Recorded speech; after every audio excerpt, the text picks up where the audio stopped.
Hello, guys and gals, and welcome. It's Friday. It's Friday, boys. Boys. It's Friday, boys. I got a new green screen cover for my chair, so if you see Mr. NiNi floating, he's currently just sitting on top of my chair. It's not that big of a deal.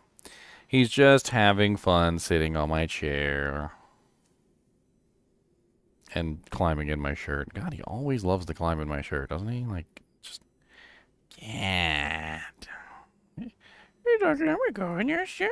He goes, what's in here? Let me see what's in here. Oh, same stuff that's always in here.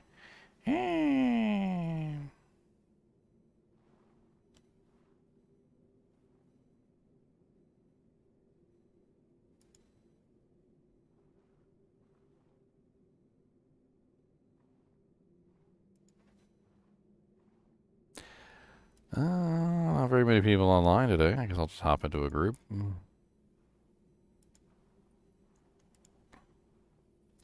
Walk some content. I have no clue. I think I'm going to start out with some experiments, though.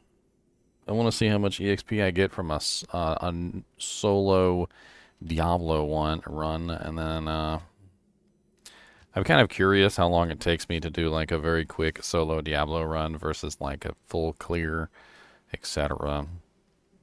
Kind of get an idea.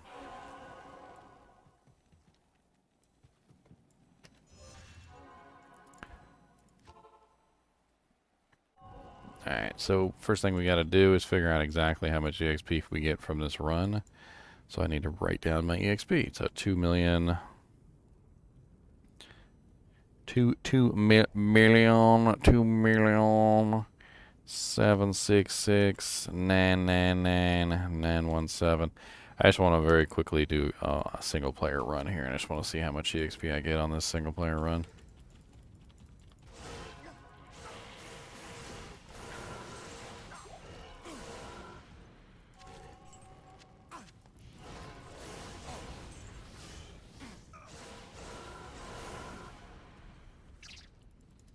Of course I'm going to do it for months. I always knew that. I've always known that. You ain't telling nobody nothing. I knew. I've always known.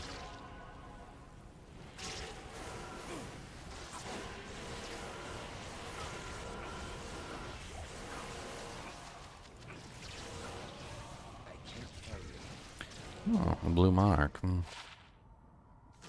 A blue manure. Mr. Nate, I don't know what you're doing in there, but it's a whole heckin' lot. Let me tell you what, buddy. It is a whole heckin' lot that you're doing in there, buddy. Oh, so close. Of deflecting with no J-mod.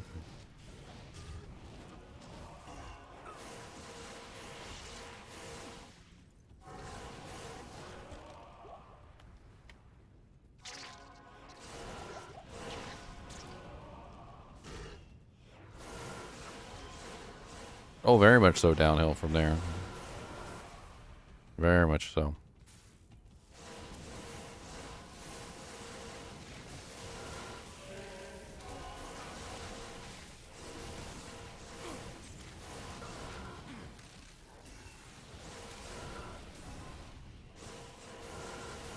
Alright, this is going to be my non-full clear. I just want to, like, rush to each objective point.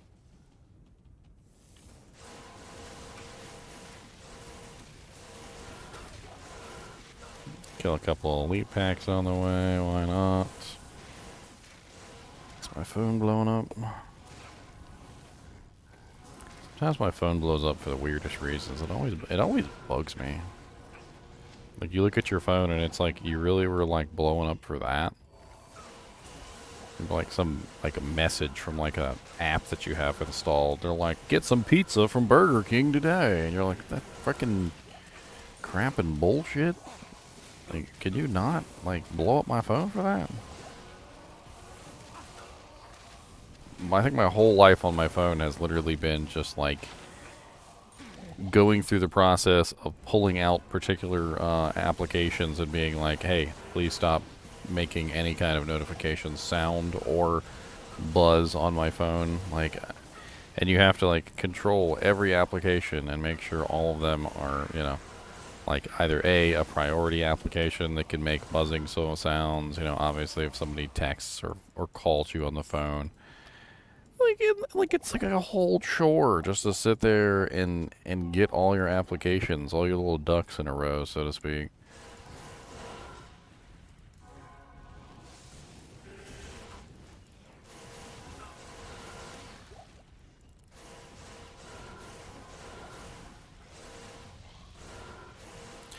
That's why I always hate it when I go like have to get a new phone, because as soon as I have to get a new phone, all the settings get reset, and I've got to go through the process of remuting everything.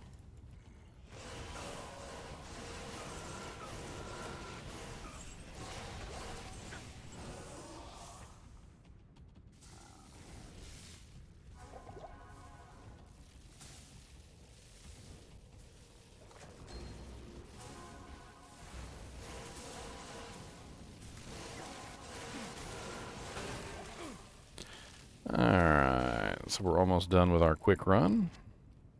Obviously, I was taking my time a little bit on this run, but the goal of this run is just to kind of get an idea of how much EXP I get from a seal pop Diablo solo run.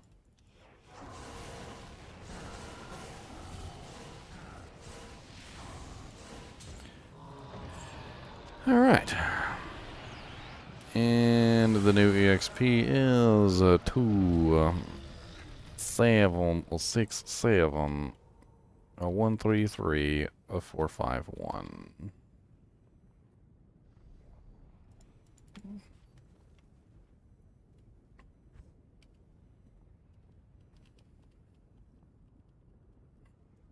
Let's pull up a calculator real quick so I can just run the numbers. Yesterday I found out that a solo Diablo kill by itself is worth 36,000 EXP, which isn't bad at all. And then I tested it against players 8 Diablo kill in a group, and it was players 8 Diablo kill was only 26,000.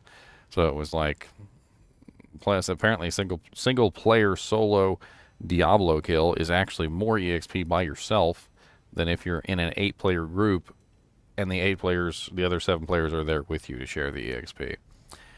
So 2,000,007. Hold on, let's do it the other way out. So 6, 7, 1, 3, 3, 4, 5, 1 minus 2, 7, 6, 6, 9, 9, 9, 9, 1, 7. What the hell did I do wrong?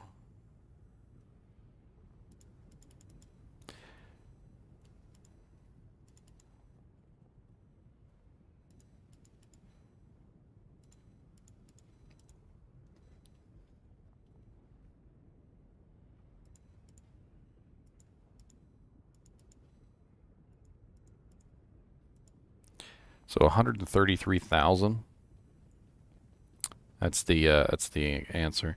So 133,534 is how much I got for the solo Diablo kill in totalis, including all the little minions and everything.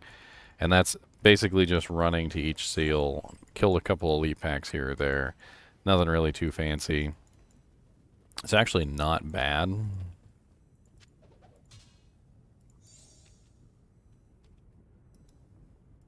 It's actually not bad.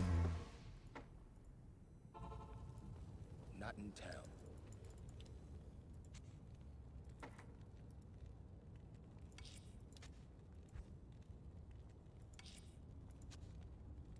Not bad at all. Mr. Nee, what are you doing today? Hmm?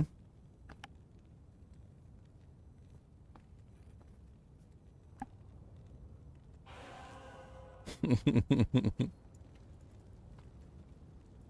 don't know what he's doing.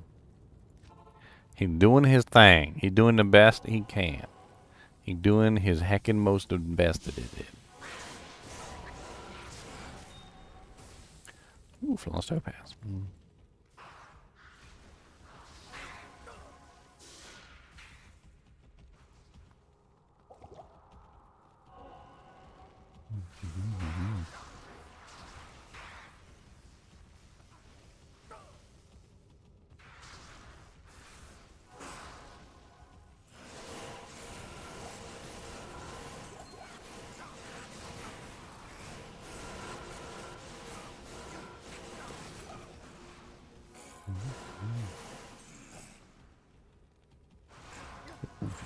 lightning.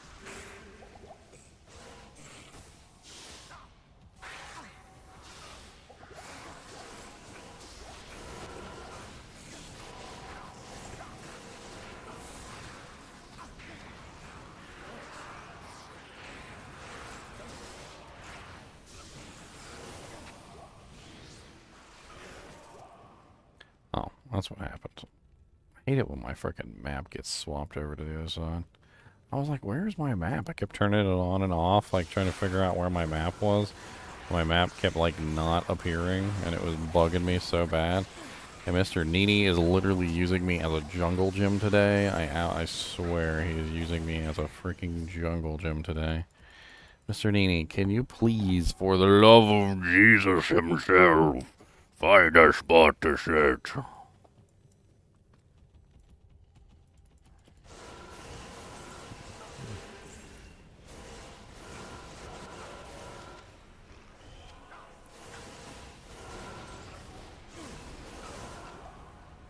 Sometimes I swear I catch him when he's like half asleep. Take him out. He just takes a nap. He didn't care. He just napping up there. And then other times it's like, he's like, you know.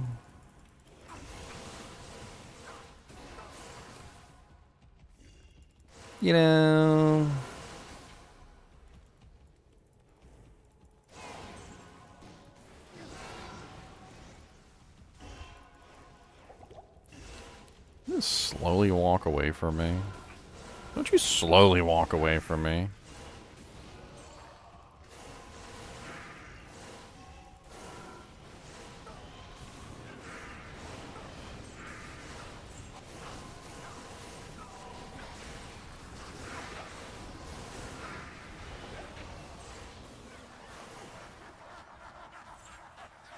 Slowly walk away from me, weirdo.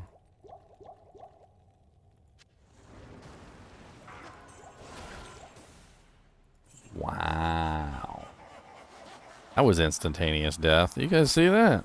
That was kind of nuts. This is hell difficulty. They just went. They just went. Wow. That is impressive how quickly they die.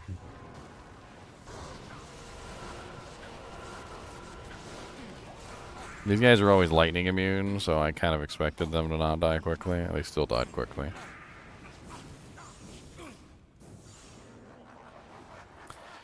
Mr. Knees, what is going on in there exactly? Oh, I forgot to write down my EXP before I started this one. I have to do it on the next one.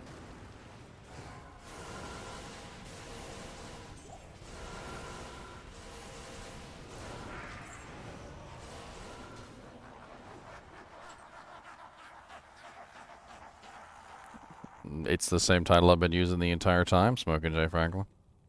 This is the first ladder. This is Diablo 2 Resurrected's first ladder. So every live stream video that I do for the first ladder is going to be titled that. When it comes to the second ladder, I'll probably type in D2R second ladder.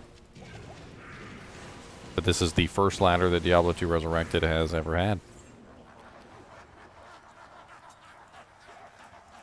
That way, when anybody goes back into the Ginger Gaming Mentor archives, they will find D2R first ladder, and they will know exactly what they're looking at.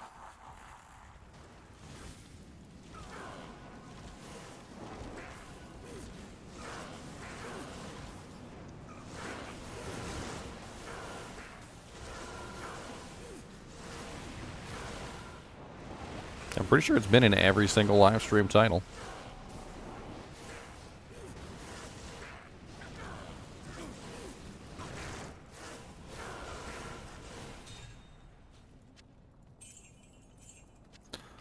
Baal studded leather armor, boys. Doesn't get any better than this. Oh, yes. The sexiest of armors.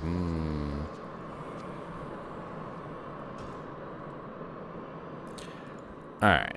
So, I want to do one more. I want to do the Baal EXP real quick before I forget.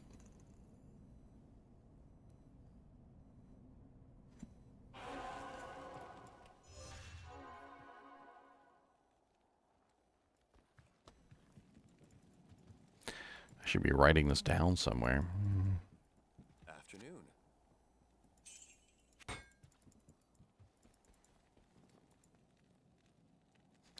Mr. Nee, what is going on with you today? Alright? Calm it down, sir. Like, you're hyped up like super hypo man. Quit it. Like, even when you're inside, you're not taking a nap. You're just, like, running around spazzing like some sort of high, like, high on life monster man. Calm it down, sugar tits.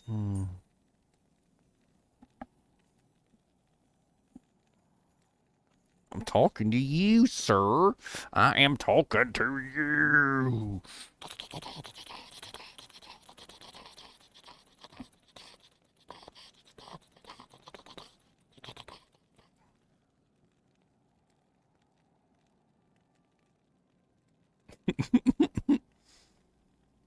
Hyper pets. That's what I call those, hyper pets.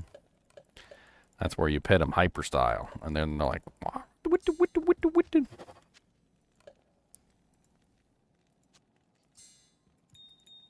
he's just like a dog in a lot of ways. He likes pets. He'll even lift up his arm and like his chin, and it's so he can get in there real good. He's pretty beast about it. Most chinchillas are. They like to be scratched. They like to be petted, just in general. All right, so let's see how much EXP I get from a solo Baal run as well, because I'm interested in these numbers. In fact, let me open up a notepad so I can write these down. Of course, these numbers are subject to change as I level up, but at least I'll know what I'm getting right now. Let me also write down level 96 solo Diablo seal pop. 133,534. Alright, so let's do the level 96 solo Baal speed-ish run. As much as a Baal run can be speedish. So we got 3, 4, 5. Let's just do 7, 6, 7, 3, 4, 5, 404. Alright. Let's get this show on the road, shall we? So when I say speedish run, what I mean is I'm basically charging through most of this stuff. I'm not actually fighting it. If I see the odd, like, elite pack or whatever, or if I get stuck in a group of monsters like that, I'm going to obviously kill them, but for the most part, I'm just looking for the entrance.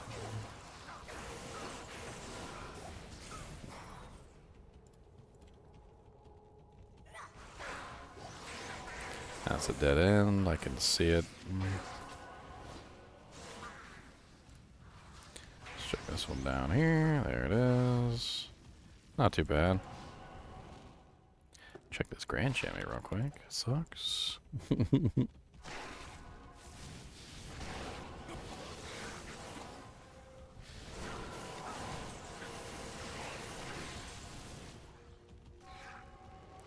Ooh, those guys. I love killing those guys.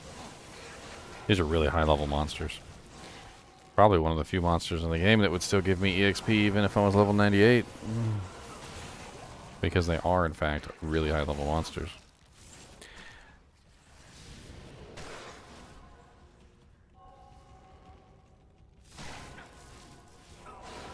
They also drop every item in the game, too, so usually when I see them, I kill them. They're pretty easy to kill anyway, so...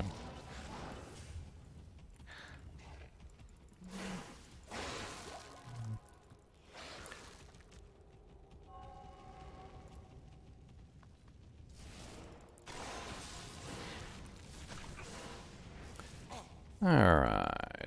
We're in the throne. Didn't really take us that long.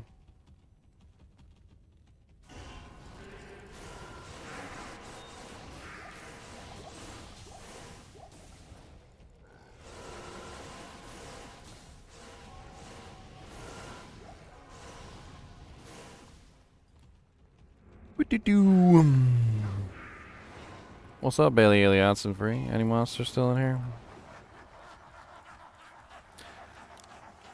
Now the thing about Baal is, like, the time on him is like the same no matter what, right? So even if you kill all the groups of monsters super duper fast, even if everything dies almost instantaneously, you still have to wait between each wave, and you still have to wait, you know, for him to obviously spawn. So it's just a, you know, it's like, yeah, all right.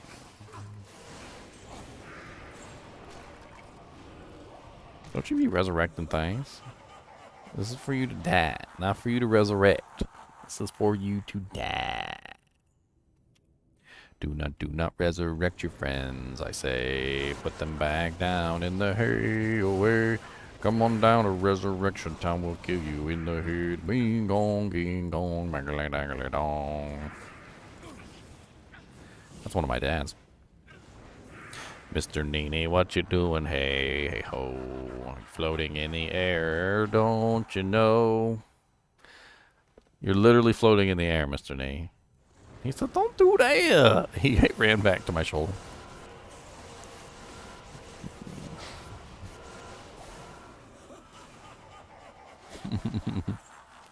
He said, hey, hey, hey, hey, hey. Don't do that. He said, don't do that.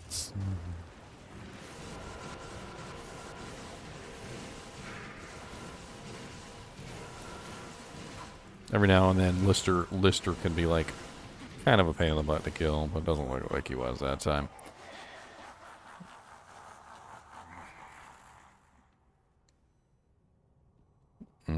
Mr. NiNi. I got you.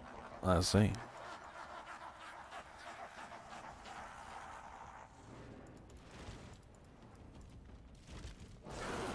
What's up, Debalio? Hey, my Merc is like in a really weird spot. But he's somehow still hitting Baal, which is kind of odd.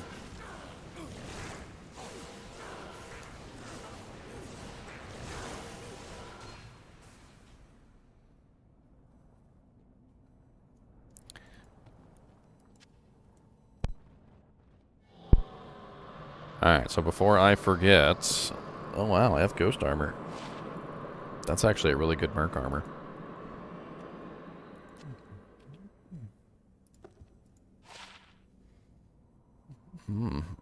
15% MF with lifesteal, attack rating, energy, and lightning resistance. That's actually not a bad little ring there for a Magic Find ring. It's definitely and certainly a lot better than a Nagel. That's for certain. Like if you're a melee character and you want some extra Magic Find, that's certainly a nice little Magic Find. How long will he stay on my shoulder? He's stayed with me through really, really long live streams before. Eventually, he doesn't have to go to the bathroom, and I got to put him back in his cage so he can go tinkle. Otherwise, he tinkles on me. If he tinkles on me, he can stay on my shoulder for even longer. Alright, let's write down this EXP. So, get the calculator back out. And it looks like our numbers are 767 545 817 minus the original number, which is 767 345 404. So I got roughly 200,400. 200,413 EXP.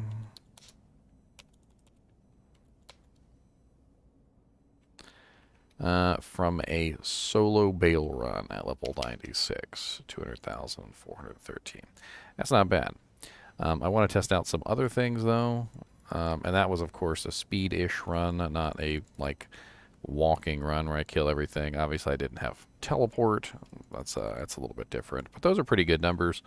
200,000 is actually a lot. If we were to divide that by what I currently need, it's a pretty high number. Probably still in the realm of craziness.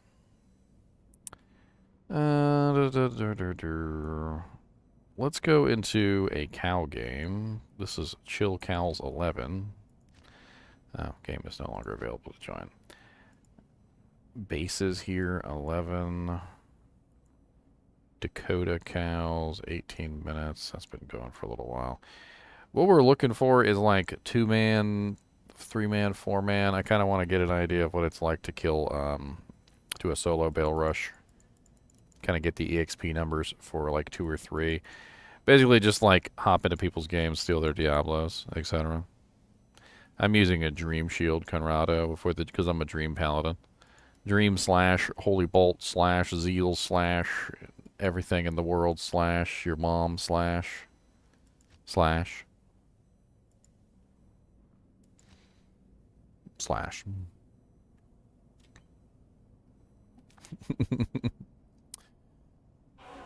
Alright, let's see if I can potentially do this before they complete the cow level. It's not a guarantee, right? This is what? This is a 4-man. Let me very quickly write down this EXP because I'm on a timer. So 545 817 767. Okay, let's see if I can do this before they all leave. Oh, looks like somebody's already here doing Diablo. In that case, Baal instead, maybe? See if somebody's on Baal. Ooh, beautiful.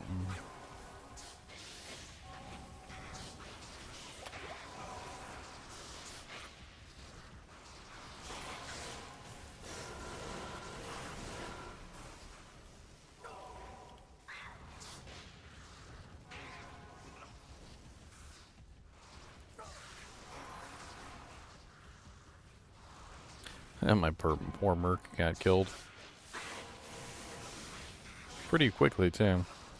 One of those giant lightning frickin' packs got him. Problem with charge is that you do sometimes get stuck like this inside of a pack. It happens. Especially since charge is technically an attack skill. So a lot of the times what you'll actually see happen is you will actually get physically stuck inside of a pack. It's like a magnet though, right? Because they're specifically targeting at you. So we still got 4 people in here. I still haven't made it to the throne room yet. That is a dead end for sure. I know that's a dead end. Of course. And those ghosties with the mosties piled on top of me, didn't they?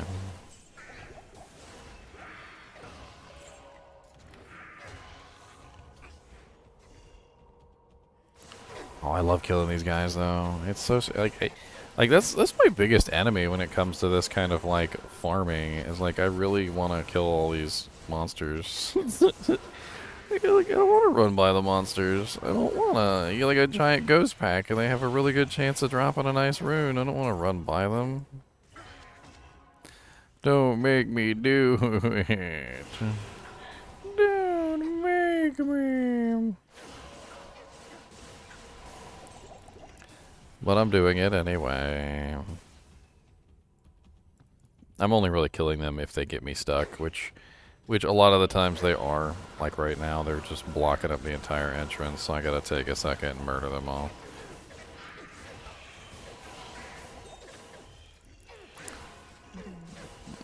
Spam and decrepify.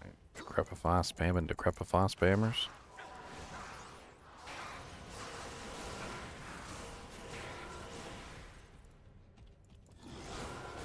Ugh. Gotta be you guys.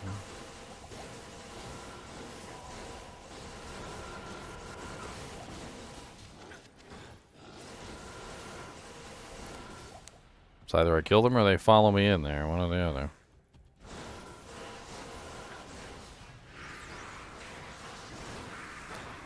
Well, there's still people in the game. Still got a 4-man EXP.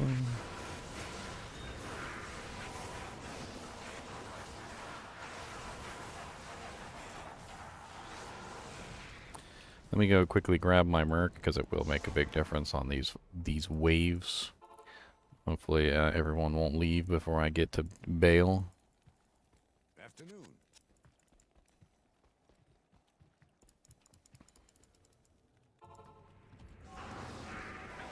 Oh, there's still somebody alive. Get up. How dare you be able to float over the edges of stuff? How dare you be a ghost? How freaking dare you be a ghost? You are not allowed ghostly activities in this place.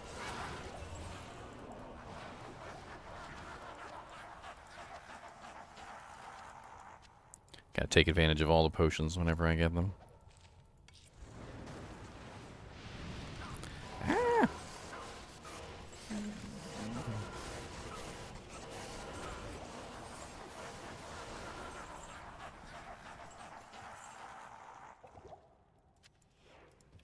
I'm not particularly scared of any of these bosses, but, you know, obviously, like, if the perfect combination were to come around and I ended up dying, it certainly would be pretty sad. There's still 4 people in here, so I'm still on players 5 EXP. Not bad.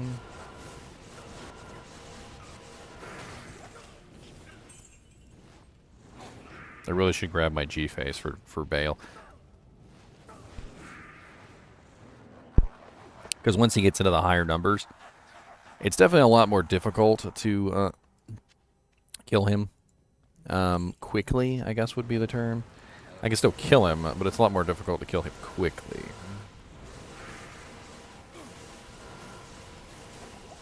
Ooh, ow. That was a lot of damage really fast there. Burned a couple potions.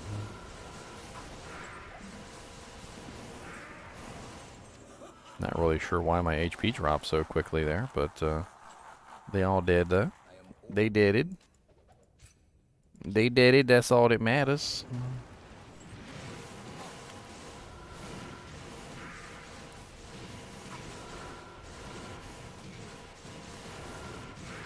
I can also run my CTA here, which I don't actually have on me. It's definitely an option. I'm also using potions to help keep my Merc alive.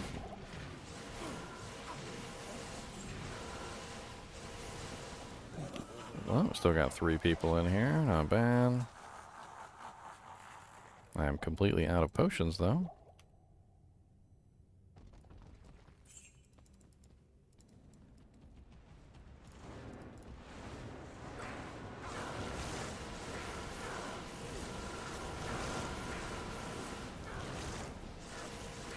One other thing that I could do for these runs is I could swap off of Laying of Hands and I could go to Drax. I could also swap from my Plague Sword and I could go to Crescent Moon. There are some tweaks I could do to speed these runs up just a little bit. Like I said, bringing my G-Face along for Baal would definitely help as far as Crushing Blow spam. Like, right here, I could swap to my other weapon set. Oh, I have Ondals. Never mind, I have Ondals on my other weapon set. So that's not going to help me out very much.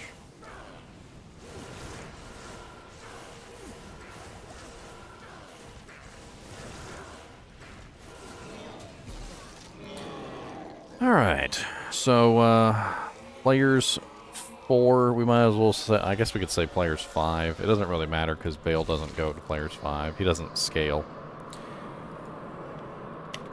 So, 7, 6, 8, 1, 3, 4, 2, 2, 5. I'm trying to see whether this is even really worth it. 7, 6, 7. 1, 3, 4, 2, 2, 5, minus 7, 6, 7, 5, 4, 5, 5, 4, 5, 8, 1, 7. So according to this, level 96 solo Baal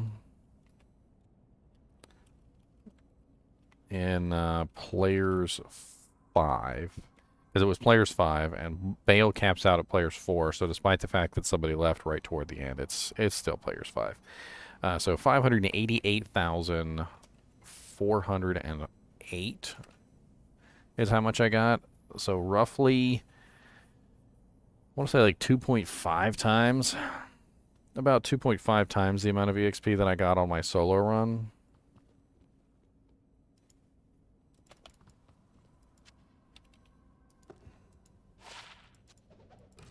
Impossible.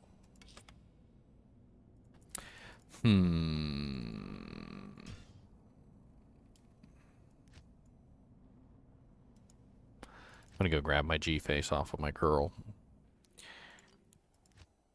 Just gonna put it in the chest at the very least.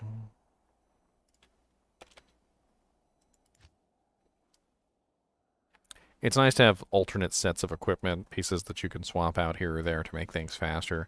And G-Face is definitely one of those things that helps out a ton on bosses.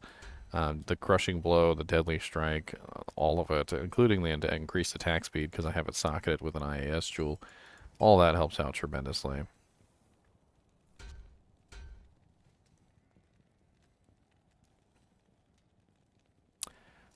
Put the grief back on him to go faster as well. That'll definitely help out in certain situations. Another thing that I can do to speed things up ever so slightly is put a different charm in place of Geeds. I probably have something that I can put in place of Geeds, which is going to do me a lot better than Geeds itself.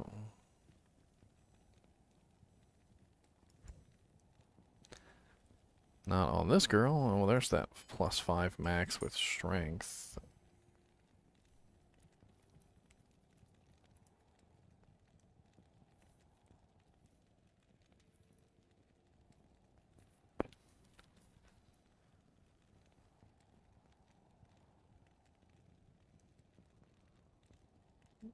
Yeah, we'll take a look and see what we've got.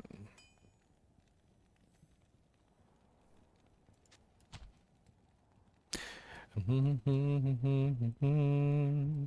was watching the Transformers movie last night, and I got the song stuck in my head. Transformers, more than meets the eye. Mr. NiNi battles with the shirt to get inside and sleep and take a big old nappy nap. Nappy nappies. Trans nappies want to be a napper. Chinchillas fight the evil sleepy monster and they try to go to take a nap. I love how there's just ears coming out of my shirt. It's so cute looking. Just some ears coming out of my shirt.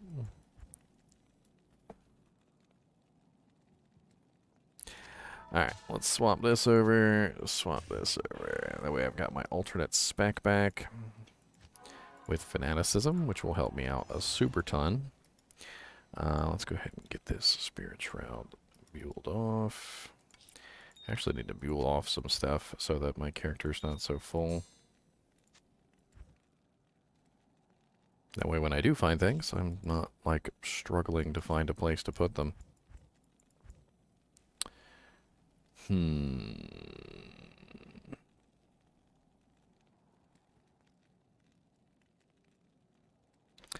me see if Deviant is online to give me that shield base, because I'd like to make the redemption shield.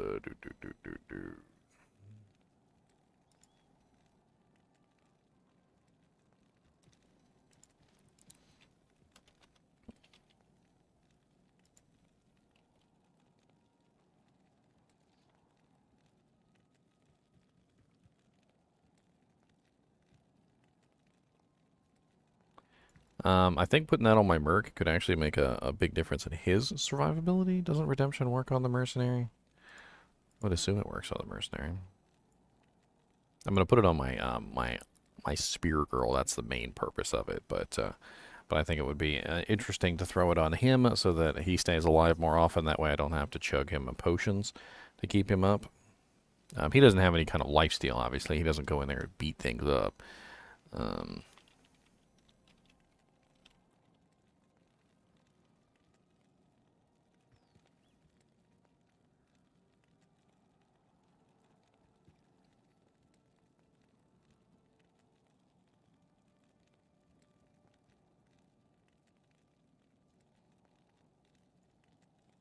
I don't need the heals. He needs the heals.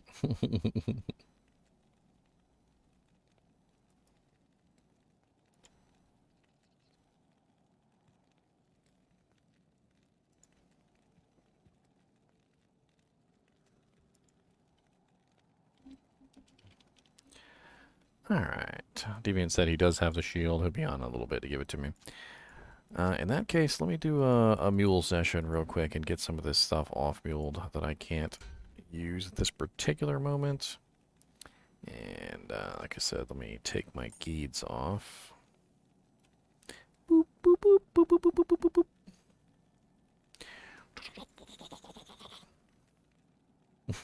boop. Mr. Knees.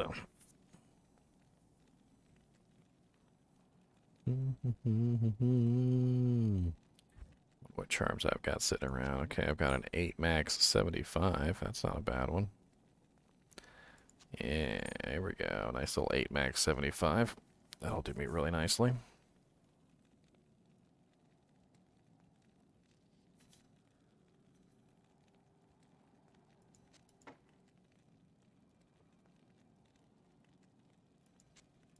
Also got this plus 5 max 45 strength. I wonder if this wouldn't be better, specifically because of the extra physical damage, but I don't know.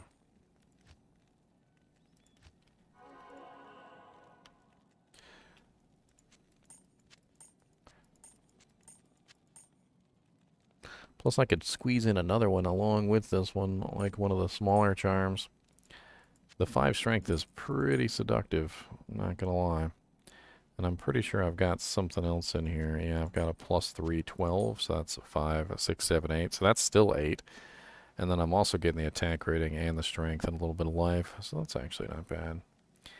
And then we might as well min-max this a little bit too, in my opinion. So if we're really going to go full bore max efficiency,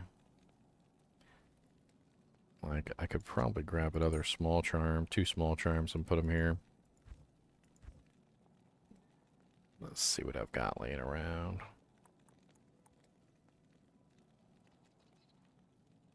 Efficiency, robots in disguise. Autobots wage their battle to destroy evil forces of the Decepticons.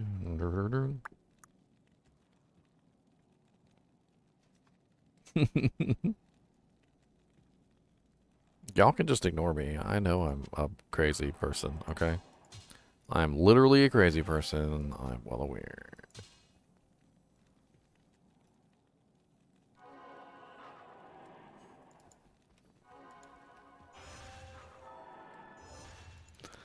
I'm trying to decide whether I want to run the call to arms or the grief. I mean, I have a particularly nice call to arms, but not specifically for me. Not really sure if it's really going to be my best option, just in general. I think we'll stick with the grief so that I can kill faster on the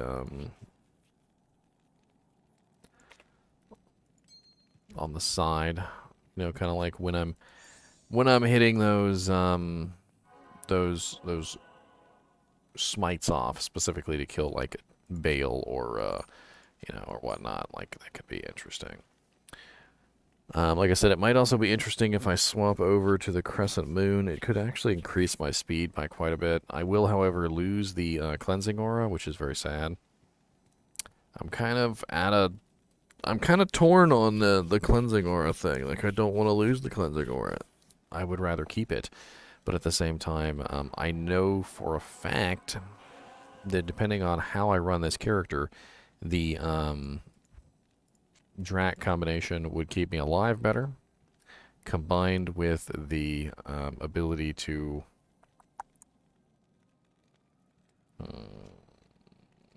dish out more damage. You know what? Let's do this. Let's try this. I'll take off Laying of Hands.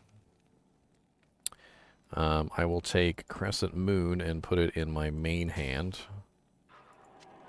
and Plague in my offhand. When I'm smiting. And then that way I will still have level 25 conviction, or I have level 24 conviction. Oof. I'm missing one. I could also swap to Verdungos because the Dracs are providing me with tons of lifesteal.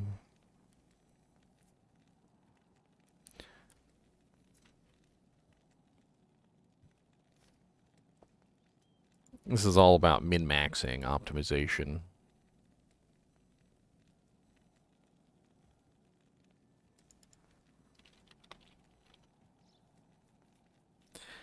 Man, I got something in my eyes.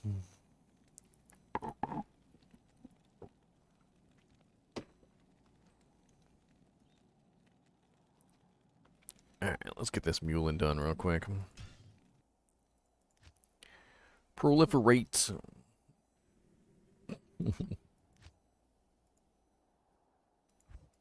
Mr. NiNi just floating there. It's freaking hilarious. Just a floating. He's just a floating. Alright, let's grab the Spirit Shroud, the Steel Skull Cask, the War Traps for right now, the F Fortitude, which I don't need right this second, the Rhyme Shield, which I don't need right this second. We can also grab these keys.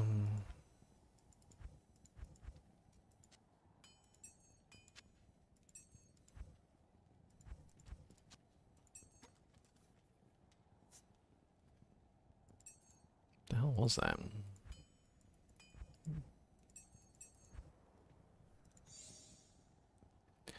Also grab these amulets real quick too for right now. They're just kind of hogging up space at the moment.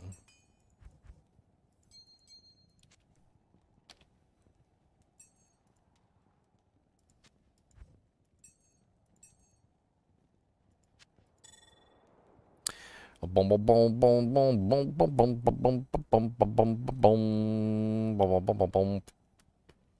Transformers, all that means the eye. Autobots wage their battle to destroy the evil forces of the Decepticons.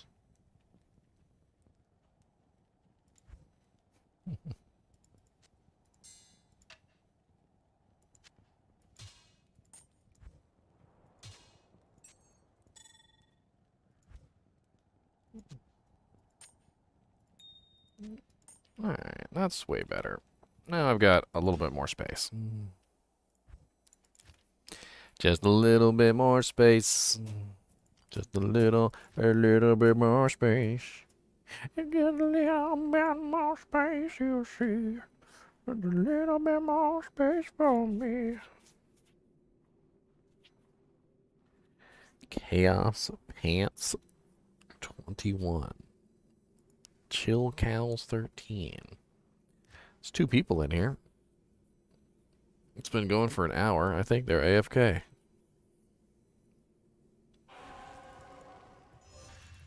So this would be a players 3 if they haven't done it. Let's go check and see if they've killed Baal.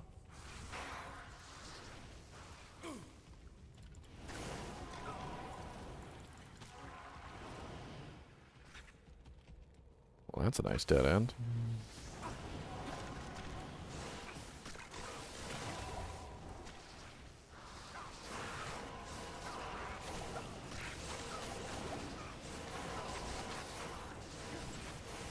God, so much poison.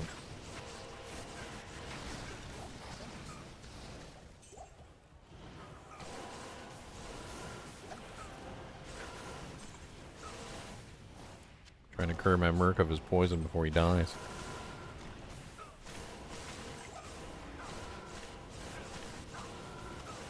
I bet you it was right there by the waypoint and I didn't see it.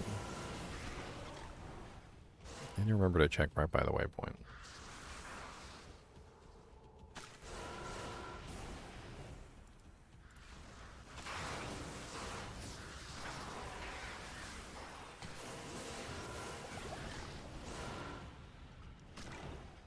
Oh, there it is. What's up, Shaw, mate?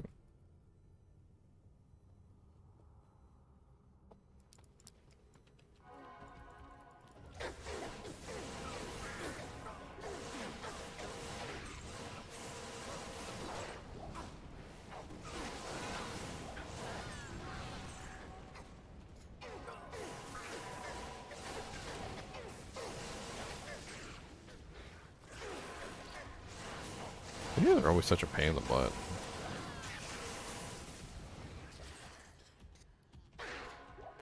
Oh no, we lost a player, now it's down to players 2. No. No!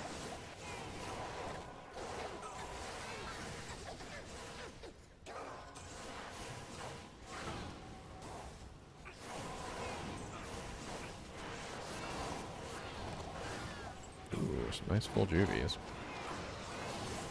Don't mind if I do, my friends. Don't mind if I do. Oh, you killed my merc. See, this is why he needs redemption, so he can suck up the corpses. I need to be able to not have to worry about him living and dying. Like, spirit is great for him, don't get me wrong. It's just, he has no lifesteal. So the redemption could come in really handy for him.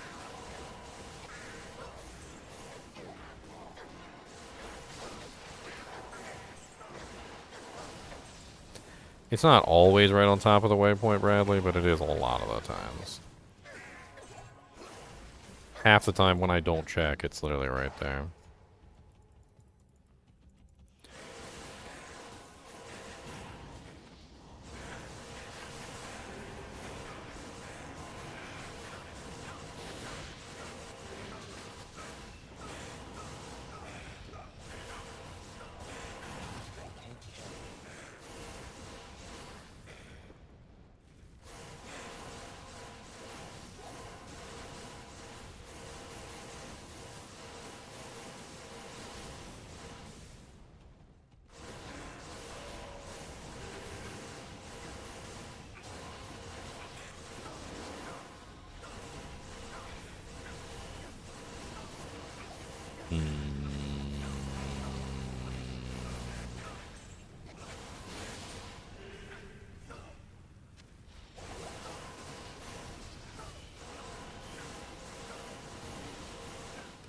You lower res me. Aw, and it's already been done. And see, that's one of the other downsides of joining games and trying to see if you can, you know, kill Baal or kill Diablo or kill Neilthak or whatever.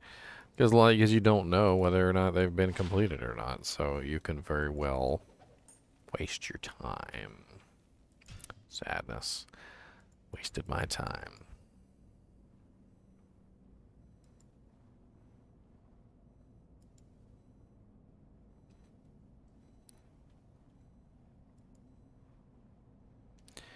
Bad Baal 7.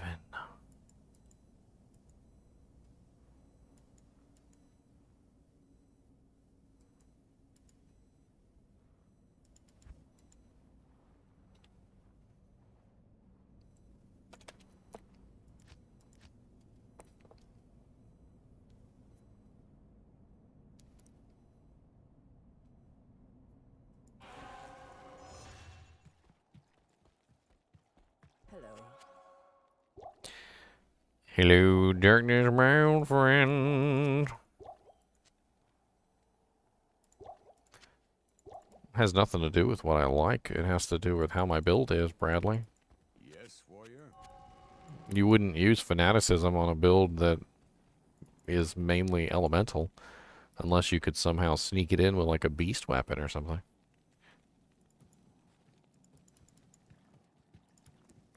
Do I have any insider top secret information on the new lobby system? Yeah, sure. They're gonna have there's gonna be guilds. There's gonna be all sorts of cool stuff. You guys aren't even gonna believe it. Like you're gonna have you're gonna log in and there's just gonna be like naked dancing ladies on the front. Like you guys are just gonna be like, oh my god, oh my god.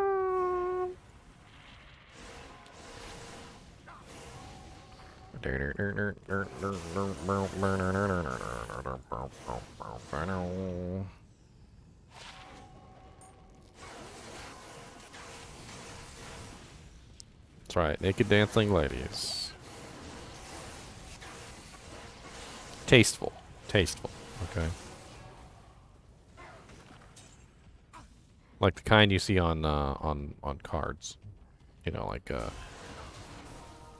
the kind you see on you know, like playing cards. The tasteful kind.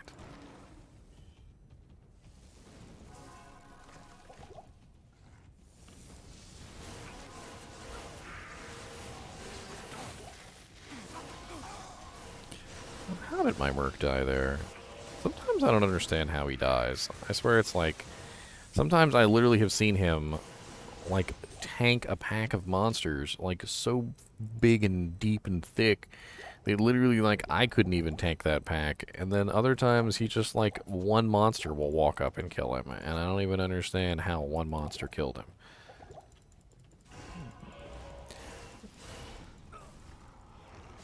No, I don't even get it. I don't even get it. He definitely needs the Phoenix to help keep himself alive, that's for sure.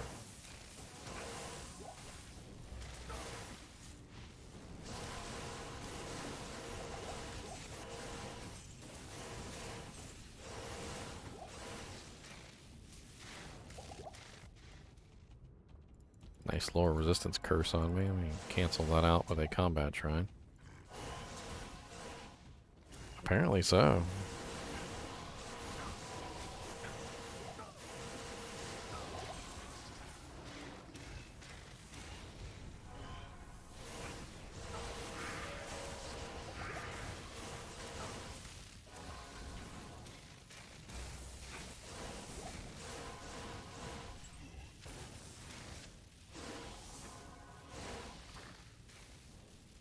Stop sucking away all my mana. It's really quite rude, you see. I need my mana for killing stuff, and you guys are sucking it all away. I do not appreciate you doing that. I need my mana for stuff. Just never have mana. It's just like a constant, like, never-ending thing.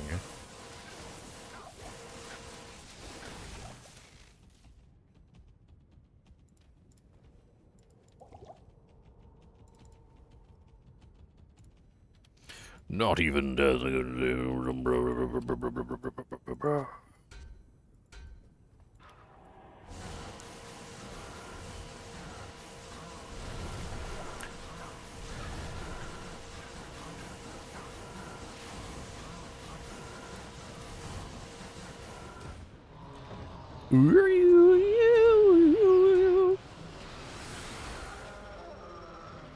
Yeah, you did, sucker.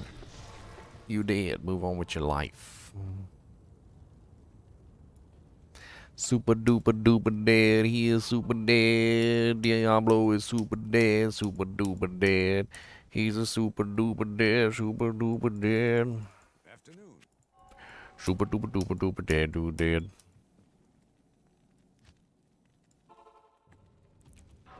Come on, Merc. This is the try not to die challenge.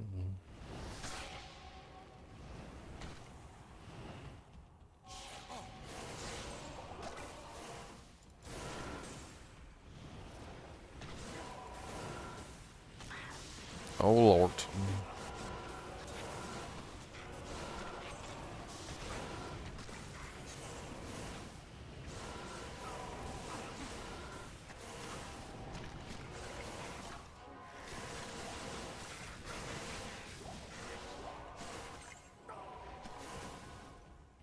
Wee.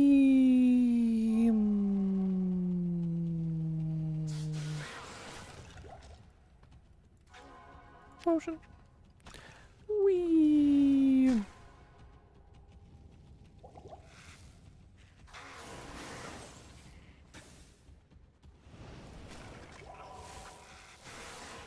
Ugh. See what I mean? It's not always directly above the waypoint. Sometimes it's pretty far away. It depends. There are definitely some that are easy. I will give you that. There are definitely some that are really easy to find. Not always.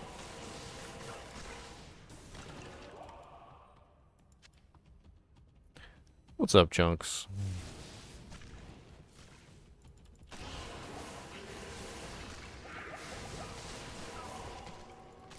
Hey, Star Snarl.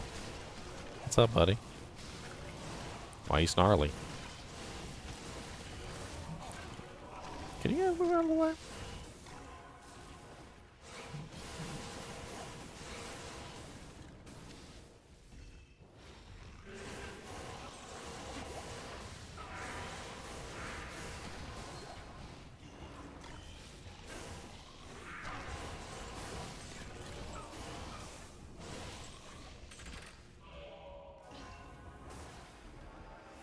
An experience shrine that's going to be gone immediately. Cause curses. Cause curses.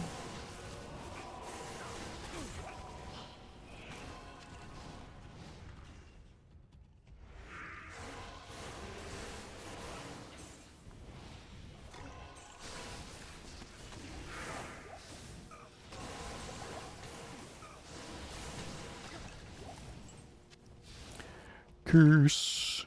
The curse of the Midnight Warrior.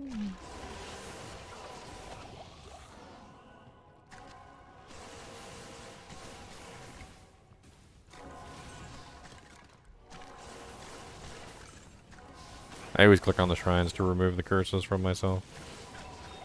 It's a pretty solid strategy.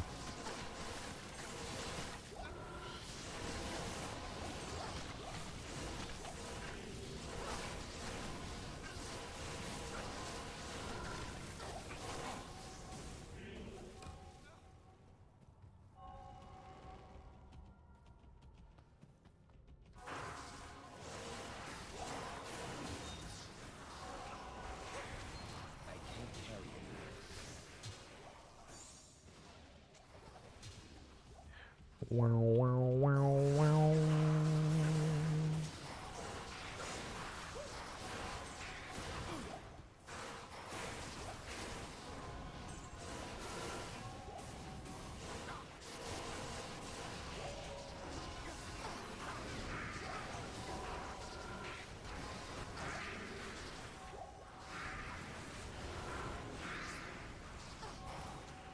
Bink.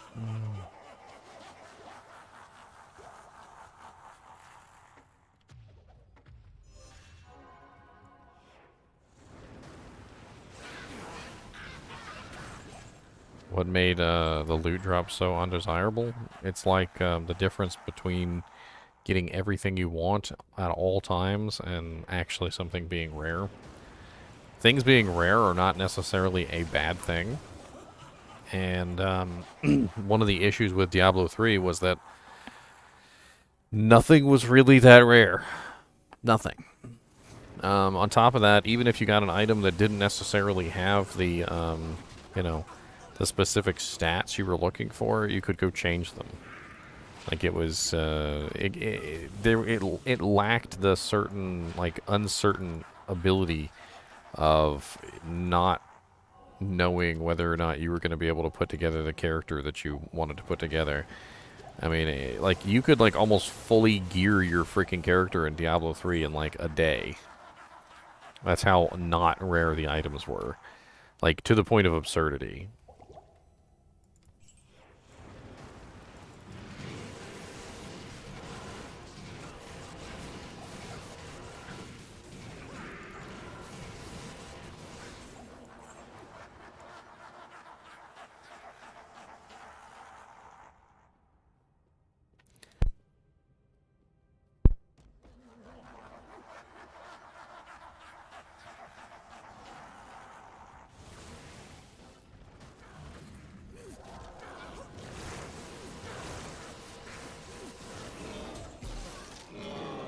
Demon hide boots. Boots of the demon hide. They're terrible.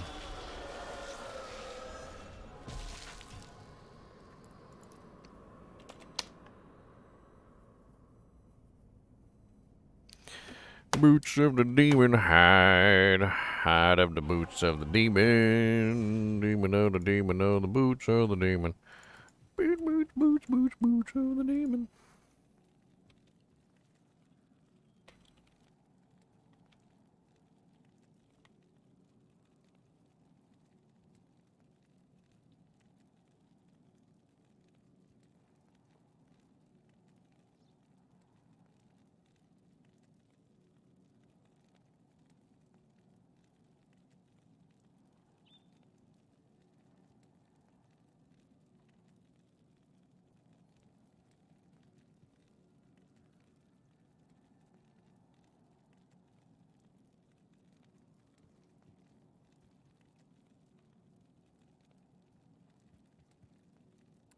Sounds like you might be getting frustrated.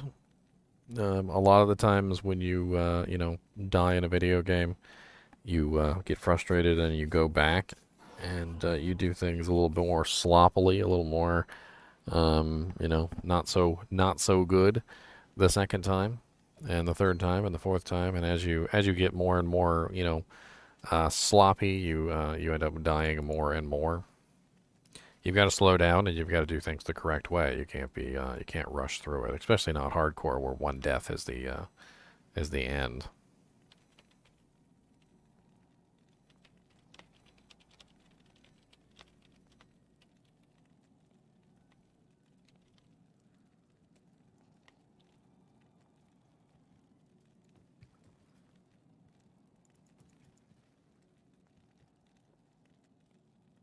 I mean, there's your issue right there. G-rushing. G-rushing is it's an unnatural progression, so of course you're going to end up dying. I don't think I would ever G-rush a hardcore character. I don't understand why you would even go that route. I like to play my characters, and especially a hardcore character where G-rushing could end in your death relatively quickly. It definitely doesn't seem like something that I would be too enticed with.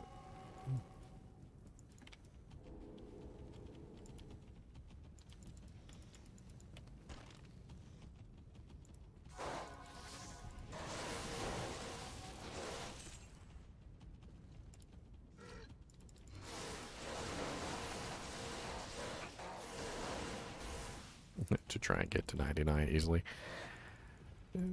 You guys, sometimes I wonder, like I really do. I mean, you guys see that I'm level 96, right? And I've been playing since the beginning of Ladder, and I've been playing almost every single day since the beginning of Ladder. And, with the exception of me not getting spoon-fed Diablo Bales and Neelithax, I've pretty much been grinding non-stop. And you can clearly see that level 99 is not easy in any way, shape, or form. And I'm not even at 98 yet, which is where you would use that exploit to get a higher amount of EXP on the off the Ancients quest. Like you're going through all that trouble, but are you actually even gonna make it to 98 to even be able to use that? Why not just do it the legitimate way, and if you actually get to 98, you can worry about it then.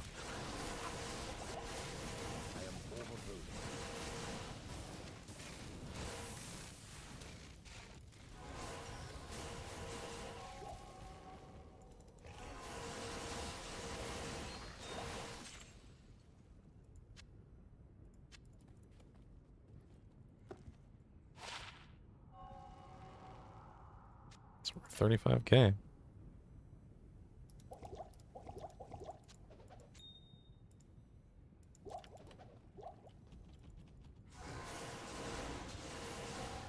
Always gotta be that one monster that throws lower resist on you.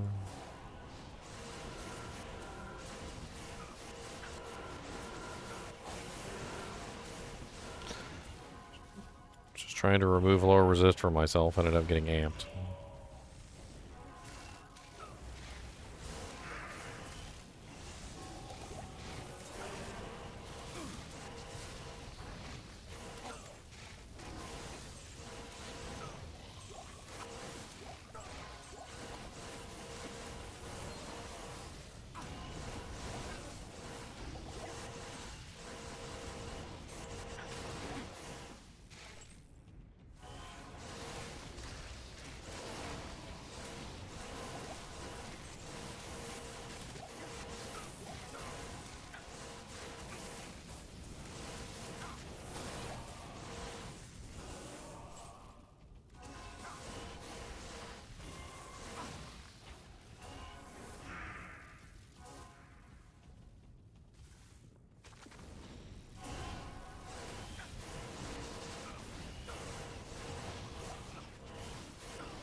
Another ghost armor.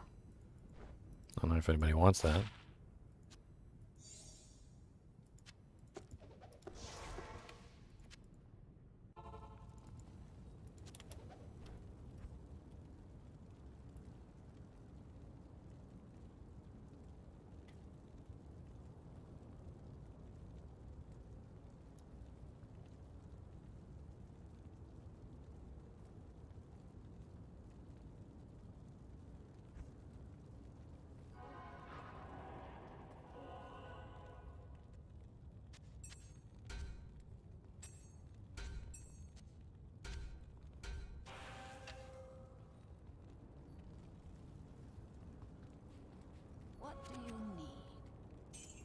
What do you need? She's always so mean.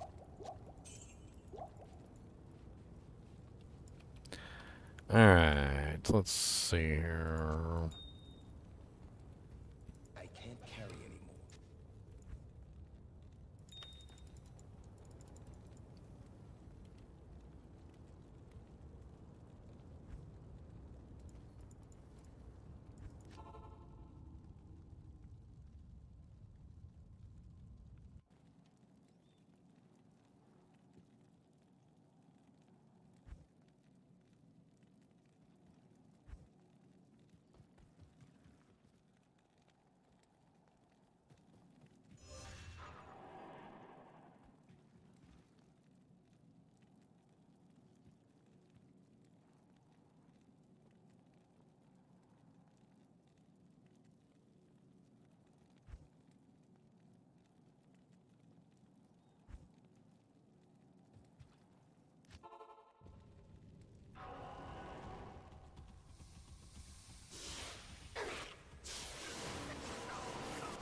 That's dangerous. Yep, there goes my merc. I knew he was gonna die.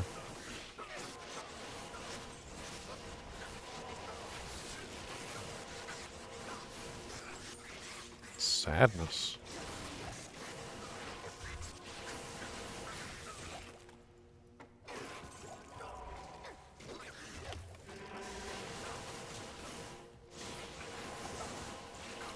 Had to be beetles. Out of all the monsters, it had to be beetles.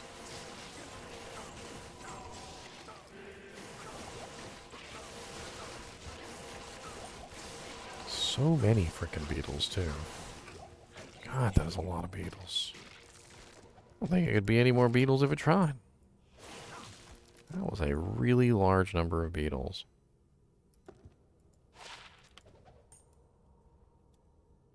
Mm-hmm.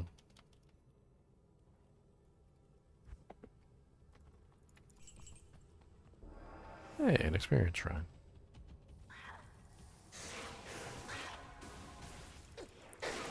Oh god, more beetles. What's up, Brad?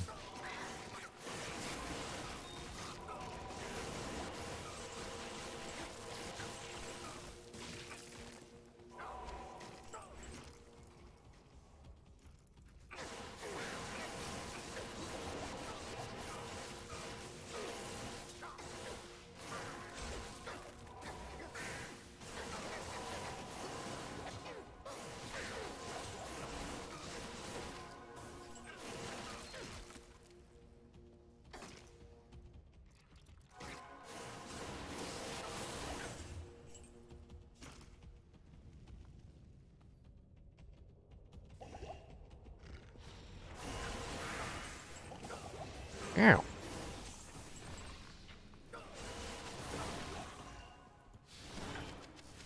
Honk.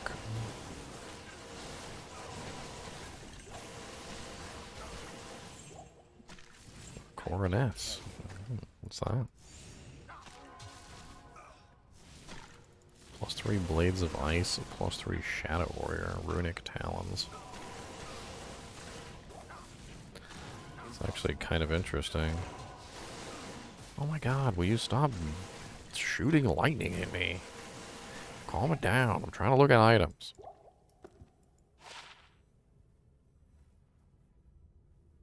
Massive mana druid helmet. It's kind of odd. Even Baal doesn't want me to look at items. He's like, no, you cannot look at items. You're not allowed. How dare you look at items? That is off limits, forbidden in the most extreme. Forbidden. Forbidden. Plus 3 Blades of Ice is a lot of Blades of Ice. Plus 3 Shadow Warrior is a lot of Shadow Warrior. What would you make it that? Like a plague, though?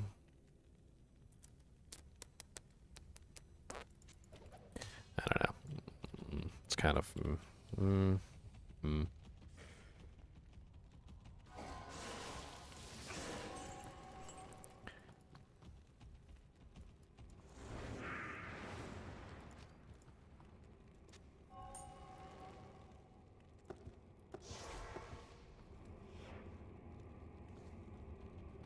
The monster's still alive. I see you there in the corner, Roger.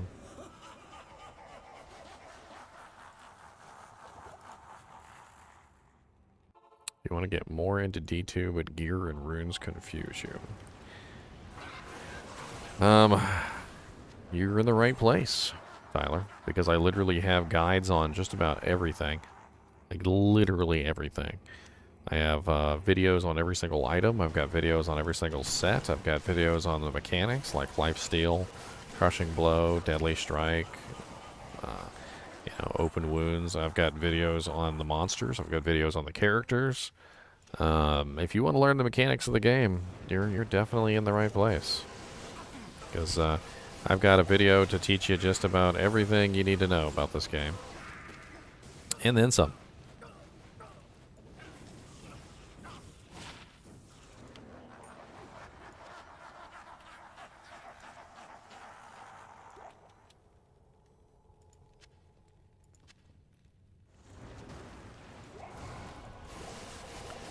Ow.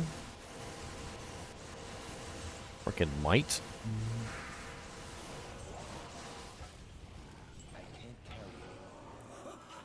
Bone shield.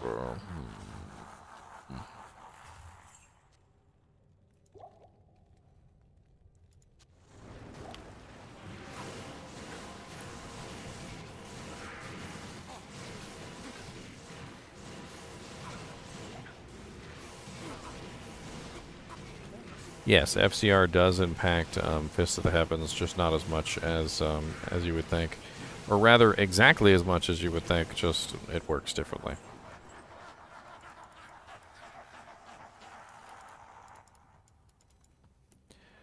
I would suggest you check out my videos on the character classes themselves, so you can get a better idea of what you want to make. That way, when you have an idea of what you want to make in your mind, it'll be a little bit easier for you to figure that stuff out.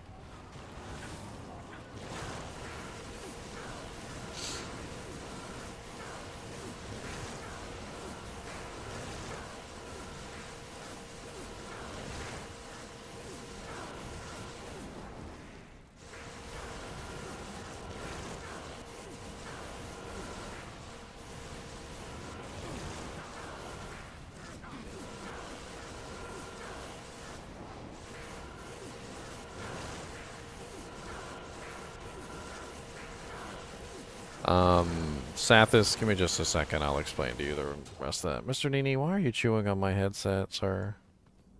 I will squish you with my chin.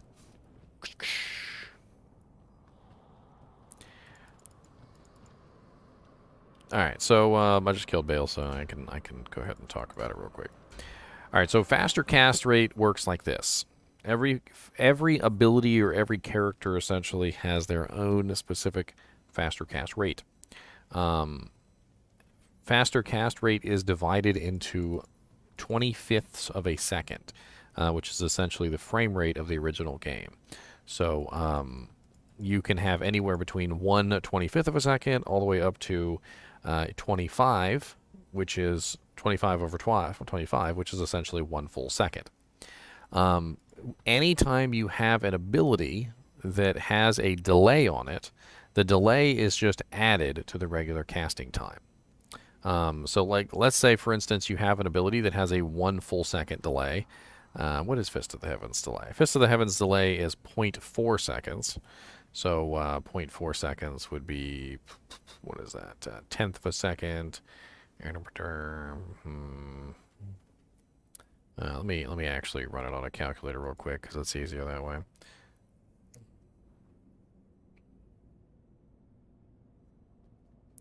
So a delay of 0.4 seconds would be 25 divided by, or actually let's say multiplied by 0.4. So 10 frames essentially is what the delay is on Fist of the Heavens. Then you have your standard casting delay as well. Okay, so as a paladin, let's pull up the paladin faster cast rate. And we find that the Paladin's faster cast rate is at base, by the way. We're going to go with the base. So we've got, trying to make sure I'm looking at the right panel here. We've got 15 frames, all right? So faster cast for Paladin is 15 frames. So we have a delay of 10 frames, and then we have a faster cast speed of 15 frames, and they're added together. So the delay of 10 frames is added to your standard 15 frame FCR, which equals a total of 25 frames. And as we know, 25 frames equals 1 full second. All right? So I wrote that down for you guys, just in case you want to like actually copy it down or something. All right, so what does that mean? Well, what does FCR do for this build, right? So FCR will not decrease the delay on the ability. So the delay on the ability will always remain 10 frames. However, when you increase your FCR will increase. So let's pretend you're a paladin and you have 125% faster cast rate. You are now at 9 frames for faster casting, okay? So in that scenario, you are 10 plus 9 equals 19 frames. So you are now, what is that, 20, 21, 22, 23, 24, 25. So you are now 6 frames faster than you were before, for a total of 6/25 of a second faster. All right. So basically, it doesn't increase your faster cast as much as you would think because the delay is inherent and built in. But it does increase the other part of the faster cast rate, and it does make it less than 1 second. So if you're 25 over whatever, it's going to be more. It's going to be a second or more, depending on what your character is.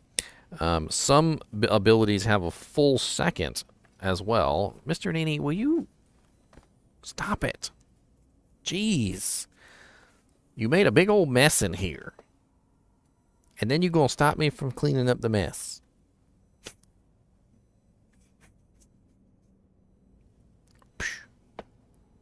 Poopy face.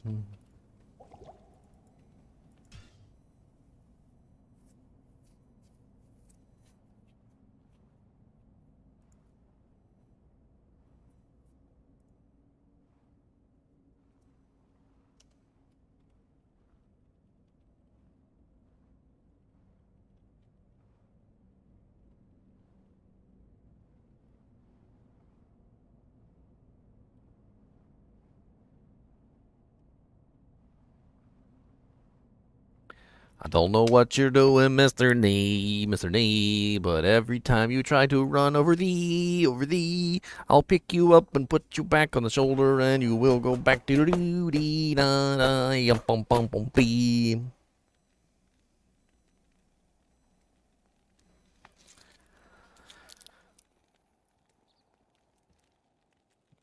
Get up there on the shoulder.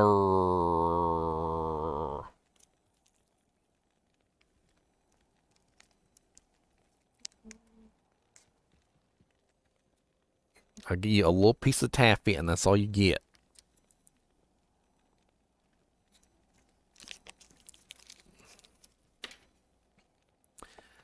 My gut feeling or rather my experience in this is that Diablo or Blizzard does not know how to make a game. They don't know how to make a game these days. Diablo 2 Resurrected was made by Blizzard North, which is no longer a thing. Blizzard, the company that's left, which merged with Activision, I swear, does not know how to make a game to save their lives. And I'm afraid to say that if they follow their own intuition, if they use their own mind, as opposed to like going off of an older formula like the Diablo 2 Resurrected formula, it's invariably going to end badly, just simply because they really don't know how to make a video game these days. A lot of the time when they make a video game, it's this really weird formula of like endless progression, and I think even they know at some point that what they're doing is not particularly good, nor is it really sustainable, and nor is it something that people are interested in. Diablo 3 was an example of this, of endless progression, where there was always a higher level, there was always somewhere more to go, there was always a harder monster to fight. No matter how far you got, no matter what you did, there was always a harder and more difficult area to go to. And this is not the correct way to do things.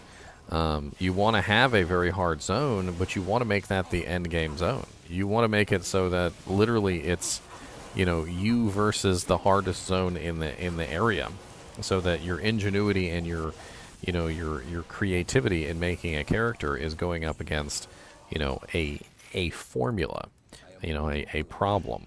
And when the formula is constantly changing and evolving, it creates a situation where there's no end. And a lot of people have tried to say that that's a good thing, and I'm telling you right now that it's not a good thing. Not having an end is most definitely a bad thing. You want some kind of finality to go like, okay, this is what I can compare my power level to. But when there's always a stronger monster, when there's always an area to go to that is slightly better than the last one, that offers you more of a challenge than the previous one did, there's no finality and there's no final area to compare your character to. So you're just on a constant and never-ending quest that never ends. You know, like the song. This is the song that never ends. Yes, it goes on and on, my friends. Some people started singing it and then they never did stop because they died instead because they sung forever just because this is the song that never ends. And I think a lot of people, when they played Diablo 3, started to realize that this is the song that never ends. And for your average logical reasoning person, what do you do when you realize that you're singing the song that never ends? You stop singing the song. You literally just stop singing the song. That is literally what you do. You stop singing it.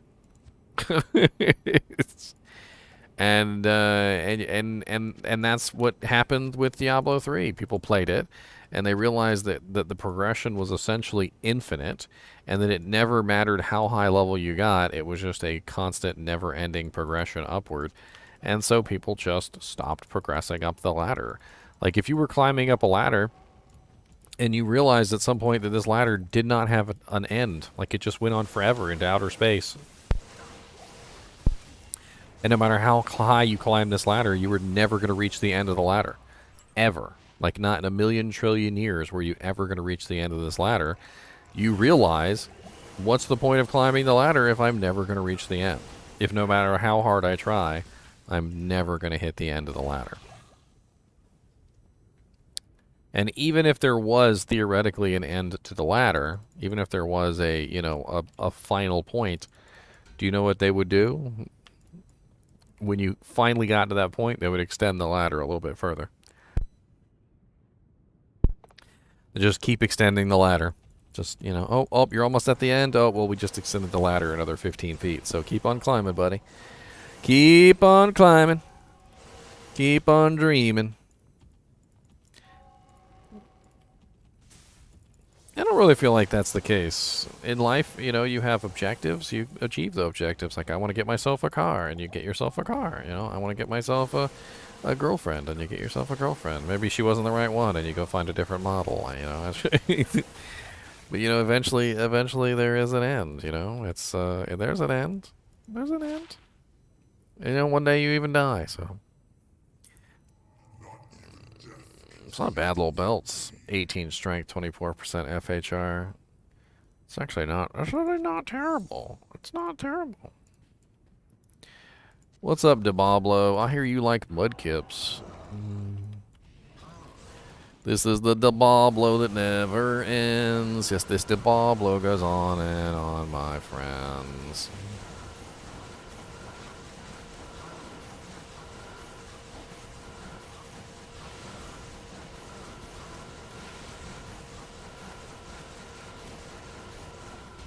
Big downer. Why am I downing you guys? I ain't down nobody. Don't you put that evil on me, Ricky Bobby. The Dark Clan Crusher. The ornate plate of godliness. I'm gonna drop this belt in town. It's actually kind of a nice little belt. Sorceress specific belt. Plague has the poison nova on it.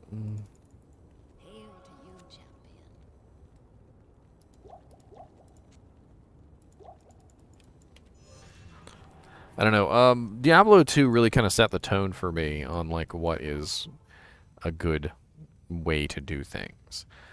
Diablo 2 has a normal difficulty mode, obviously. It has a nightmare difficulty mode, and then it has a hell difficulty mode. And the hell difficulty mode is the ultimate mode, essentially. This whole bullcrap with torments and like all the way up to torment 15 is just stupid.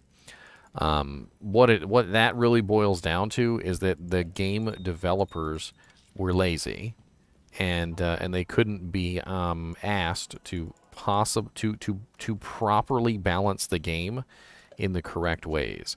And you might be asking, what the hell do I mean by properly balance a game in the correct ways? Well, if you properly balance a game, you don't have to create Torment 15.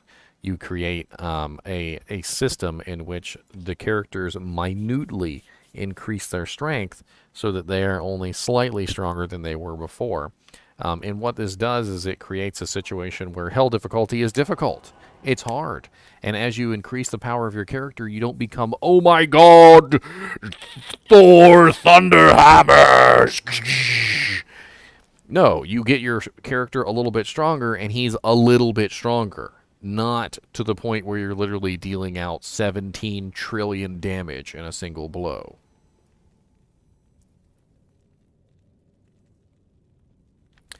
Of course, there's bots that don't use map hack, like Pindlebot. Pindlebot doesn't need map hack, but there are bots that are being banned too.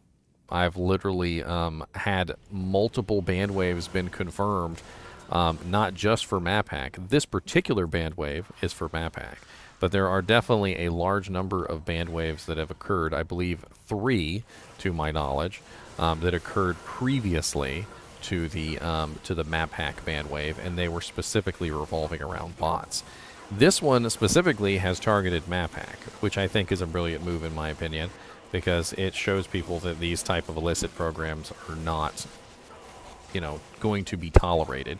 And Mr. NiNi is going to get me killed. Mr. NiNi, stop trying to climb out of my armpit hole. Dear Lord Jesus.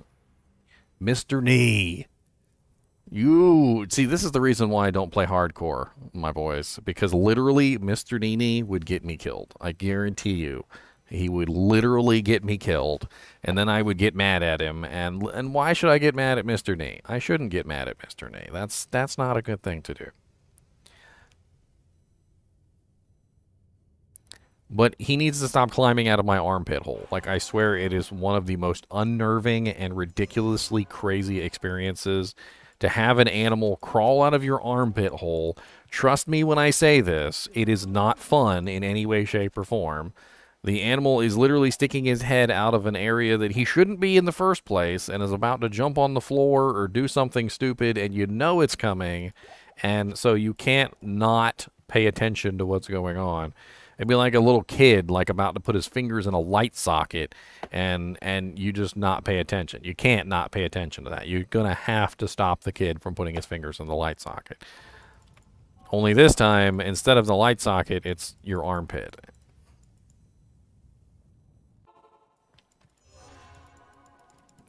I'm mainly running solo, Bradley, but you're more than welcome to join and hang out. I'm basically just running these EXP runs solo. It's a test that I'm doing today. You can come in, you can magic find, you can play with everybody else, but as for me, I'm just having fun with these like solo runs. I want to see what I can accomplish by myself, basically. Unfortunately, when I do run into these large amounts of lightning immunes, it does take me a little bit to get through them, especially these stupid beetles.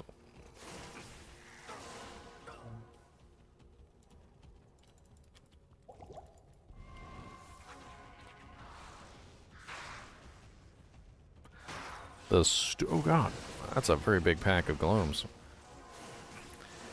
The beetles are the freaking worst, man. I tell you what. Like, as far as like monsters go that make it really difficult for me to progress in any way, shape, or form, I think the beetles are one of the absolute like block hard monsters that literally, as soon as I come across them, I literally cannot squeeze by them. They swarm you. There's always so many of them. They'll block up the entire hallway to the point where you can't get by. And then on top of that, since I'm a Dream Paladin, I can only just barely break their immunities. So it's a little bit more difficult for me to kill the beetles than it is some of the other monsters in the game. I think it might be one of those situations where literally where I come across the beetles in this type of a scenario, and I just kind of like just make the next game and move on. And be like, you know what? Yeah, beetles. Yeah, your mom's hoe.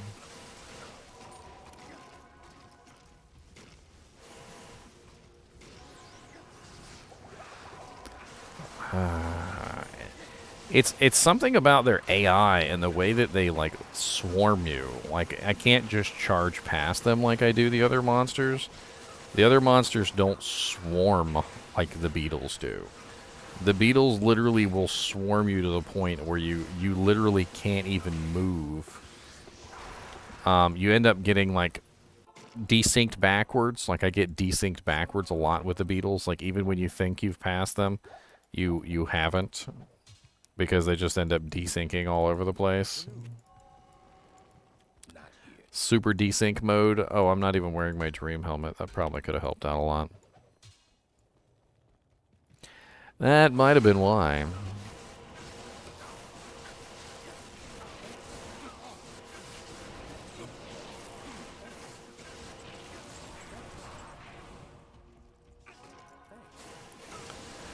Yeah, I wasn't wearing my dream helmet.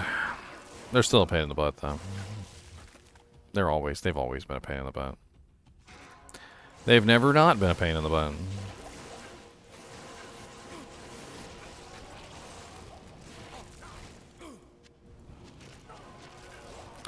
I don't know, they definitely do have that swarming AI, though. Swarmy, swarmo. I had to get one of the difficult level 2s. Mr. Nee, get up there and stay up there, sir. I'm gonna put you back in your house, and you're gonna hate my guts.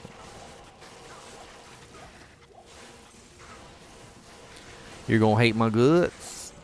You're gonna hate my guts. He always hates my guts when I put him back in his house.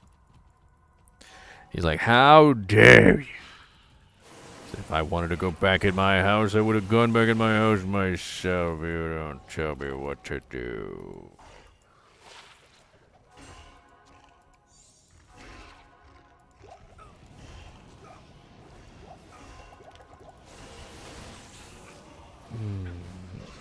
I think it is time for him to go back in his house. He's being really rambunctious and really, really bad. Unfortunately, when he gets like this, there's nothing I can do other than put him back in his house.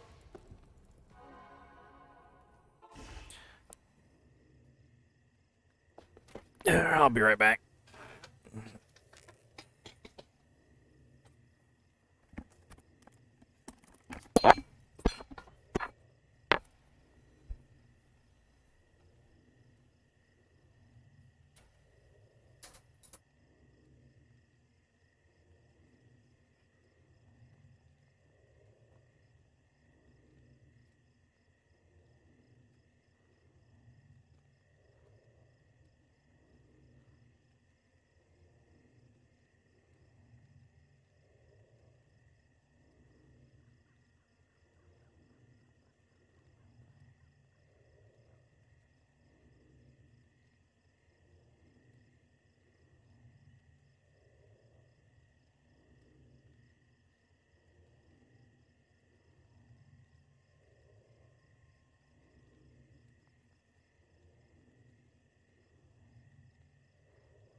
You know how hard it is to play this game and micromanage a chinchilla at the same time? It's a little insane.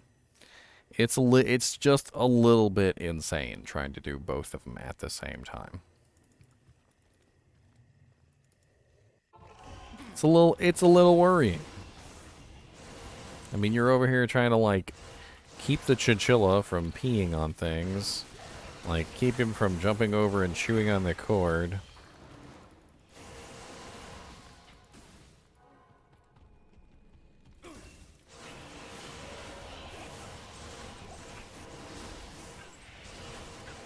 You kidding me? They'll copyright strike you for anything these days.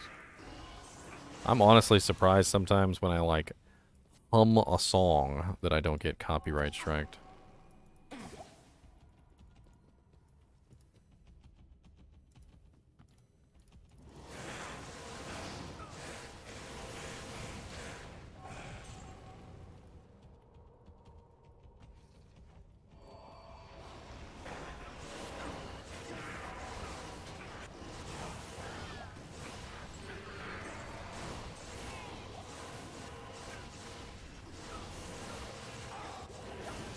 God bless it. How the hell did he die?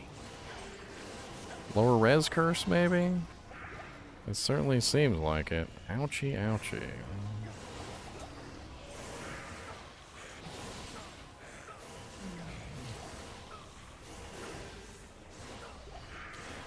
Note to you guys and gals out there who are, you know, playing this game.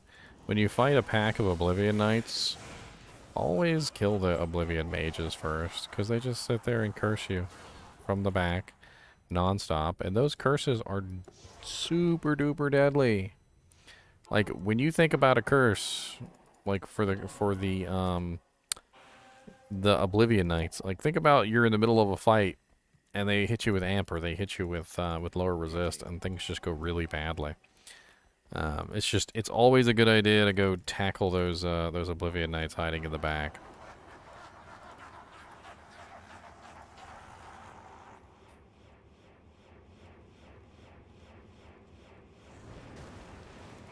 Half for a second there, I thought Mr. NiNi was still on my shoulder. I looked over. I was like, no, that's right. I put him up because he was being a rotten little poopy face.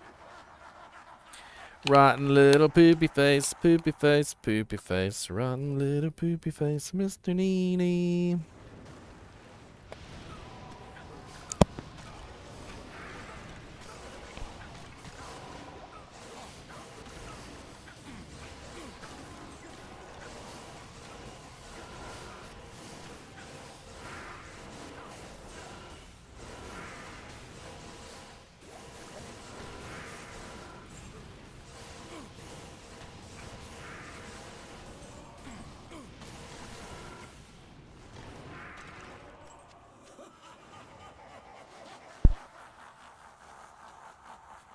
All right.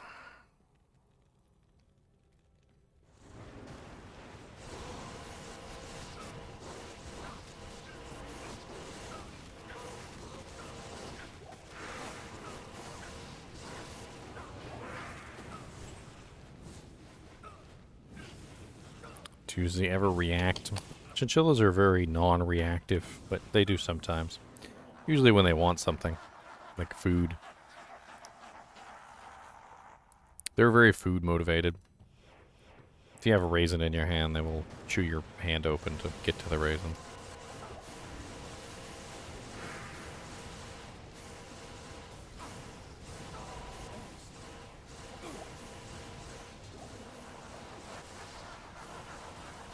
They will chew your hand right open, sir.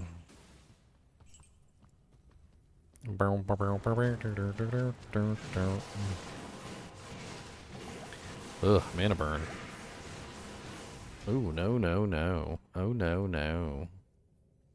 Oh, no, no, no.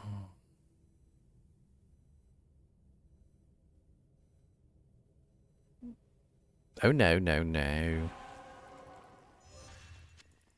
Frickin' mana burn Listerine. That jank hurt, too. When I fight Listerine, I usually fight him in a situation which is a little bit more advantageous. Most of the time, he's not that big of a deal, and you don't really have to worry about, like, him killing you. But there are spawns of Lister the Tormentor, which can be particularly nasty, and I mean, like, really, really quite nasty. And so sometimes you do have to be aware that he can spawn in a really, really nasty mode. What you usually do in that situation is you bottleneck him. It's the easiest way to deal with Lister when he's like that, is just to bottleneck him. Bottlenecking is basically the process by which you force them to fight you 1 or 2 or maybe even 3 at a time. There's various ways that you can bottleneck in the throne room. One of the easiest ones is down here by the rock. There's like a rock and a pedestal, and what you do is you force Listerine to come down here to the rock and the pedestal. And let me switch back over to my conviction. And basically what this does is it gives you a little area where you're not getting hit by every single one at the same time. And as a melee character, it helps out a ton to be able to bottleneck him just a little bit. Basically, I went into that overconfident that he was going to be, you know, super weak. And come to find out, he wasn't super weak. So it does happen on occasion. You will get these like super uber ridiculous Lister the Tormentors on occasion, and you do have to be careful because they can be killacious. Absolutely killacious. Stop teleporting away from me, Baal.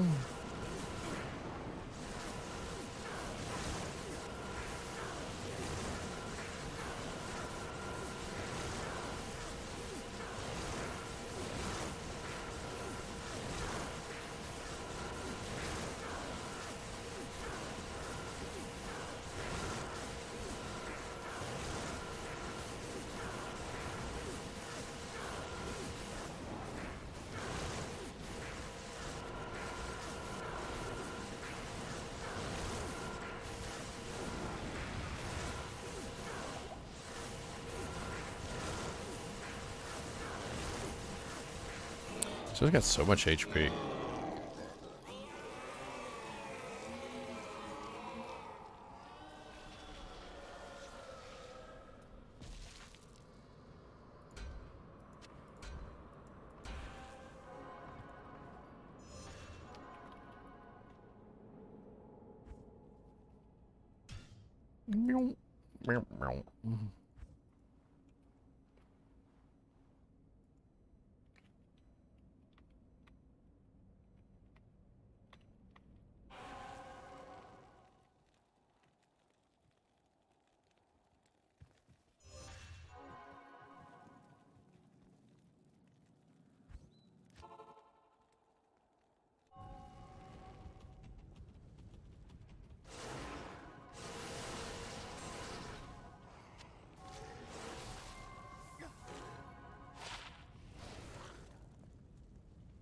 Oh, that's actually kind of sexy. That's actually kind of a sexy jewel. 10% damage taken goes to mana and 10% MF.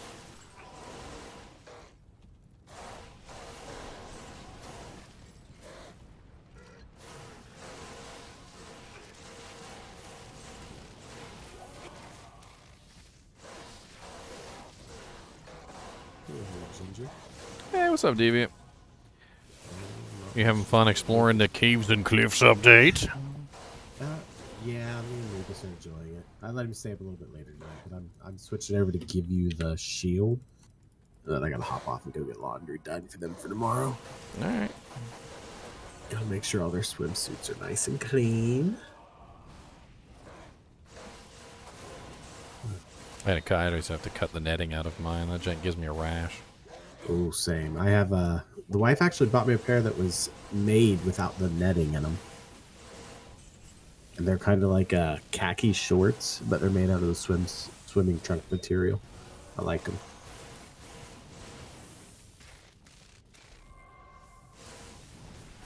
What are you getting off into, Ginger?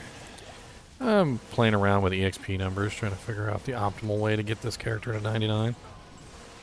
Oof, that sounds terrible. The way Tio did it, pretty much. Well, Yeah. I'm trying to do it without like an entire 50-man group Yeah, behind I me was- feeding me I was stuff. talking to Squiddy and them, and I told him it would require at least 12 people. 4 people to go off and get Diablo to 1 hit. Or sorry, 5 people to go off and get Diablo to 1 hit, and then you plus 6 people to jump in on those games for the Diablo kill. Well, I'm actually coming across some very interesting information as I'm exploring this myself. So you guys might not have ever even figured any of this out. One thing that really kind of blew my wig back was solo Diablo and solo Baal kills give more EXP than being in an 8-man group. Really? I tested it the other night, and basically what we did was we had an 8-man group, and everybody killed Diablo. We were all there, and so I got 26,700 EXP for killing Diablo. I did it by myself in a single-player game with no one else in the game, and I got 36,000 EXP. So literally, I got 10,000 more EXP for killing Diablo by myself than I did in an 8-man group. And I tested it again with Baal, and it was the same thing with Baal. I got more EXP for killing Baal by myself than I did in an 8-man group. Damn. And What game are you in? I'm in GGM 4. What I think it would probably have to be is, you're in an 8-man group, we go through the waves, and then you go in and solo Baal. Well, But that's what I'm Eight- trying to like, figure out right eight now. Baal, and it would suck because it would take a while. Like if I could just simply solo Diablo or solo Baal, like I think Diablo is the easier one in my opinion. Yeah, I might have to borrow somebody's Enigma to do it efficiently enough. It's not a matter of can I do it, because I can do it just fine. It's a matter of can I do it before you guys kill Baal. Probably not if the 7 of us are in the run And and that's you're down there by yourself. yeah. So I would definitely need, I think, teleport to be able to keep up with you guys. Absolutely But you would. essentially, what I would be doing is I would be running Diablo while you guys would be running Baal, and I think in that situation I could make it work. Well, here's a thought on that, just to speed things up a little bit, because it's getting to like the star and getting through everything that's kind of a pain. If the runner, like if the teleport sorceress or whatever would tele chaos for you, just like tell you to the star essentially, put a portal up, and then they come through to go do to start the Baal run, that would give you enough time to go through the portal yourself and then start the run there, and then they still have all the time while you're effectively killing everything. I mean, That may be a way to it kinda could speed it work up a out if I little bit. started from the star. He'll be able to keep up with you now. He let me borrow his Enigma. I'll give it back No, to you. no, that's an extra I made. You got an extra. I'm Enigma, huh? wearing my Barb is wearing the one that he won in the raffle. Ah. That's the one that I made the other night, and I just couldn't figure out who needed it the most. And then Squiddy said, Oh. "Well, I think Ginger's trying to push 99. I'm pretty sure he would put it to very good use, and he's active on the game a lot." And I was like, "You know what? You're probably right. I'll surprise him with it the next time I catch him." Well, I mean, there you go. it will definitely make the seal popping easier because basically Oh. what I need to do is I need to be able to bypass some of the monsters. Yeah. Just so that I can keep up with you guys. I can do Yeah, 8-player. just so you I can can- do 8-player Diablo just fine. I just can't keep up with you guys doing 8-player Baal.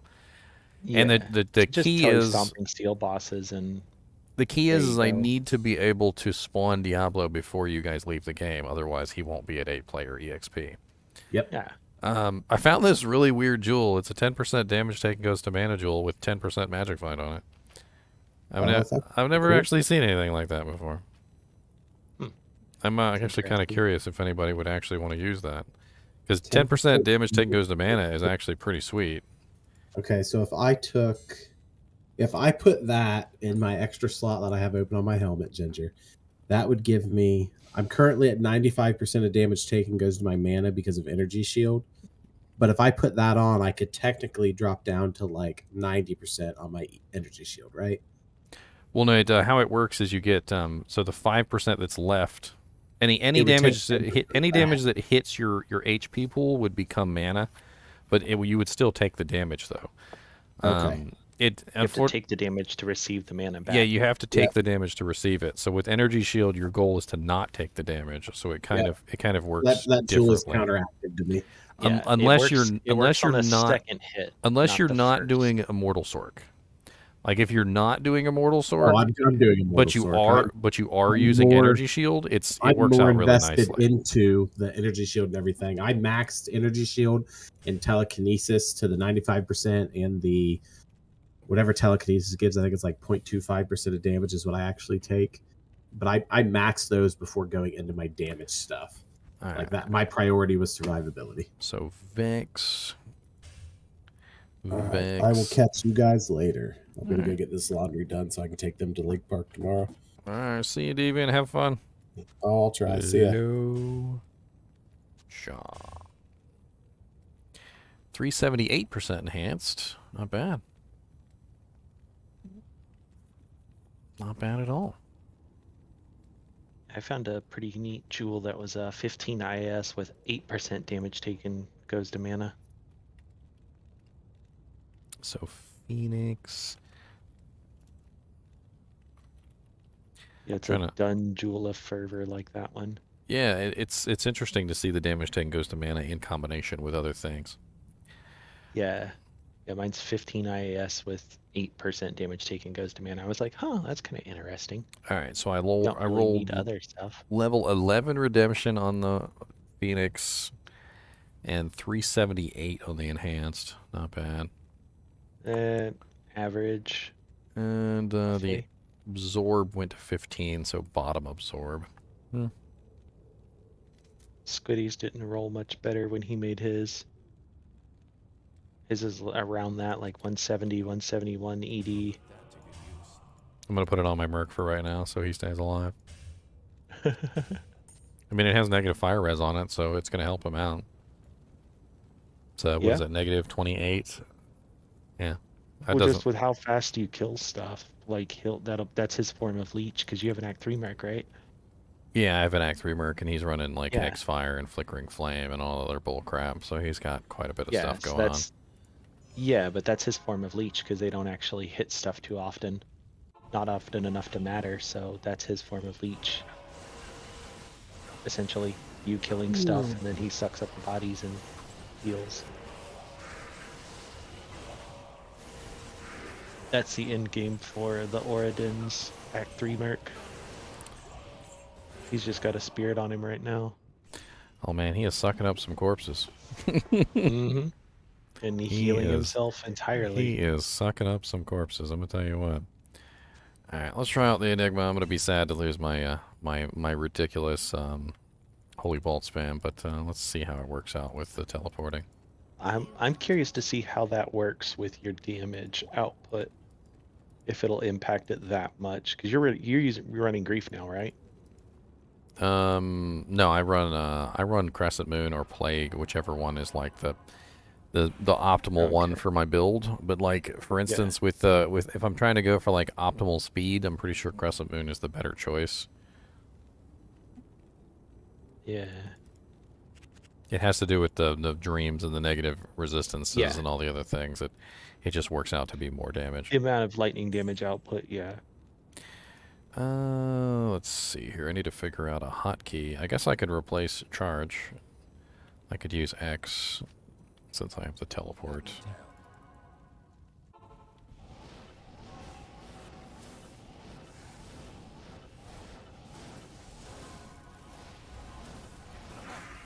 Oh god, that's a nice little bundle of monsters there. Holy crap.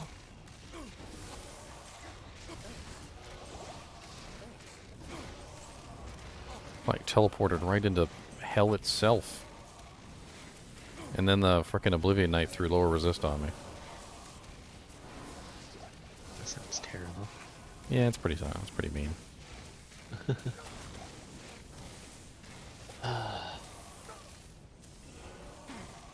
I don't want to do this project. Ugh. What project are you doing? Doing more small charms like I did before, Oh. but me and Squiddy talked about it. Basically, I'm off of work. I had surgery a couple days ago, so I'm off of work until the 27th. So we decided to up it from 100 to 2 full characters, so 280. And do a bigger mass identify of small charms. I'm at Ooh, like I just got a Mal off 116. of some random mob on the way to get the leg. Nice. Yeah, I've been playing players Top one cow. temperature. It's amazing the difference in drops. For what? Players won what? Yeah, I've just been doing players one cows all day. Yep. It's certainly easier than players 8 cows. Oh yeah, by far. I can already tell I'm throwing you can way get more into- jabs than normal. Yeah, if you can get it to players 3, it's still not terrible on jabs, and you can kill things fast enough. Oh no, I'm wrecking stuff. Yeah. I'm already But got so the leg. I was just saying, like you get like the higher drop rates in players 3, Yeah, and they yeah. don't feel that much harder. But players 5 or players 7, there's a definite difference there. Players 3 isn't P3 terrible. ideally is what I like, to be honest, P3. So just first hot take of taking off my principal armor. I can totally tell that I don't have my holy bolt spam. Like it's so noticeable. Like the lack of my holy bolt spam is such a huge like negative. Yeah, that's what I was concerned with. I was Like hoping that it the wouldn't lightning be damage is too nice, terrible. but but like I guess missing the holy bolt spam is it's just too much. That's what you're invested in. You'd have to, unfortunately, I think respec maybe into something a little different. No, look, Pompey's Wrath.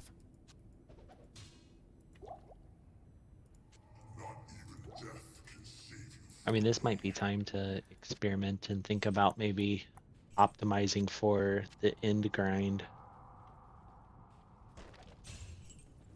There's a set amulet on the ground I didn't even see. I guess because I'm seal popping. I guess that's one thing I can do is run around and look real quick and see what dropped on the ground. If you get the last seal boss to like one hit, you tally the other areas real quick where there's a bunch of monsters, and then if you kill it within like a couple of seconds, everything that you just like basically respawned will drop stuff. But if you just do it one seal, and then one seal, basically only the things that are around you when that last boss drops will actually drop items. The rest of them will just poof. There's an art to it. Yeah, you gotta teleport around that first area and then go and pop the last seal. Yeah. Because you have to be there within so many seconds or something. I don't know. Yeah. There's a video on it somewhere. Within so many seconds. Yeah, there's an art form to it to optimize that aspect Yeah, of because it. the first time I did it, it was like, no, they never explained it, and then I forget which video it was. It was a long, long time ago, but they just like, every time I watched the video, they did that like loop right around the beginning.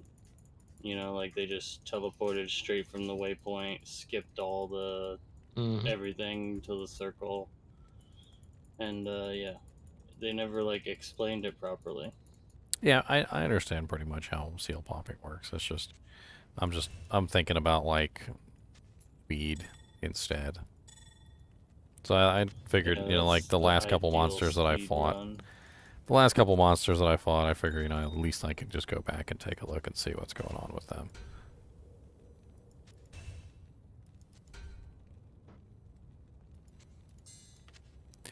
One thing I might have to do I is will say not pick my up every mark single does item. not like high level. I know the loot is real. It's just, you know, so much loot. I was trying to see if maybe I Oh, could, like, carry my Nikes. principal armor with me so that I could put it on for, like, when I'm killing stuff, but... Eh.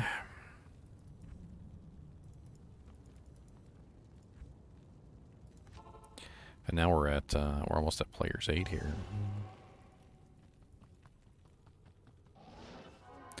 There's an EXP shrine right here by the door.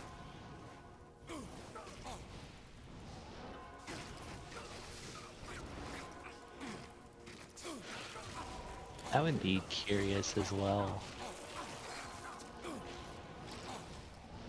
See what the difference is between an EXP shrine or no EXP shrine. It's 35%. But unfortunately, because of the way that EXP bonuses work, it doesn't really quite... It's odd. Can you help me get my body up here, Nico? Where you at? I got help. I just need to go up here a little bit further up. Like a little bit further up here. I think it's, oh, it's to the left, right here. Oh no. I got frozen. No!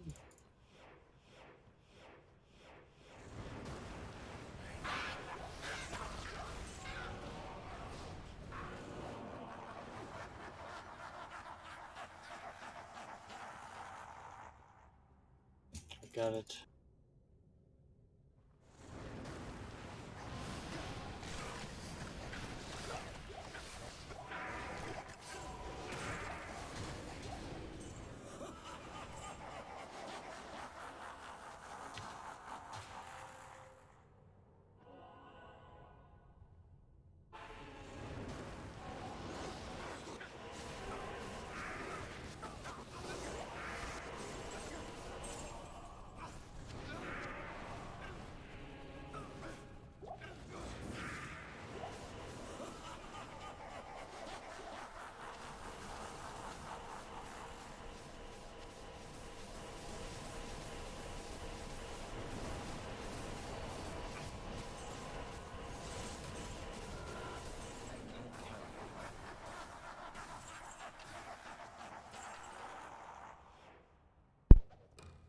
So bright.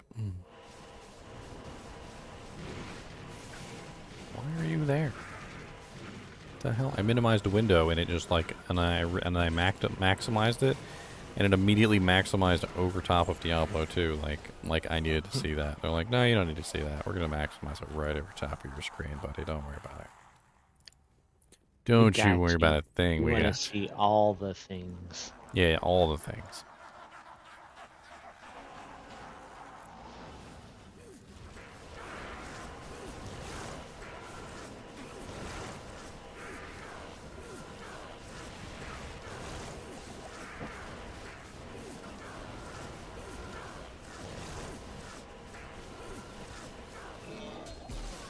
A ring? Alright, number 5.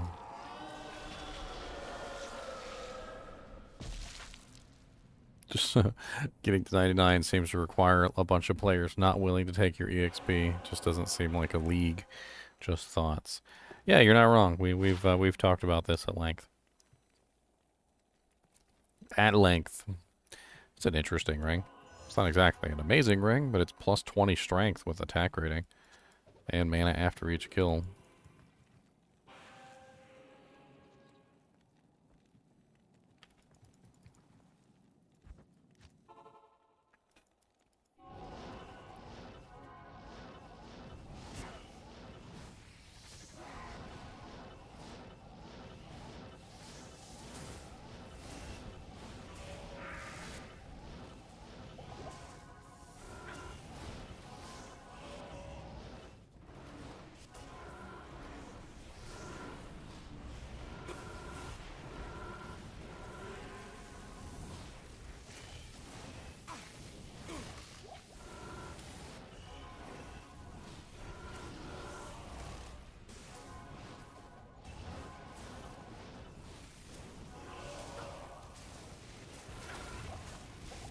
I always forget. Do you actually have to kill the minions, or is it just the Grand Visor?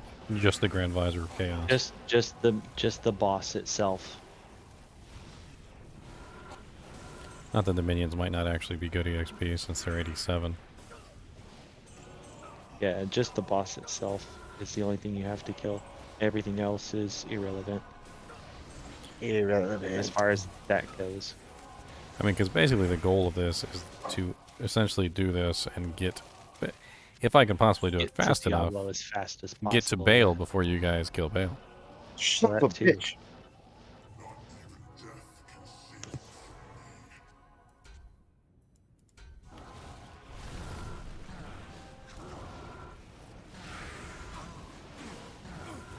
Yeah, if you can clear Neothok and then go to Chaos and clear that, that would be like crazy ideal. Or just have like a sword just telly and just like put the waypoint there. You start off in F5, go to Neothok, you know, he just teleports there. And Hey, Guardian Angel. And a code rune. Anybody need a Guardian Angel for their Merc? Or for their Paladin, for that matter?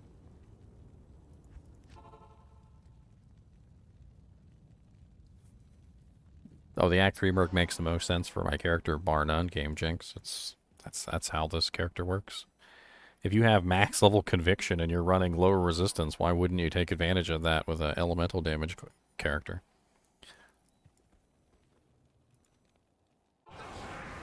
Okay, let me drop this on the ground just in case anybody wants it. Guardian Angel is great to for Travancore farming. If you guys don't have one, you can put that on your Merc. Gives them basically 95% all resistances. And then you tag it up with something like Kira's, and he's basically like immortal.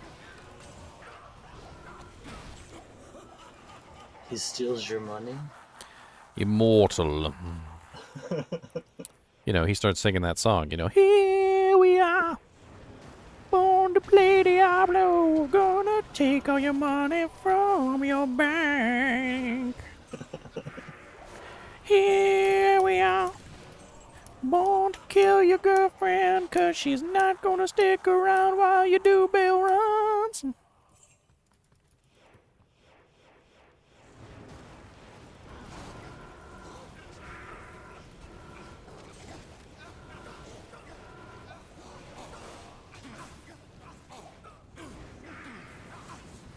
Oh, I just made a pretty good Paladin amulet. It's 2 to all skills, 5 cast rate, 18 to mana, 10 to regenerate mana, 19 all res, poison link reduced by 75%, and then gold.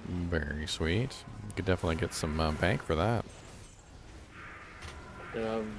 Cast rate could have been higher. But... Oh, I just rolled another pally. 2 to all pally, 7. I just got mana, like a ton of mana on both of these. Hey, that's a nice, that is a nice Geeds. Just got a really sexy Geeds.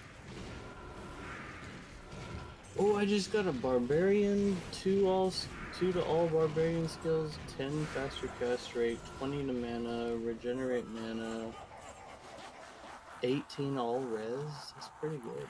This Geeds is 148% gold, 15% Fender, 36% magic find. That's pretty sweet. Nice. Yeah, mine's got a high magic find, but the gold. Oh, I didn't is put my only dream helmet 106. back on.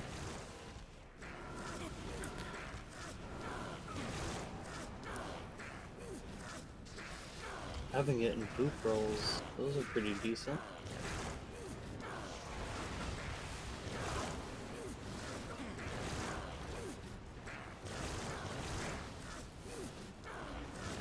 Yeah, you just gotta keep rolling. Eventually you end up with the good rolls.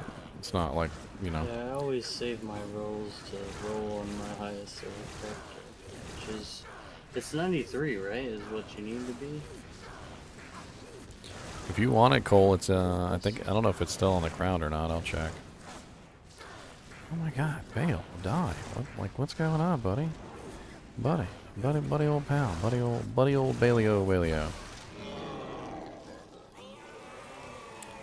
This Geeds is actually better than both of my other Geeds, by the way, so I'm going to drop my Geeds in town if you guys want them. This is a 15%, and I think it's better Magic Find, or close to better Magic Find than the one I had. So I have a 39% Geeds, it's only 11% Vendor. I'll drop that on the ground. And then I also had another Geeds. Where's that one hiding at? Yeah, there it is. It's a 15% Vendor with 24% Magic Find. Drop that on the ground as well. This one pretty much replaces both of those, so I'm not really worried about it. If anybody wants those Geeds, maybe you need a 15%. Cole, if you want to come grab this Templar coat, it's in GGM 5, password 16. And speaking of games, ready to move on to 6. If anybody wants those Geeds, you're more than welcome to them. If anybody wants that Guardian Angel Templar coat, you're more than welcome to them.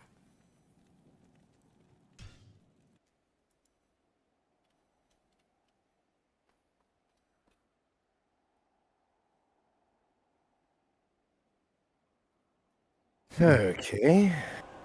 Sorry about that. My soda decided that it wanted to be worn, not drinking. Your soda is warm? My soda decided it wanted to be worn instead of drinking. Oh. You shouldn't wear your sodas. It's definitely not a good idea. Yeah, I try not to. It didn't even look like the soda was going to do the fizz up overflow thing. So I took my eyes off it. And the next thing I know, it's like buttering on my leg. That's what she said. The runes. The most glorious runes. Mm. You know what? I can free up some inventory space real quick. Let me do some crafting. Miner's wheel.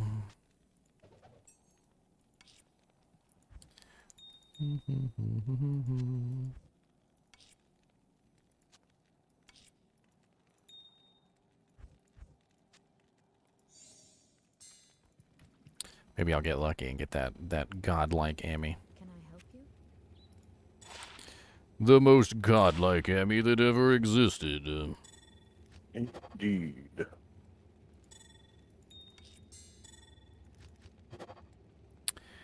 Oh, I did get a +1 pally. +1 pally, 4% block, 14 dex, lightning res, poison res. It's not god awful, but it's not great either.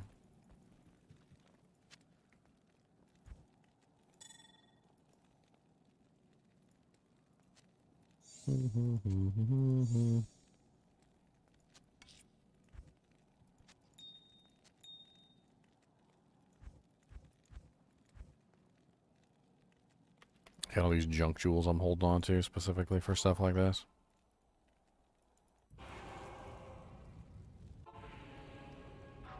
Oh, he's already dead.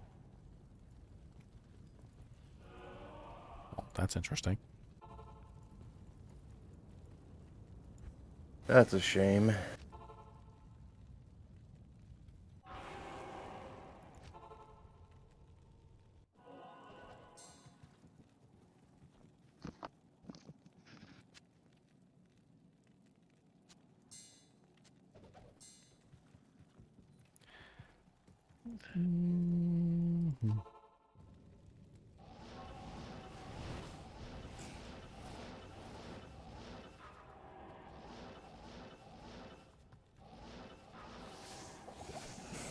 I can't expect anyone to understand what's going on, especially if they only just showed up.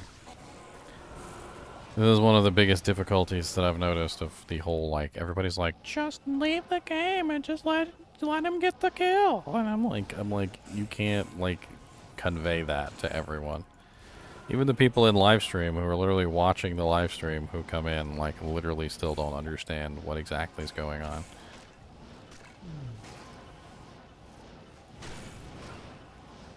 Yeah.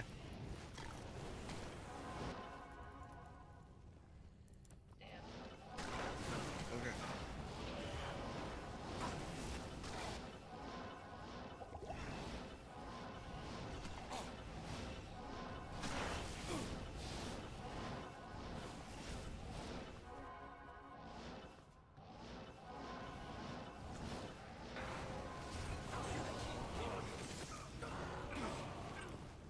Ethereal boots.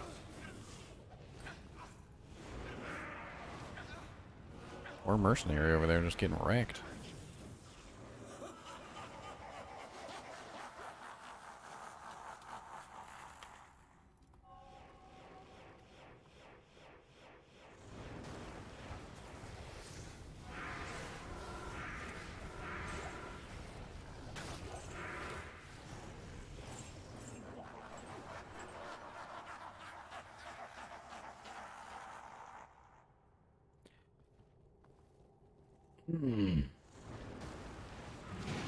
Oh god, fanaticism.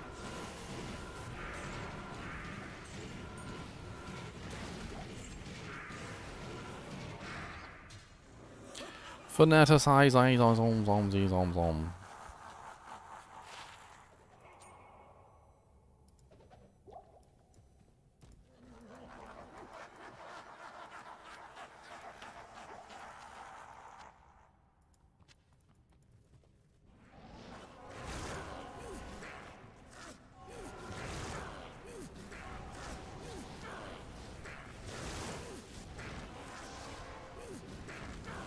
Oh yeah, I need to make sure I go grab grief next time I'm in town.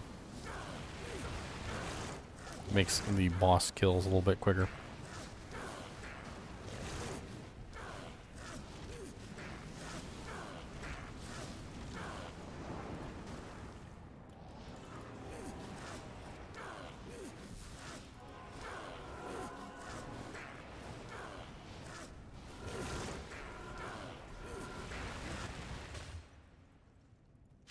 Suion?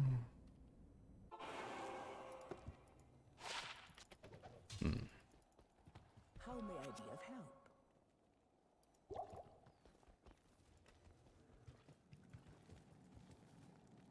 help? These random items on the ground.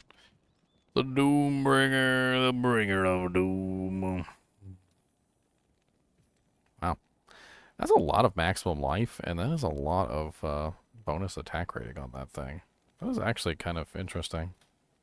It's too bad it's indestructible, which means it can't spawn ethereal. 20% increased maximum life is a lot of life. 40% bonus attack rating is a lot of bonus attack rating.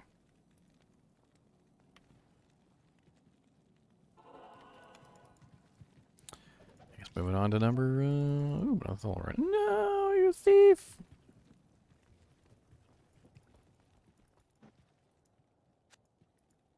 All fell runes belong to me!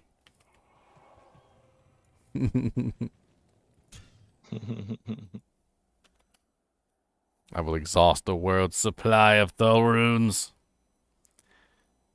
Like Still trying to make that single-handedly. Amy? The other YouTubers are like we can't make spirits anymore, so we had to like resort to using like splendors and like other rune words because literally Ginger has just like consumed all Thel runes in the existence of time space. Like no more Thel runes can ever drop because they immediately go into Ginger's inventory for crafting purposes. He always said he wanted to make sure that people couldn't use spirits anymore, and he finally succeeded.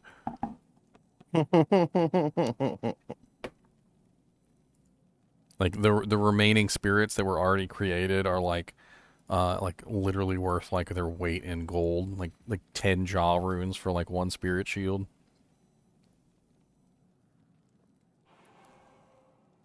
Paladins have a special ability called Holy Shield. That's how they make their shield glow.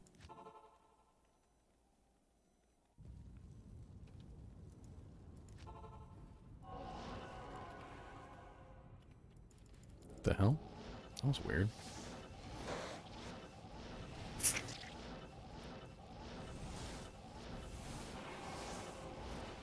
I need money.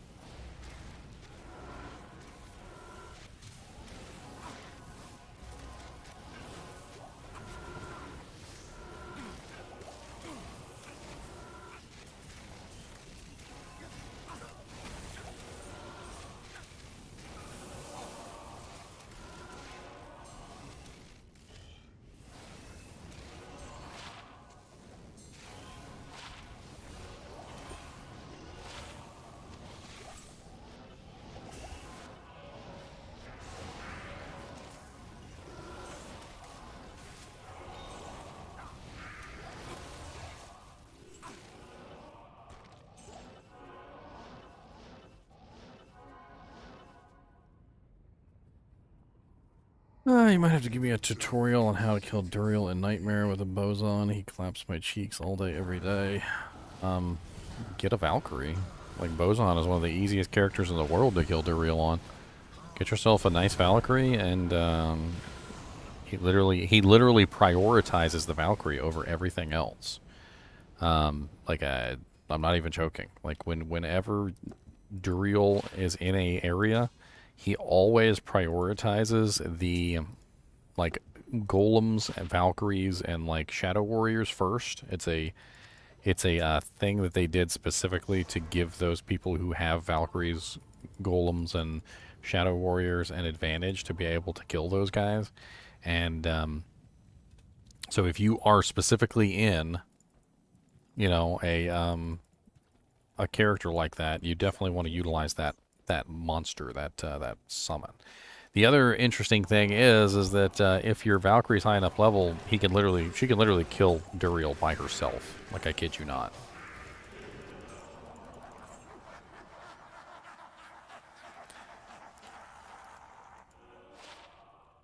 Oh, very nice. +2 jab, 20% IAS, 8 dex, a single resistance, and some Nova procs. Those are some pretty sweet little gloves. Any jabbers need some 220s? Do some jabbers need some 220s, boys? Some pretty sweet 220s. I was thinking about making a Javazon for ladder.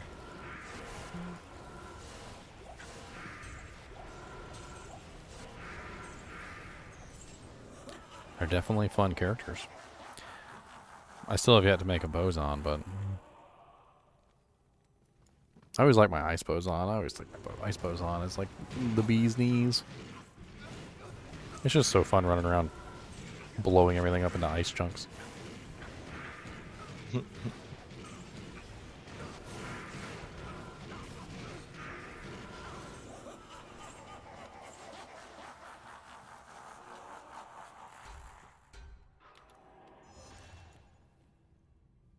Forgot to get my grief. The ladder ends 4 months. So 4 months from the date it was launched. Which wasn't it launched like April 28th? It'll be, yeah, August 28th. Yeah, so August. Technically. So we'll have a new ladder season for Christmas, basically. Mm-hmm.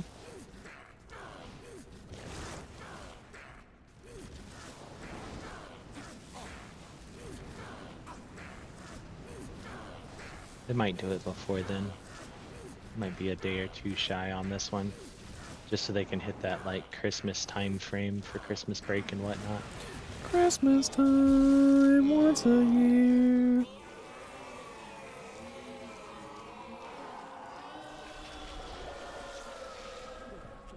Honestly, these are pretty fast. Especially with Jin teleporting the throne. Let me grab this grief before I forget. It helps speed up the smiting. Since I can't have my principal. My poor principal. The Chinchilla was getting really antsy, so I put him back in his house. I think he had to go to the bathroom. And I try not to get peed on, so, you know, there's also that. Let's try not to get peed on.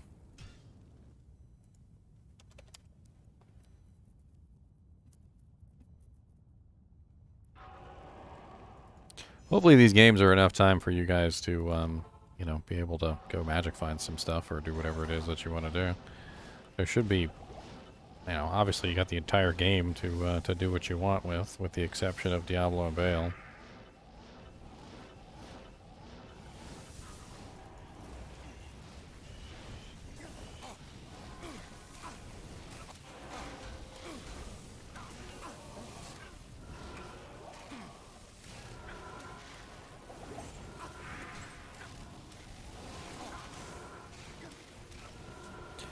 He does not like being in that cage either. I can like hear him in the background just like yanking on the bars.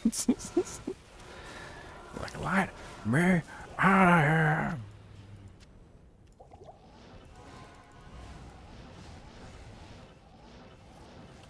You think these bars can hold me? You think these bars can hold me?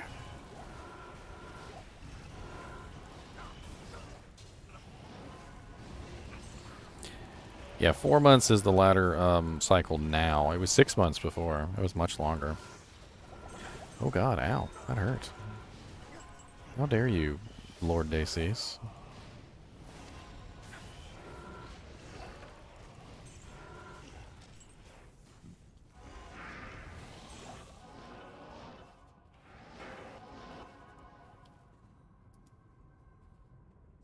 One thing's for sure is if we were in like an 8-man Diablo, or sorry, 8-man run. So let's pretend for a second, just a theory craft. Let's say we had a 8-man run and we were doing Baals, and 3 people went into Diablo's sanctuary. Each person did 1 seal. You'd be able to kill Diablo probably before the first Baal wave dropped. Like, that's how quick you could probably get it done. Maybe. And that actually doesn't sound bad, because even though you would be splitting Diablo's EXP 3 ways, like if we had 3 people trying to get to level 99, if we could kill Diablo that fast in a player's 8 scenario, would be kind of insane as far as EXP would go. And then we could join you on the Baal run, get the Baal EXP too, and then move on to the next run over and over and over again. I mean, I would hope that 5 people would be able to take on the Baal waves by themselves in players 8. I can take them on by myself in players 8.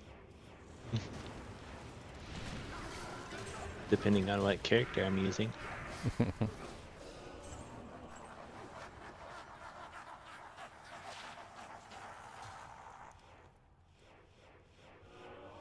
Can smite shields be enchanted? Smite does not transfer elemental damage, if that's what you're asking.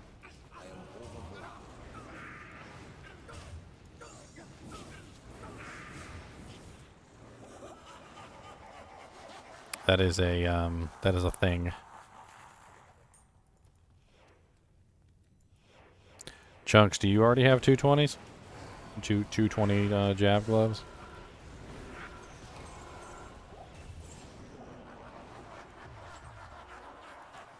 You might even be wearing blood 220s, which of course are going to be better than regular 220s. Yep.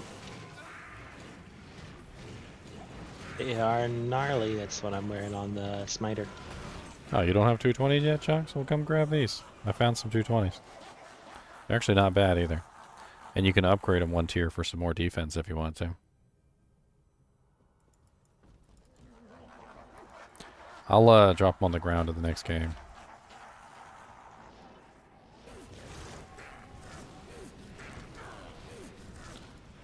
It's so unsatisfying now not having my holy bolts pop out. Like, it's just super duper unsatisfying. Seems plain, doesn't it? So plain and boring. Once you get all the fancy bells and whistles, it just seems so plain. boring.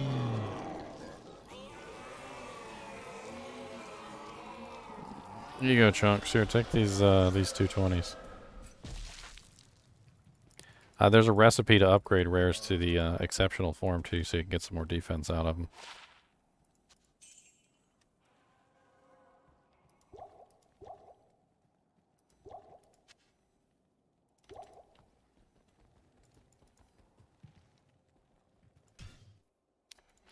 Number 9.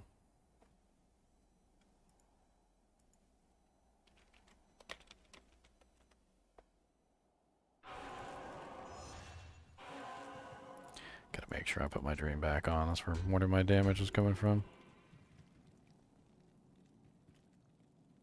Can you talk about how some skills amplify others? Like, what are you talking about specifically? Like auras, or...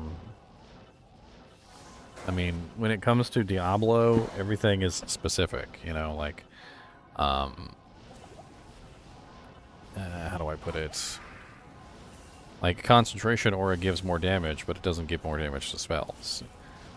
Conviction aura reduces resistances of monsters, so of course any ability which is a a spell that does elemental damage is going to get beefed up by something that reduces the resistance of the monster. Like in general, when you're talking about how you buff up another skill or like synergistically like building a character, you want to think that way. So like that's like my character, for instance. I'm using an Act 3 Merc. Why am I using an Act 3 Merc over a much superior Act 5 or Act 2 Merc? Well, the answer is I don't need physical damage. Physical damage isn't really my interest. My entire character is built around reducing the resistances of the monsters around me elementally. So it makes sense to have an elemental damage character with me that can take advantage of the fact that I'm reducing all the monsters' resistances by massive proportions. You know, it's just good sense. You lean into the strength that you have. Like if you're a Hammerdin, for instance, who's running concentration, you have an aura that massively beefs up the physical damage of a mercenary. So you wouldn't go with an elemental damage mercenary as a Hammerdin because you're running this massive, ridiculous, you know, concentration aura, which is going to help out specifically, you know, your mercenary's physical damage. So you would go with a rather high physical damage mercenary instead. You know, you just kind of, you got to put in, you know, the connections together. You got to figure things out like that. And once you get it all figured out, it's usually pretty easy. Look here, Lord Decis. Quit the curses, alright? Those curses are nuts.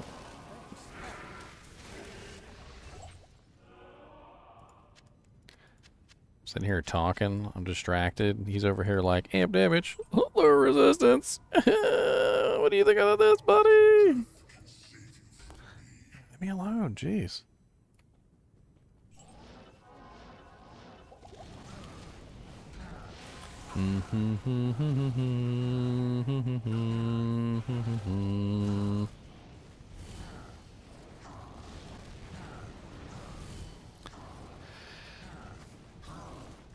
So like right now, I have a Dream Helmet on that has lightning damage, but the lightning damage is not being transferred via the smite, so it's completely useless, which is usually why you'll see me swap out to the other helmet when I'm doing the smiting.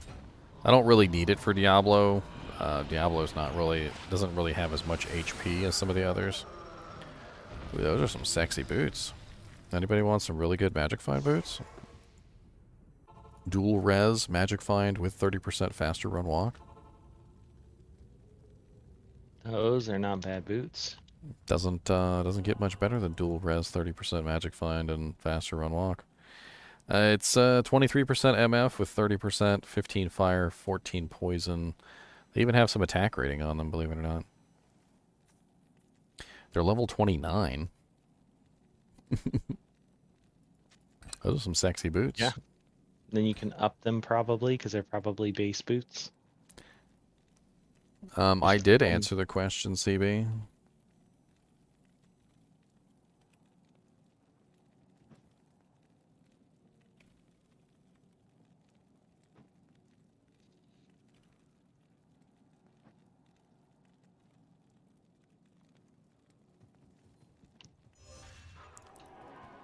I just spent the last 5 minutes answering this guy's question, and he said, "Can you please answer my question?" And I'm like, whoa, whoa, whoa.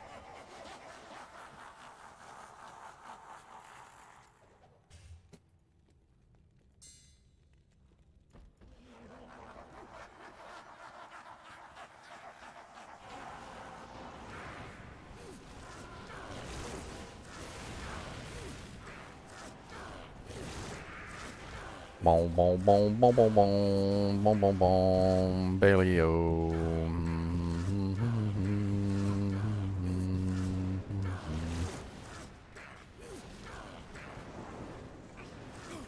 Why am I doing the same run 10 million, trillion, quadrillion, bazillion times? To get to level 99, of course. If I could get to level 99 by not doing the same run a million, trillion, billion times, I would. It's unfortunately not possible.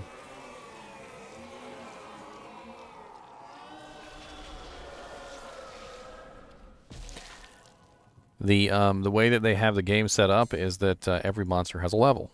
And just like in most games, if you kill a monster that's way below you in levels, you generally get no EXP from those monsters. Well, once you get your character up to a certain point, your character is a really high level, and all the other monsters are not. And basically what this does is it creates a level difference between you and all the other monsters, and all that's left is, you know, the few monsters in the game that are high enough level to actually give you EXP, which is why you basically see me doing the same run over and over and over again. Because, you know, we're in a situation, essentially, where we are stuck. You know, it's like, okay, well, if these are the only monsters in the game that can give you any EXP, then these are the monsters that you have to farm.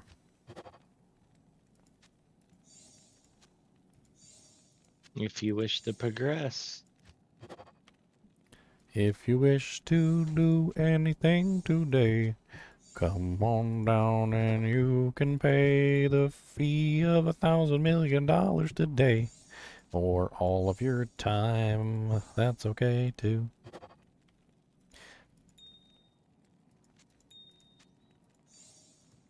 Trying to get rid of some of these gems.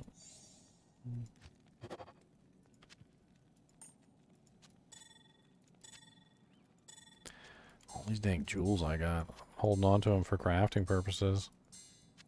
Because every time I start crafting, I start running out of jewels, and I start begging people for jewels. Rick, can I please I have have a some bunch jewels? if you need some. I probably got, I don't know, 50 or 60. I have 100. I've got them. I'm holding on to them. I just, you know, they're taking time. Have I tried a max replenish life build? Not yet. I've done something like similar, but not really like a max replenish life build exactly. I've actually seen some people do it before, though. They literally just like stand in the they literally stand in the middle of a bunch of monsters, like in hell difficulty on like players 8, and they just laugh and the monsters can't kill them. It's pretty cute. I have a pretty good one set up. I regenerate 194 or 184 life every 2 seconds. Oh yeah, you have a pretty nice one, but I think what he's talking about is like It's not max. Yeah, it's not max, but Like I this. wasn't trying to go max either. Yeah. This is like the stupidest thing too, because like once you build the character, like you really can't do much else. Like you just kind of stand there and you're immortal, like, but you really can't do much else.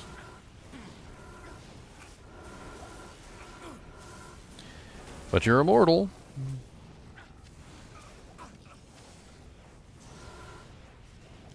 Unless you get one shot.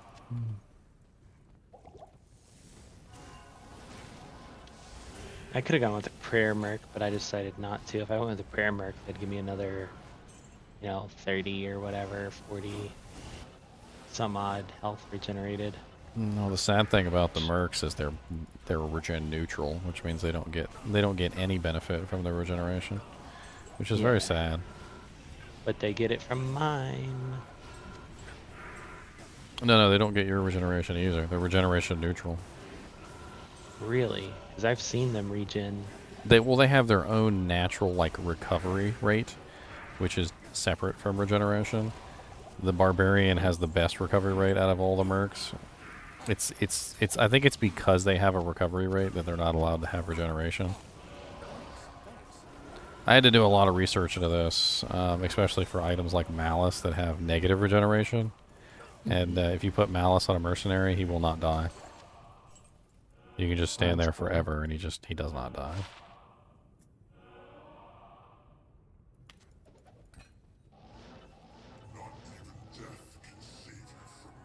Yeah, I'll have a good one.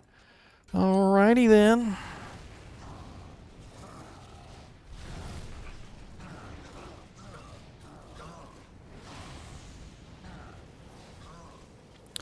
I really don't want to see a whole bunch of extra slots on the mercenaries because it's probably going to unbalance them terribly. I'd like to see them do more with the mercenaries. There are definitely some things that they could do.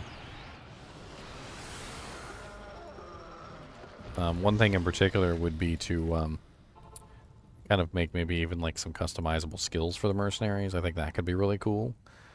Instead of just making them set skills, you could make it so that like you pick the merc and then you can choose or mix and match between different skills. Maybe even like for the Act 3 mercenary, you could have a mercenary that has like, you know, fire, lightning, and ice skills all mixed together, which could be interesting. Like I think being able to actually customize the mercs could be a very, very fun thing.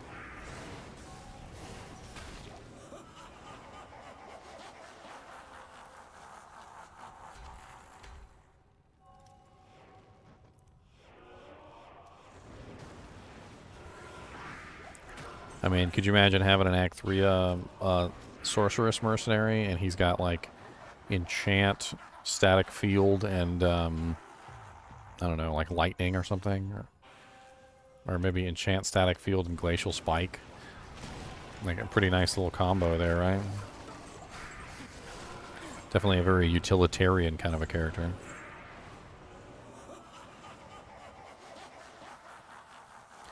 I feel like the rogue merc could be very easily customizable, like give options like strafe and multi-shot, stuff like that. That could be fun.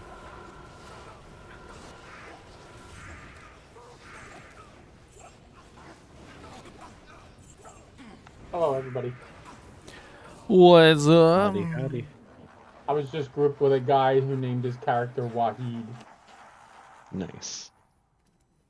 Or were you actually playing with the legendary Wahid? That's the question. That would be cute. You might have just been playing with the legendary character Wahid, and you didn't even know it. It could be Ginger. I don't know.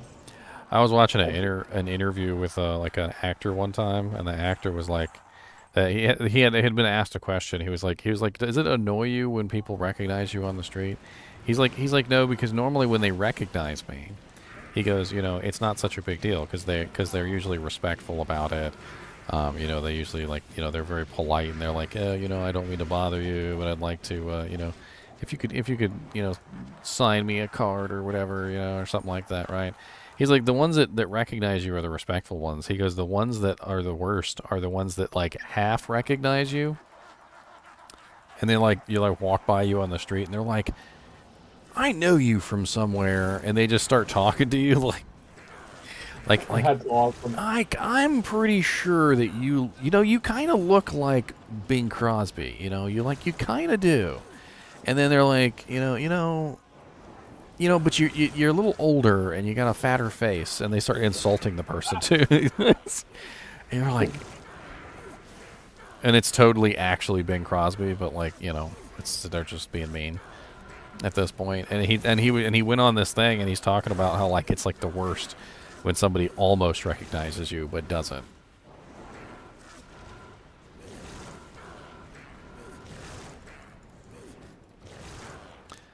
Look here, Baal. Stop with your little sliver of HP and die. Oh, I forgot to swap to my grief. That's why. My bad. Wow, what garbage drops from him. I'm sure there's an easier way I could add in some CB into this build so I didn't have to swap my helmet. Not really a lot of good CB choices that aren't like a weapon, a shield, a helmet. Because of course I have to wear the shield, I have to wear the helmet for the dream, and then I've got to wear the Enigma so I can actually teleport to the target quick enough. I don't really necessarily have to wear Dracul's Grasp. I think I'm doing just fine without him. Let me switch back to my laying of hands for the extra speed and the rocks. Next.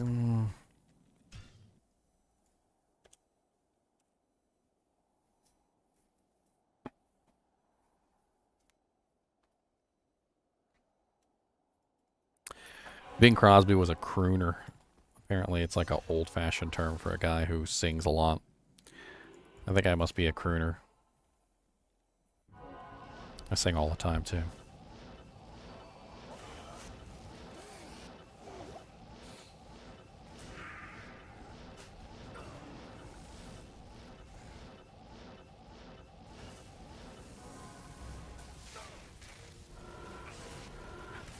Oh, my Merc's dead. I didn't even realize he was dead.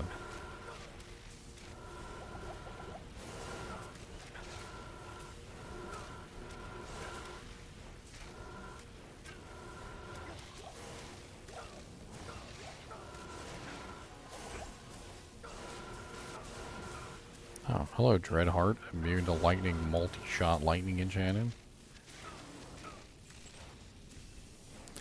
I thought that was the Grand Visor of Chaos.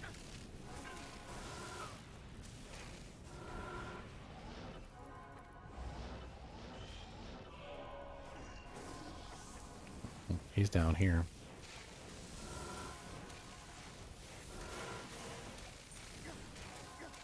Ooh, small drop.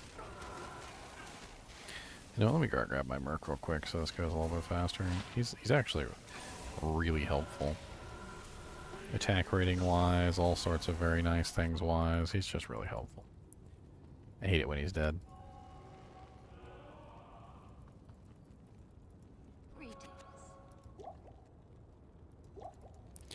The extra damage he gives is kind of insane. But that's mainly because I'm beefing him up, right? I got the really nice high level conviction, which of course in turn is beefing up his damage considerably. And then he's got the attack rating bonus, which is beefing up my damage considerably. Making sure I'm hitting my targets.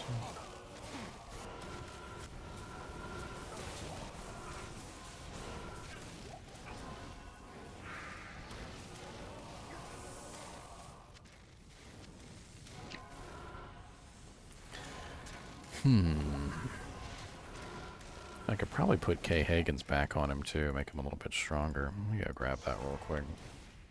Optimize these runs as much as possible. Now that he's got the redemption shield, he almost doesn't even...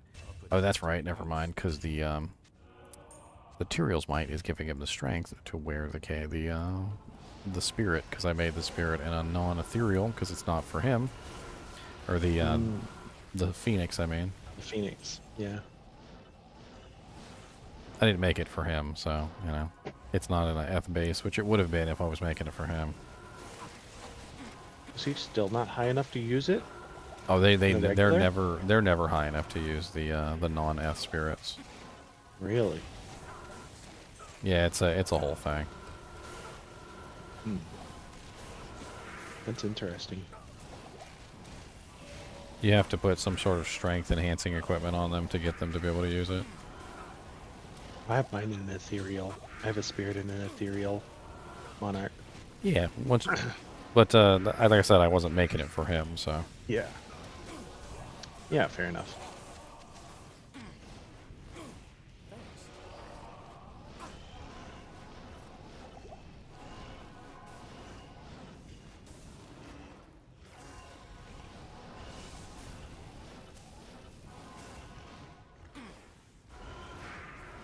It's actually for my spears on. She's gonna have fun with it. It's for her, like, uber tank mode, so that she can, you know, 75% block chance along with all her nice little other ridiculousness. Mm-hmm.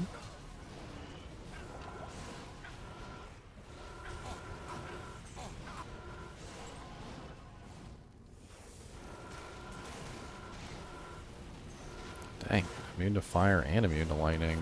Unbreakably so as well. Oh, dang, Infector of Souls. It's kind of nuts. Man, switch to my other weapon set just so I could kill him. They're usually not unbreakably immune.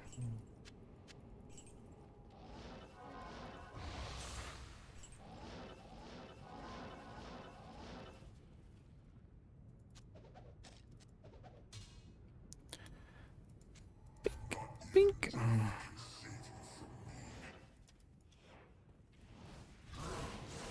We were running into some yesterday that I was hit with lower resist, and someone had an infinity, and we still couldn't break some of them. It was crazy. Yeah, it happens. That's why when people ask me, like, they're like, "You can break cold immunes." I'm like, look, dude. I'm like, look. You can't. I'm like, you're talking about trying to break them with an infinity, okay?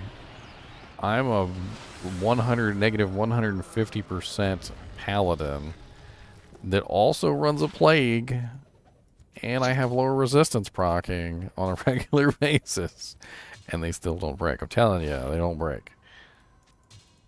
the rare off monster that you find that breaks is like so uncommon.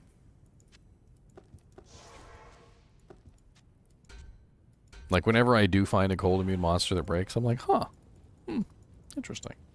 First time ever.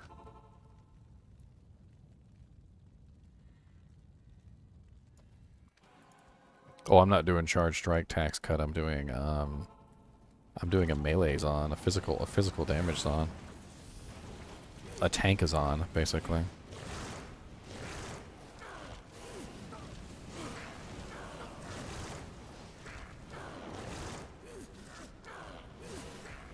I feel better now that I have my laying of hands back on. I can see some holy bolts at least. The other thing is that it had become a situation for me where literally I knew that if I how do I put it? I knew that if I saw a holy bolt that my hit was landing. If that makes sense, because it's 100% chance, right? So Yeah. I knew, so it almost became like a comfort situation where I was like, okay, I see my holy bolts, that means my hits are connecting.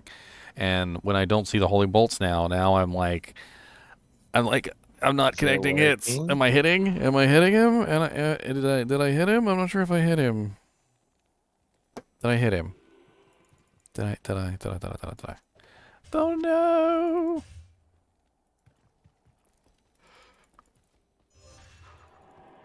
How may I be of help?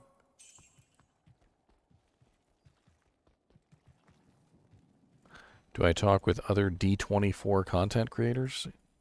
You mean D2R? At your service. I don't really talk with other content creators now. I don't think I've really gone that far. I mean, I sent like Mr. Llama a message every now and then asking him for permission to maybe like, I think one time he did like the talks with the developers and it was on his channel. So I sent him a message and asked him for permission to basically restream that. And he said it was okay.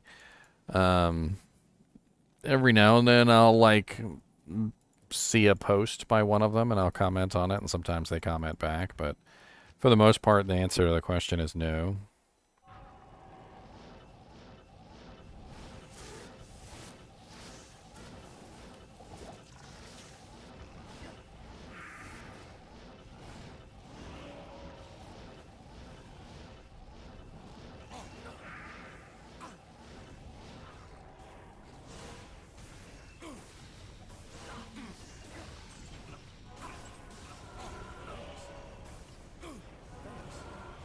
I'm trying to kill my merc. Why are you guys so rude to my merc? Why? What did he do to you? What did he do to you? He didn't do anything to you.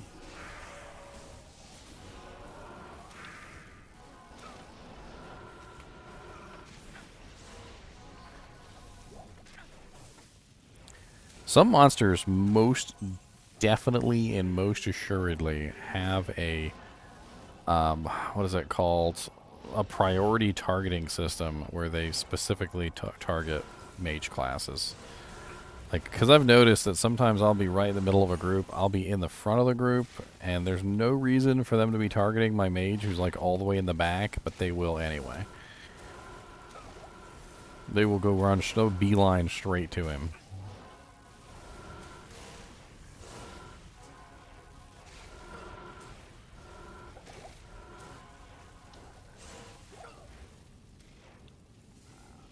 Sucking my mana away. I need that mana for stuff. Killing things.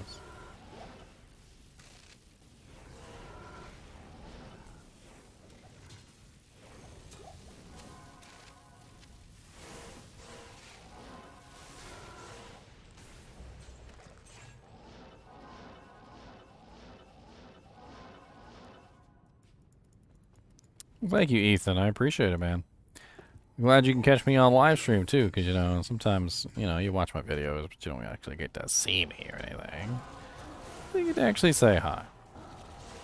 Got plenty of more videos coming up, by the way. Plenty. Always got content coming out. In fact, I probably have too much content, but you know what? If that's what works, that's what works.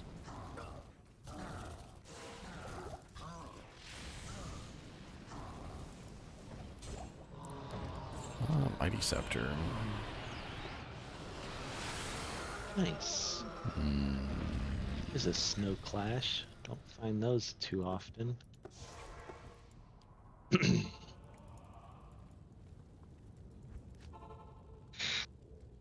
Bailey Eliotson, Bailey Yotson free. Bailey Eliotson, Bailey Yotson free. What do you need?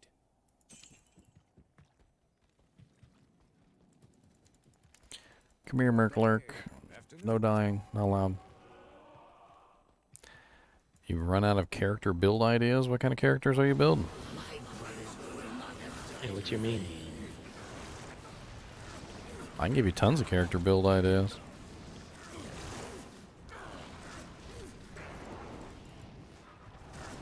I've got build ideas I've never even tried out. They're just rattling around inside my head like marbles. But everyone was thoroughly impressed with the Orabot Paladin build. Nice.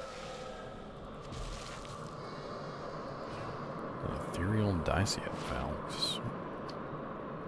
Nothing good on it, though. Any of the casters just really love it because he's got 1400% mana regen. Oh, yeah. Meditation. There's a character I built. He's called Sherman Tank, GGM_Sherman Tank. I did a theory craft on him a while back, and his entire goal was just to be as tanky as possible. But he ran Plague, and he also ran Meditation for double regen, and he had he had some other really nice stuff going on, and he was just like... I based mine off of that as kind of the starting process, and then I got the idea of like, well, why don't I just build a party character, literally just for buffing party members and stuff, and it's just kind of what it turned into. It's really fun. That's kind of like the goal of like a cleric paladin. You basically built like a cleric paladin. Uh-huh.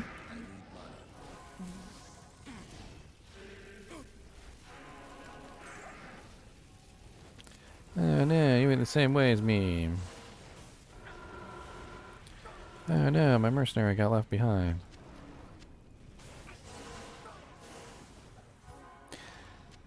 It's one of the downsides of rushing is that, like with the... I've noticed with like the regular mercenaries and stuff, they tend to stick with you because they're melee, but the ranged one, he kind of has like an AI that holds him back, right? So if you're specifically trying to run through content and you're not actually killing anything, which of course is not the correct way to do things, he's always going to be kind of behind you where the monsters are that are chasing you. and as you can imagine, it's very detrimental to his health to be behind you where all the monsters are chasing you.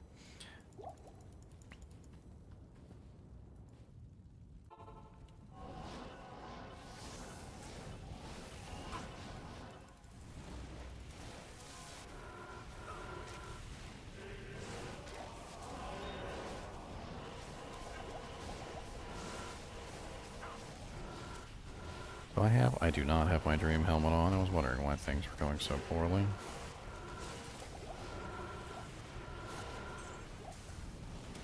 Things were dying really slowly, and I was like, why are things dying so slowly? That's why I really wish I could find a way to add some more crushing blow into this without going necessarily into, oh no. Who died? The Ebony Warrior? Okay, you're only level 93. Not a huge loss, but do come get your body, though. Are you doing pub games? Basically, I'm just kind of like running Diablo by myself, and they're kind of helping me out, but, we're kind of like doing like a group magic finding game where everybody just kind of hangs out, does whatever. And then we usually like do Baal too, so if you want to come for Baal, like, that's cool. But basically, I've just been kind of like trying to do Diablo by myself while everybody else is doing whatever else they want to do. Right now, we got 4 people in the game, so I'm players 5. I'll finish filling up my stashes with some gold and do a little gamble session, and then I'll join. Why not? I'll come in with the Orabot. So you can check that guy out. He actually does damage too, because he's full synergized with Holy Bolt and Fist of the Heavens. So like he actually still deals damage, even though it's not his main purpose. Just kind of like bonus points.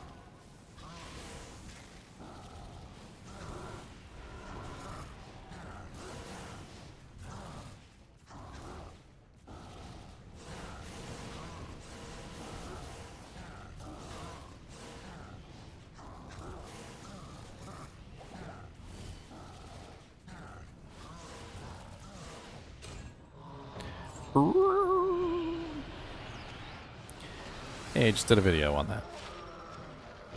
The Chieftain.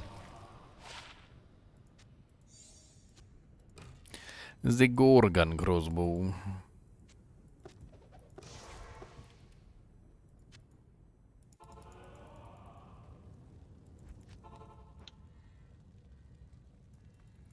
Yeah, when it comes to the Oradin, they're definitely crazy. There's so many different, like definitely good auras that you can utilize too. Mm-hmm. One of the auras that I've always loved is Holy Freeze.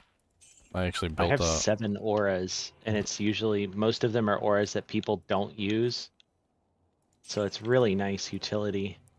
Well, the thing about Holy Freeze is it's so ridiculously good. Like as far as like on a native use character, like it doesn't really go that high on the Merc, but like on the Paladin, it gets so ridiculously good. The slowest target is so massive, and the AoE, the range of it is so ridiculous that literally it hits like the entire screen. Whereas with the Holy Freeze Merc, it's more or less just like what's next to the Holy Freeze Merc, so it's a little bit different. But like, it's such a different experience running it natively than it is using it on the Mercenary. It's just amazing. And when you have like a freaking like level 40 Holy Freeze Paladin in your group, you know, like because nothing on the screen moves at normal speed. Like the entire screen is just slow motion.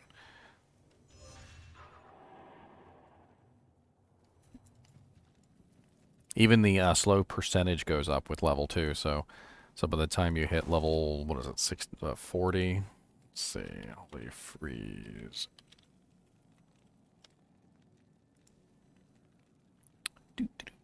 So level 40 Holy Freeze has a radius of 30 yards.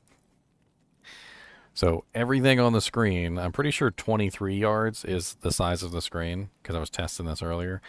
30 yards is literally everything on the screen, plus things that are not on the screen, like off the edges of the screen. Like basically everything nearby will be frozen.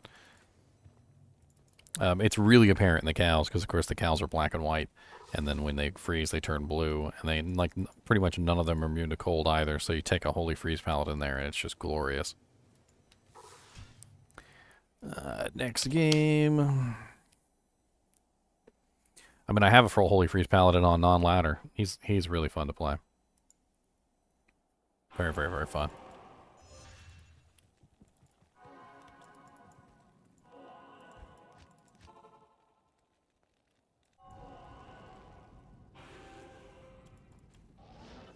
Let me go grab some potions real quick.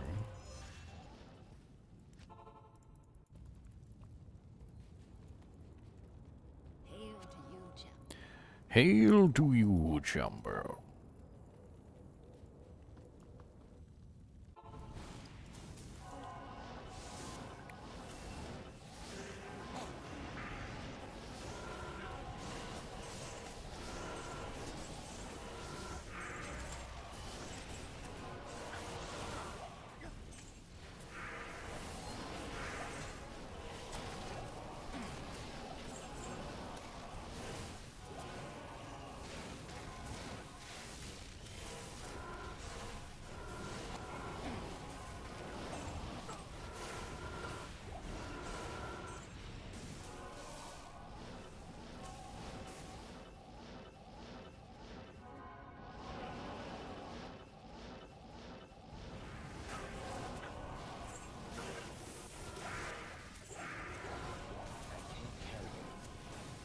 There you are, Grand Visor.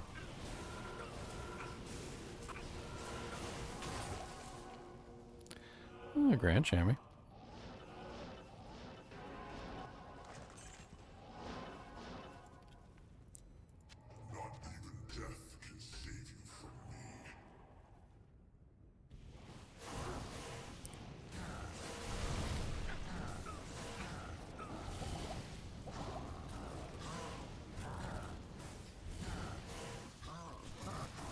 Act 3 Merc looks cool with the redemption aura underneath his feet. It really does. Heck yeah. Hey, unique amulet from Diablo. Oh, what's it gonna be? Impossible. Crescent Moon. Nice. It's a good one. A not terrible one. What do you know?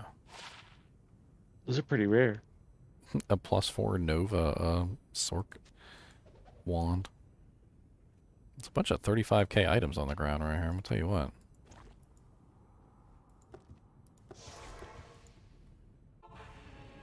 Find anything worthwhile?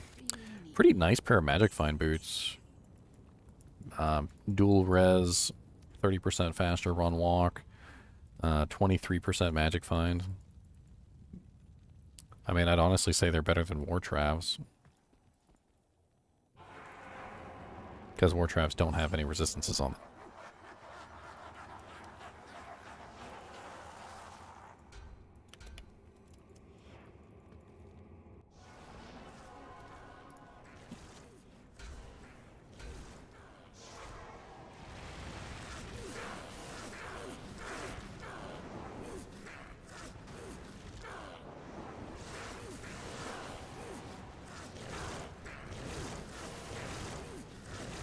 My conviction should be level 25. That's what you want to shoot for. Is level 25. I see you, Jin. Alright, they're both dead. That was a quick one because we had 3 people inside of Chaos Sanctuary, making it go faster.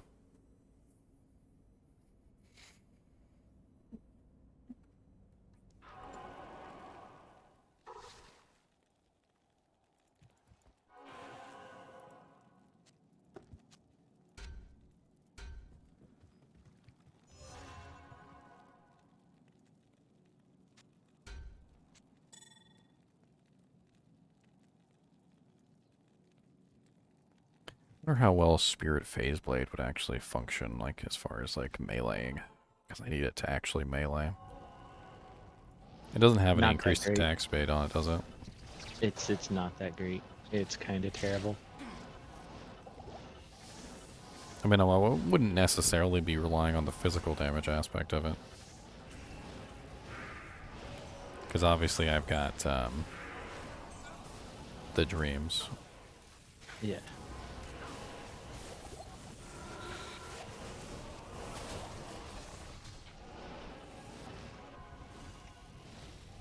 Will you teleport, sir?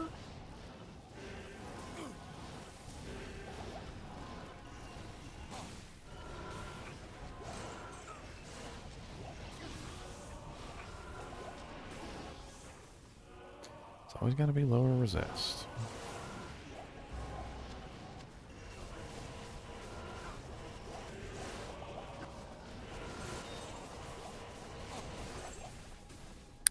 A ring and a quarterstaff. I don't know how the bugs are getting into my room. Like, there's no open window or anything, at least as far as I know.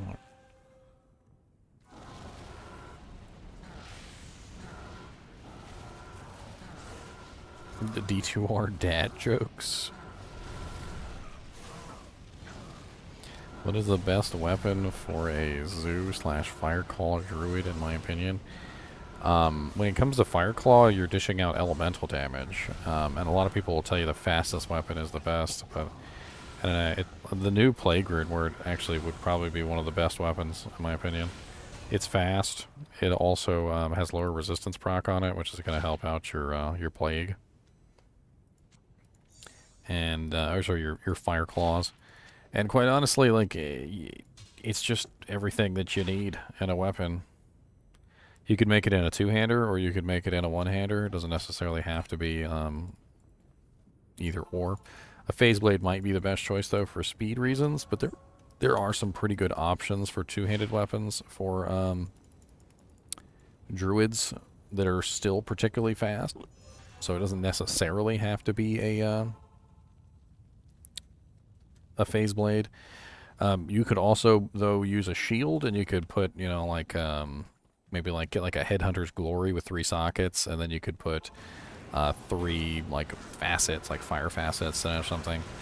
I think the important thing when it comes to a fire claws druid is that you don't lean too heavily into specifically the fire, because obviously there's a lot of fire immunes. You need some physical damage too, and the plague weapon allows you to have a little bit of physical damage along with your fire damage, and gets you the, you know, the lower res that you need. It gets you the some other things, like the cleansing aura is definitely amazing to have. What runes do you need? It's Cham Shale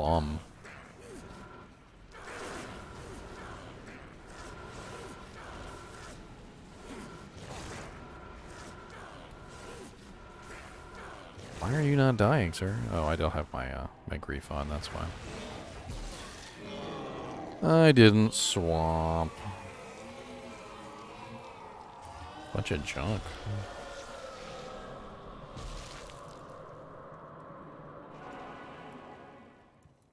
Good afternoon. What does a spears on call those things that teleport around in Act 5? Is this one of your dad jokes? What's up, Mr. Titan?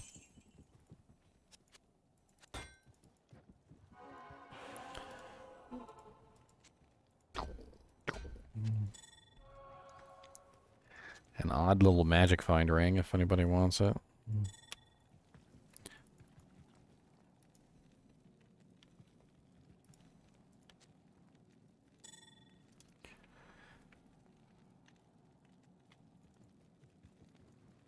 Oh, next run though. These don't go quite as fast as I would like. Need to go faster. Gotta go fast. Gotta go fast, gotta go fast, gotta go fast, fast, fast, fast, fast, gotta go fast, fast, fast, fast, fast, fast, fast, fast, fast.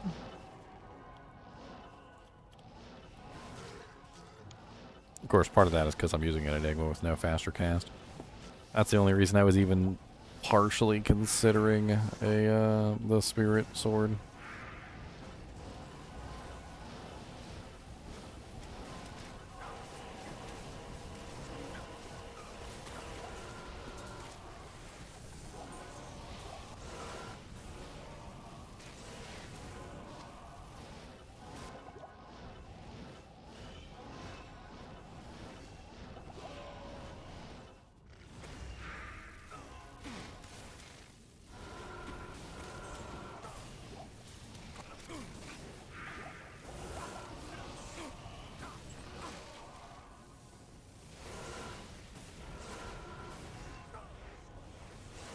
Hey, Merc, what the hell are you doing over there, buddy?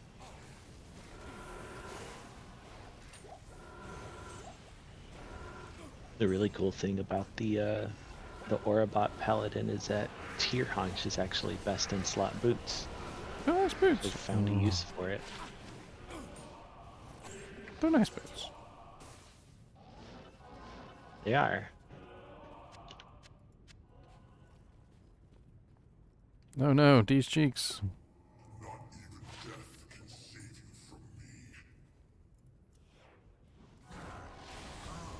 Don't leave, we could save you. Help me save these people.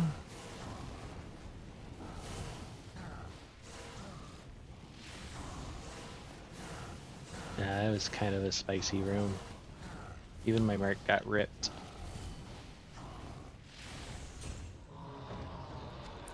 A large charm from Diablo. A terrible large charm from Diablo.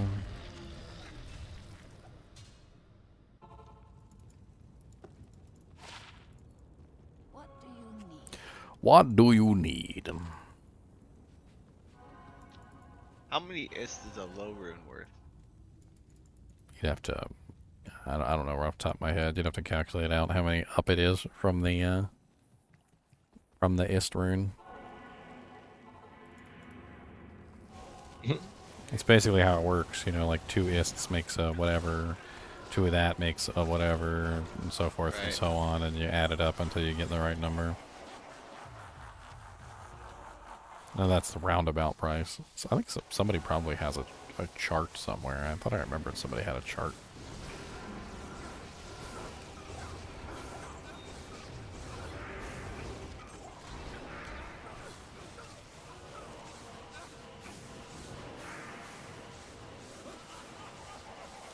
Charty Arty Johnson free. Yes, in the holy vaults. I heal for like 300 to 600. Good. You'll never die. It's like steam Well- coming off of me. If an instant amount equals a goal, and a goal is 2 vex, and then 2 vex is the ohm, and then 2 ohms is low, it would mean it would be 12 ist. Diablo Dex has a good chart based on ists. What does? Diablo Dex, that's what somebody said in chat. Diablo Dex? D-E-X? That's what Okay. they said. I don't know if it's true, but they are coming for you. Come on down and take a big old poo. Ooh, that was spicy. Spicy repair. It was like 100k repair. That's why I always pick up items to sell. I figure, you know, if I'm gonna go through this stuff, I might as well just pick up some stuff and sell them. I have Especially when full Diablo drops inventory. like 35k items, like 6 35k items. That's a lot of money. It's saying Jaw Rune is worth more than a bird. It has to do with versatility. So, like when you're talking about like rune words, items that can be useful, like how many rune words and items are useful with the Jaw Rune in it, and how many rune words are useful with a burr. And then you start to figure out, you know, like what the true value of an item is past just simply like its order in the list. But the order in the list does have a really strong correlation to the value of an item, and the reason why is because you have a ability to transmute up. So obviously, you know, you can take 3 Ort runes and turn it into a Thul rune and so forth and so on. And so that order has a really strong effect on the value, but then like the usefulness of the rune also has a strong effect on the value. And the fact of the matter is burrs and jaws are very useful runes, but one is definitely more useful than the other, and that's why it ends up being worth more. Great. I am significantly farther away from my goal than I thought I was. What are you trying to get? I'm trying to get a job rune. For what? Like, to make my Enigma. To make your Enigma. That's correct. So far, I am up to 2 poles and 3 mals, 11 ist, 2 gold, and a vex. Because I already have my burr rune. So at first I thought I was halfway there, but I'm clearly way farther. It says that it's worth 34 to 38 ist runes. That is really depressing. It's like a burr is 24 to 28, but a jaw is 34 to 38. Until you find a rune that's higher than a ist rune, and then you realize that that one rune is worth way more than half the other runes. Like if you find an ohm or a vex or any of those other number of things, like they're worth a hell of a lot more than an ist rune is. Well, the site is saying that an ohm is only worth 6 ist. Yeah, so 1 ohm is 6 ists. That's a lot more than a lot more than 1 ist. Yes, I get what you're saying. Thusly. Fair enough. What's up, Diablo? You waiting for me, buddy? Did I keep you waiting long? I'm sorry, Diablo. I didn't mean to keep you waiting, buddy. A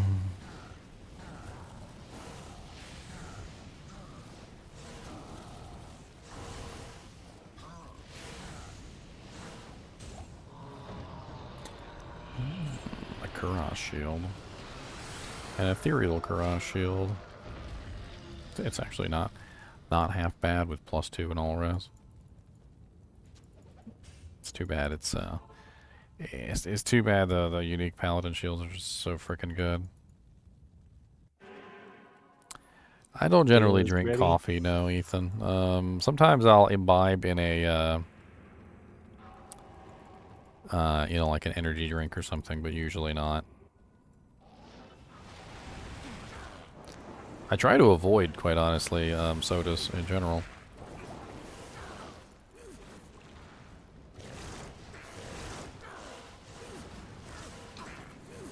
Never was one much for the taste of coffee either. I think that was my biggest issue.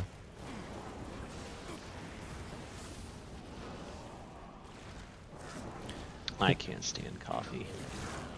I just can't stand At the all. taste of it. I don't like the taste. Yep. Yep. I mean, there's actually this stuff they sell at Kroger now. It's called caffeine water. And you can literally just buy water that has caffeine in it. It doesn't have anything else in it. It's just caffeine and water. And it's actually probably one of the greatest inventions ever. Because there's no, like, aftertaste or anything. You just think you're drinking water. I can't have caffeine. Oh. My stomach surgery. It's a big lifestyle change for me. Look here, Baal. Stop teleporting around, please. Please. You had to have kidney stones removed, Kyle? And one of the ways that you can avoid kidney stones, by the way, is drinking distilled water, which has the ability to help you kind of like purify that stuff. It's basically because distilled water, I accidentally typed in 189. I am amazing. Let me just leave this game. Distilled water is basically so pure that it pulls out impurities, both good and bad. So it pulls out stuff that's good for you, and it pulls out stuff that's bad for you as well.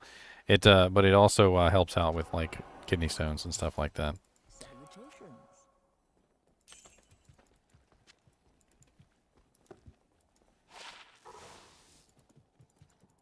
Afternoon. Got the green goblin in here. Mm-hmm. Well, watch out. Yeah, this is the Necro raffle that we just did. I won it. The necro raffle. Oh, the Yeah, trangs. for the full poison Necro. Ah. This is him. Are you running max block on your full trangs necro? Not yet, but I will be. He needs to be respec. This is the initial build on it, and then once he respecs, I'm also going to change him up a little bit too. I'm not going to run the full trangs. I have a bramble. Oh, well, I was gonna say because I have a really sweet necro ammy that I made. It's 10% block with dex. It's plus necro, 10% block, and dex. It's kind of insane for like if you wanted to do a max block setup on a necro. That would be really cool. It'll save you like a I think I got him at ton- like 65 block right now. It'll save you a ton of stat points, like a ridiculously large amount of stat points.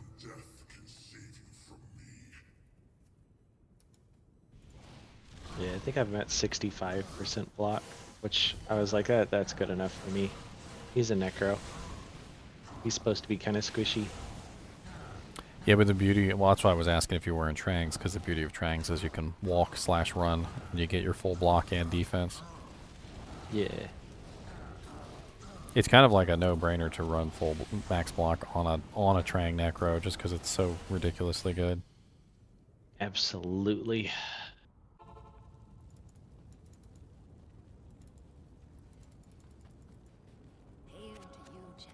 Hail to you, champion. Hail to you, champion.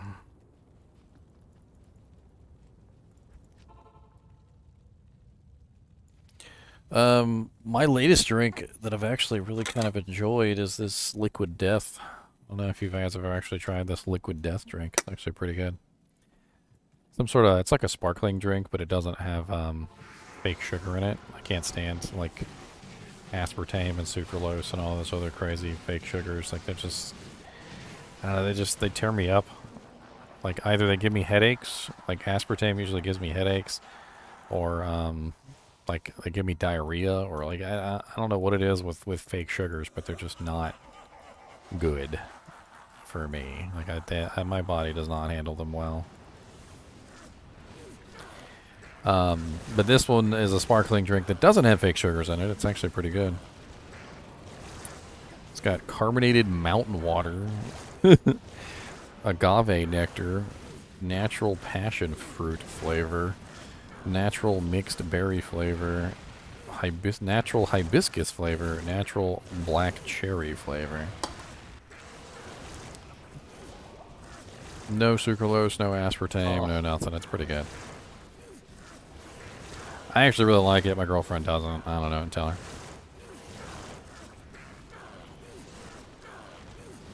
What'd you do? Craft like a really epic item, but it was like missing something?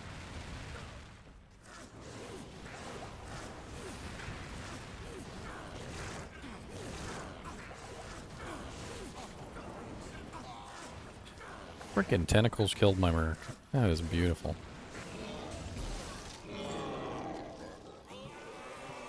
Hey, an ethereal shell. Sexy. Anybody need an ethereal shell? Sexy, sexy, sexy.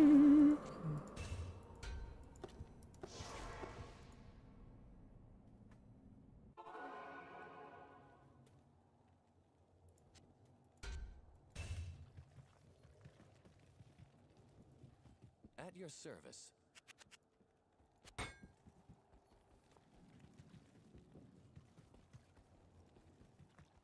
How may I be of help? Just did a video on Duriel Shell too earlier. Oh, look at that. Me finding all the items I just did videos on.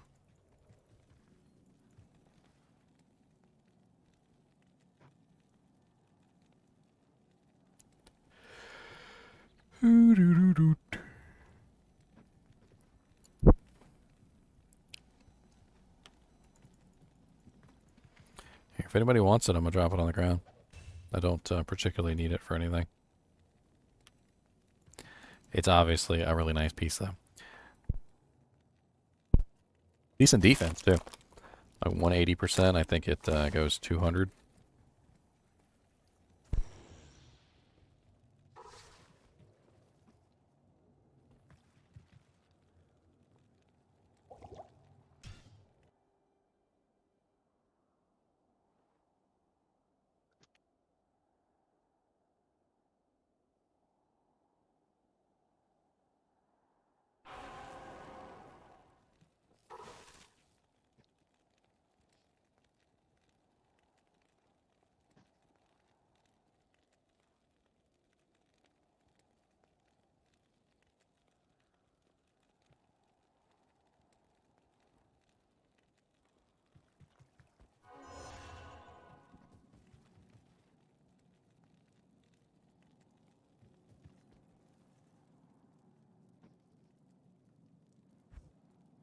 Are you running offline, Ethan?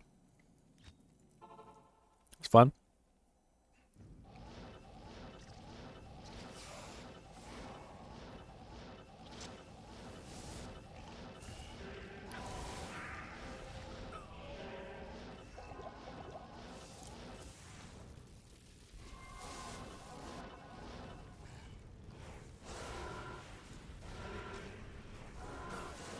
See, I already did this one.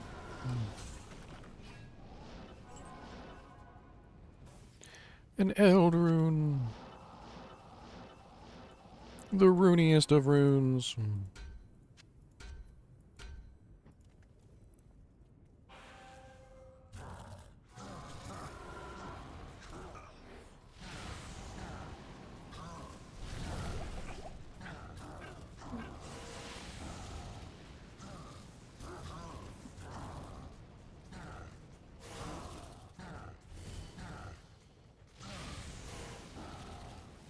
Oh, man.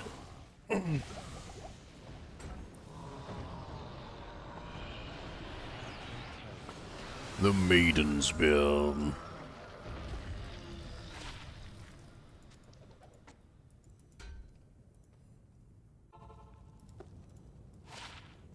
Farming for Scalders and Soges.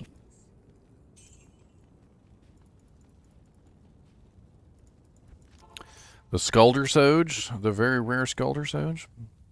The combined item. A lot like the Aki rings.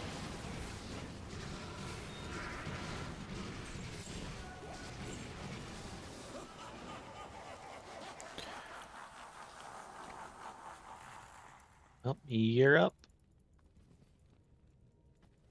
I made it here quick before you made the portal.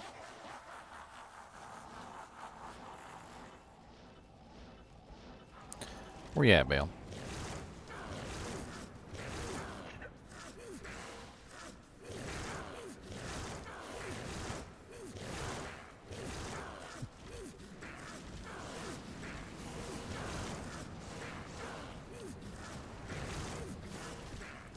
You know, it's weird sometimes. Like, I literally have killed the Ubers many times on this character, and running very similar setup to how I normally run Ubers.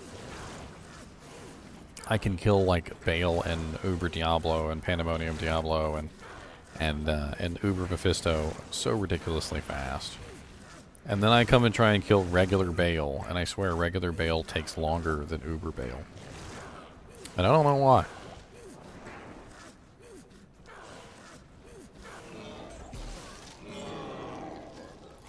I don't know why. If anybody wants a blackthorns, those are pretty common.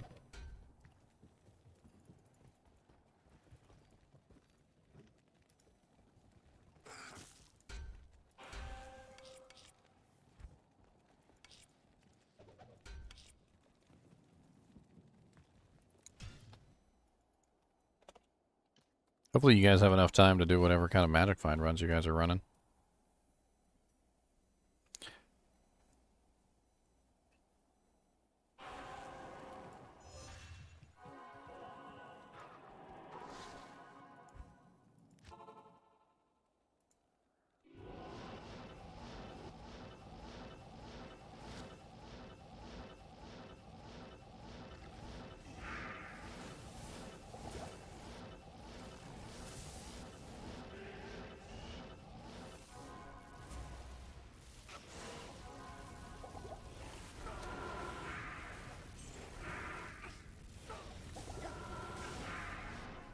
Huh. Freaking amp damage kings over here.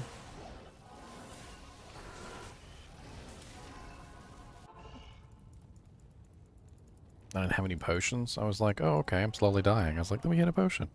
Oh, wait, I don't have any potions. Might be a good idea to go pick up some potions.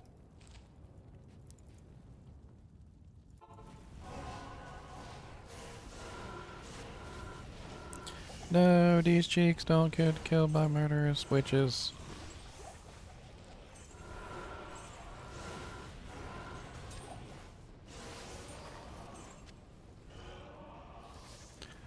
You really gotta watch out for those stupid things.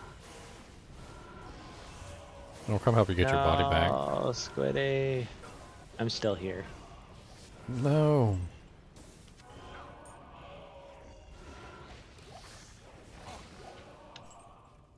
Ebony Warrior. Dang it. Another one bites the dust.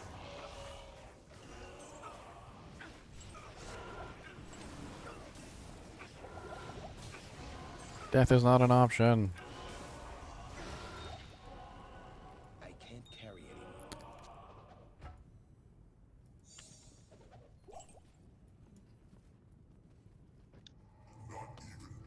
Oh, two people died like back to back. I almost died too. It's a cursed game. It was kind of spicy in here. It's a little spicy. I barely survived. Oh yeah, a lot of people sleep on Nightmare difficulty. There's a lot of really good items that drop from Nightmare difficulty. And usually when you're having trouble, like farming Hell difficulty, you're not quite there yet. You can't really like farm it efficiently. You're usually still more than efficient enough to farm Nightmare cows and like Nightmare like chaos and stuff like that. And you can usually find some pretty dang sweet items from like Nightmare Diablo and Nightmare cows. Like, to the point of absurdity, where literally you're just kind of like rolling in nightmare level uniques. And obviously there's some really good nightmare level uniques, like Skin of the Viper Magi, Rockstopper, even Herald of Zakroom is a nightmare level unique.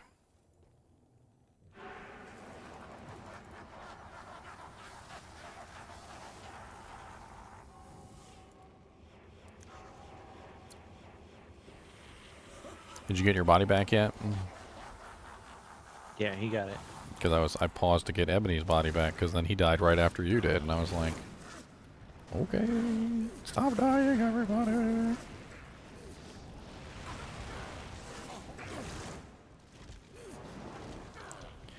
Stop teleporting. Your mom is a teleporting teleporter, you teleporting teleporter.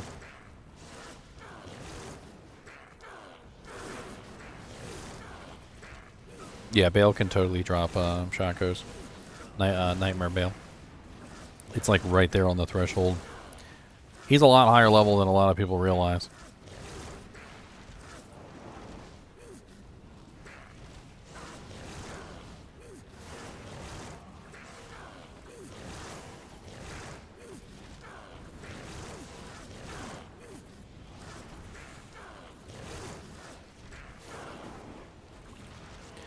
Lord, you notice every now and then that like Baal will just spawn a whole freaking ridiculously large number of tentacles. Like he's preparing for his next hentai movie. It's kind of insane, like the number of tentacles. Sometimes he spawns and then sometimes he doesn't.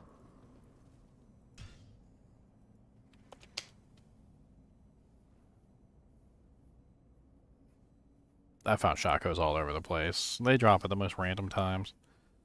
The one time I was just walking chaos and one dropped. And then literally like somebody else was walking chaos and then one dropped for them. Like at the same time.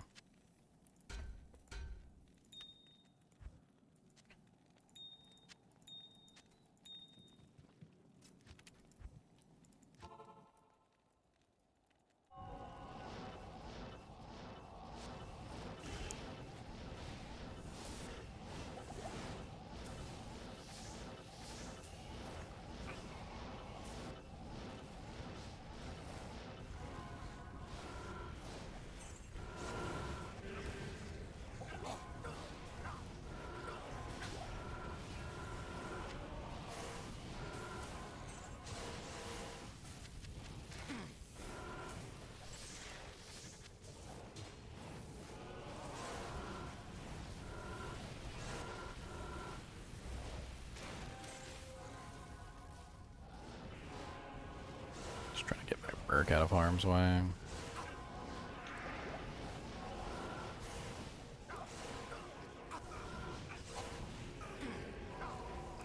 God, why is he immune to everything? It happened last time, too. I couldn't break his fire or his lightning. Just the right modifiers, I guess.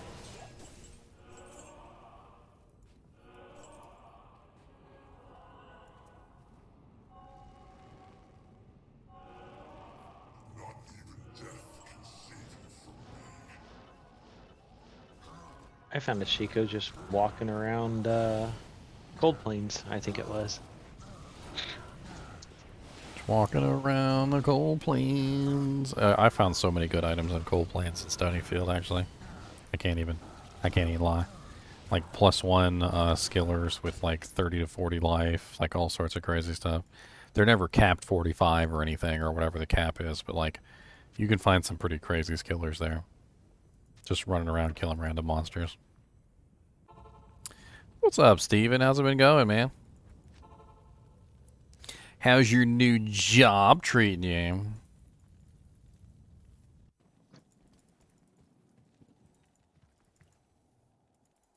Do you got the call center mantra down yet? Like beep-doop. Hello, thank you for calling Canon. My name is Daniel. How may I help you today?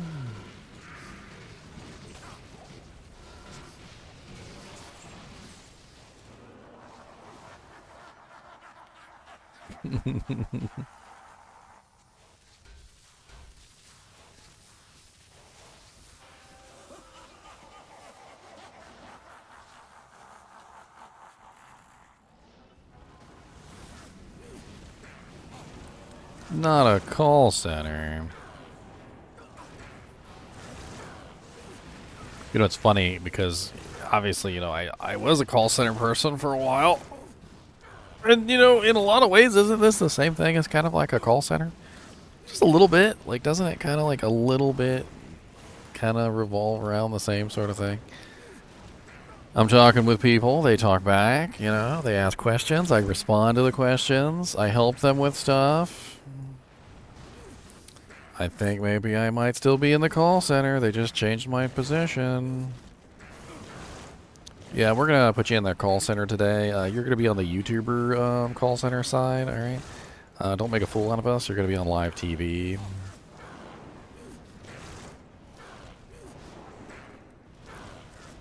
Am I using grief? I am using grief. Okay, good lord. Bill got some chunky hit points and chunky. He's a chunky boy. Die, chunky boy. Sparking mail. Poop.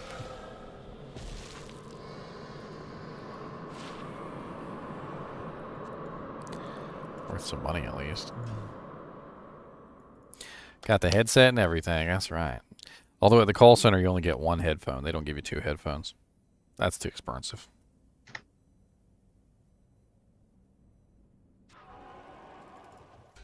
Good afternoon.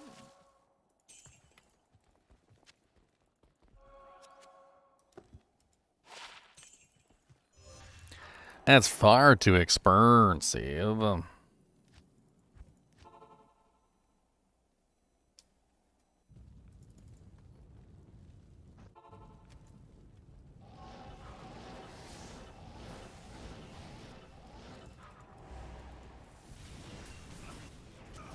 Oops, wrong weapon set.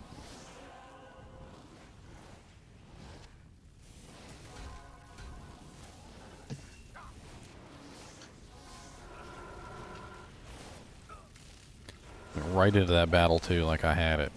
I was like, I got this.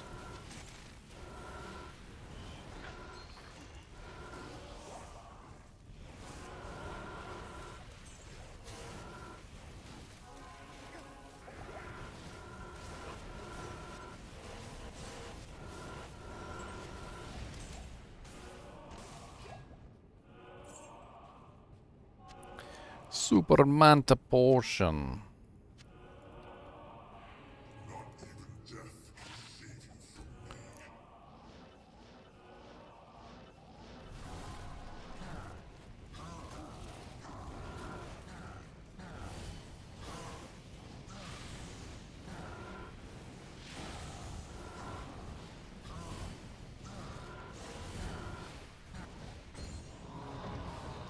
I'm like trying to figure out this helmet to see if it's any good, and I'm sitting here like staring at it.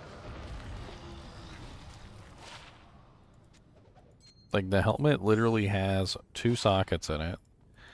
It's got 2 to war cries, 1 to find item, 1 to spear mastery.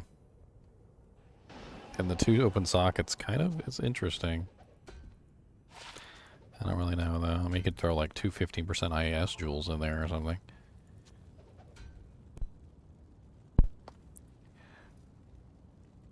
I'm from Virginia, Marcia. I immediately thought of that freaking old TV show as soon as I heard said the name Marcia. The Brady Bunch. The Brady Bunch.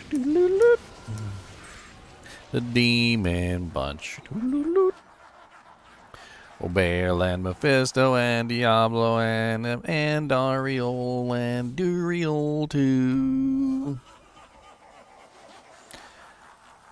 The primevals. Do do do do. The primevals. Do do do do do. Oh, come on down with us and see the primevals of the primeval maniacs. Do do do. converted into Animaniacs. I don't know why.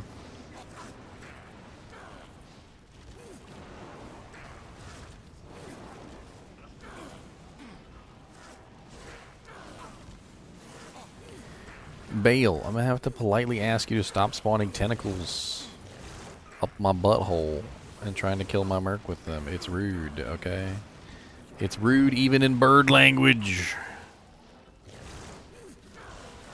And bird language is rude. The rude language.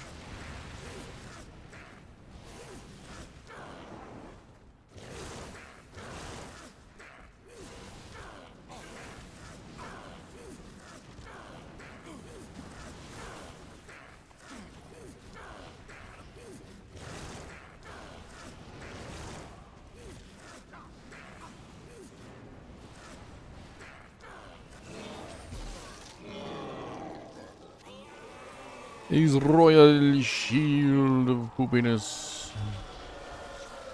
Bunch of poopy stuff.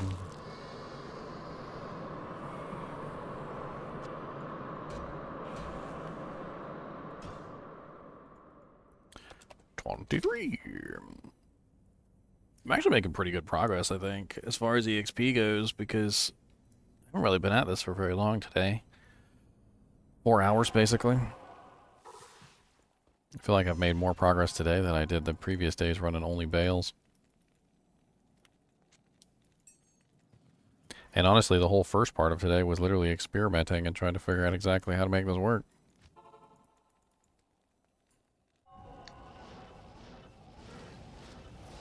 Yeah, you've gained like, I don't know, half a bar since I checked. Since I got online earlier today. Pretty much a half a bar, yeah. Ooh, a combat shrine. Get out of my way, Stormcaster. Fear the combat shrined Paladin. With 83,000 man attack rating. Look at my godlike attack rating. So This god. is a spicy room. You have never seen attack rating quite like mine. I can hit you from 10 miles off. With my eyes closed and my arm tied behind my back.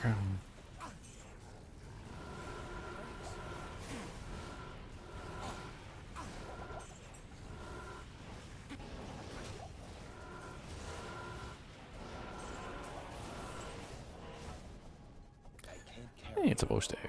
It's not ethereal now. Boo. Non-ethereal bow stave.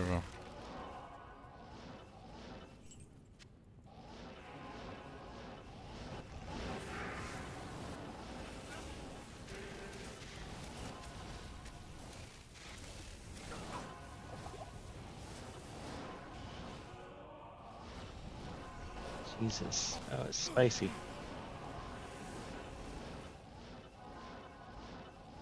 What the hell's going on? All the seals are popped. The Diablo's not spawning. That's a first.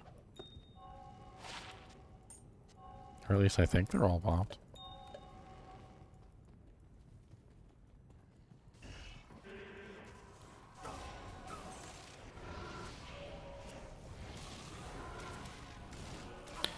There's probably a monster alive somewhere.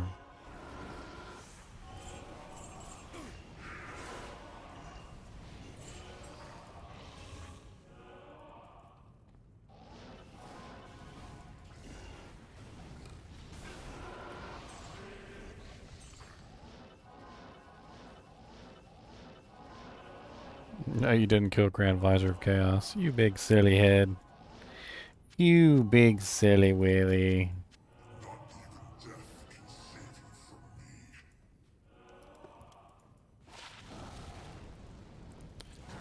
That's bad. Hey, Diablo. None of that bull crap.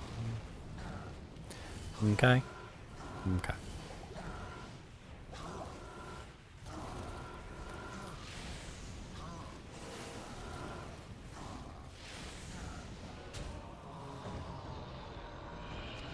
Peasant's crown and a wizard spike, as well as a spirit mask. I can't. Mass sucks. I'll drop the spear though. Peasant crown in the other in town if anybody wants it. And the wizard spike.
Well, it's really dry over there in Texas, so it's a lot easier to cool off over there.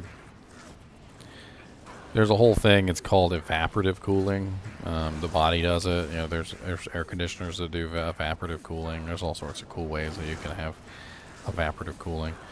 But the moral of the story is that if the humidity level is like 8,000%, like it is here in Virginia all the time, you can't really use evaporative cooling that well. Whereas in Virginia, or sorry, in Texas, it's so dry there that like evaporative cooling works so well. So a nice breeze is really all you need.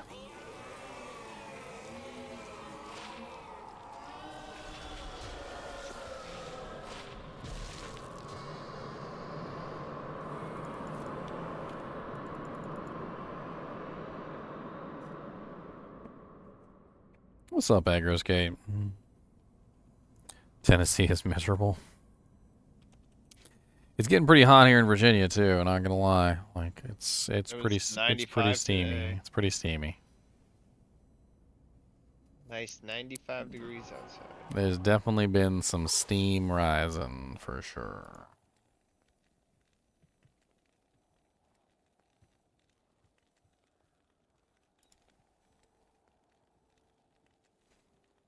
I remember one time, this was a long time ago, but it was back when I used to work at the Canon tech support company. There was this day I went to my car, like I was leaving work, and it was like, I don't know what the temperature was, but it was so hot. And I walked outside of the door, and it legit felt like I was swimming to my car. Like that's how thick the moisture was in the air. And like I was completely bone dry when I left the building. And literally as soon as I got like to my car, like I was soaked. Like my shirt was wet, my freaking like it felt like I had just like ran a marathon and I was like all sweaty. But I wasn't. Like all I did was walk to the car.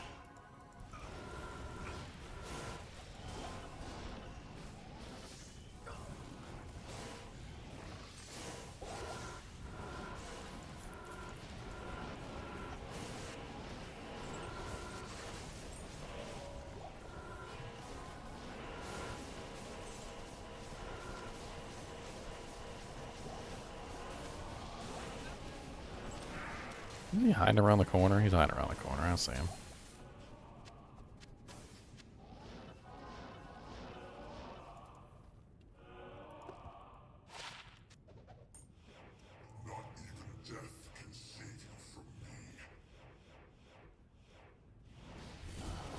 In the United States, we generally just use Fahrenheit.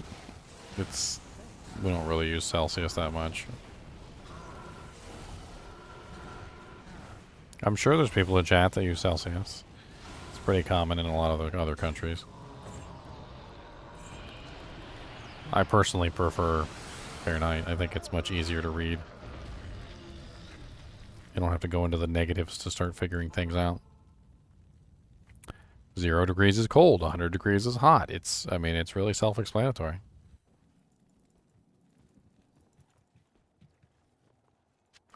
It's a Baronera Star on the ground in town if anybody wants it. Those are great Zealer weapons.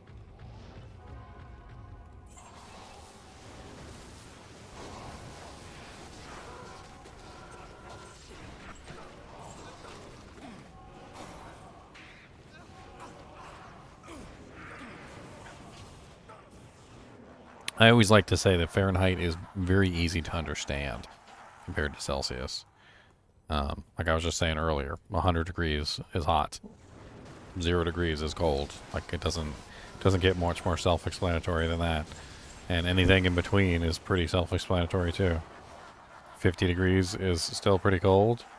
75 degrees is probably more along the lines of, you know, like a normal temperature. Obviously anything above 0 is above freezing. The only time you go below 0 is when you're below freezing, which is usually not the case in most places where you live. You got to be somewhere pretty cold for it to drop below 0.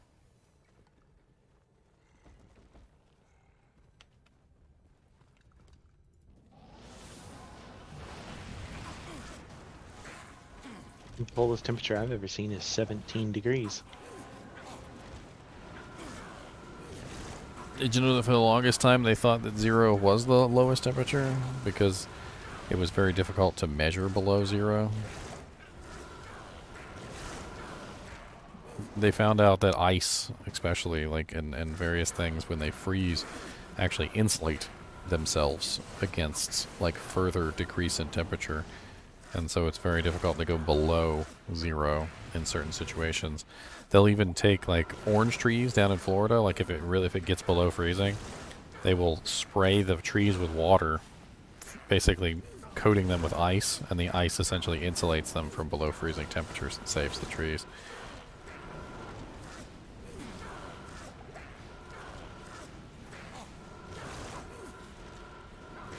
They'd even insulate houses with snow. You can like in the old Wild Wild West days, if you had like a really crappy house that had really poor insulation, what you would do is you would basically just build up snow on the outside of your house. You just pack it in, and the more snow that you'd build up on the outside of your house, the warmer your house would be. And then during the summertime, when it heated up, the snow would melt. Problem solved. All your insulation would be gone, and your house would be cooler.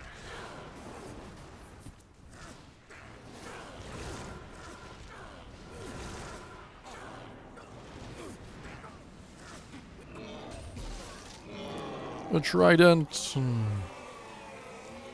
Not ethereal. Amavinas.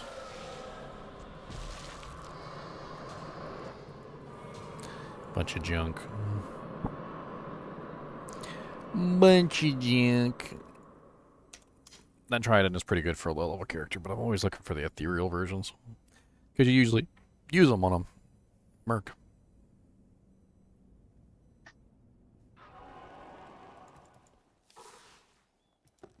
Yeah, but how useful is that for telling temperature? It's 100 degrees Celsius outside. You guys don't want to go out there. Your blood will literally boil, guys. How may I be of help? Don't want that. Watch out for the boiling blood.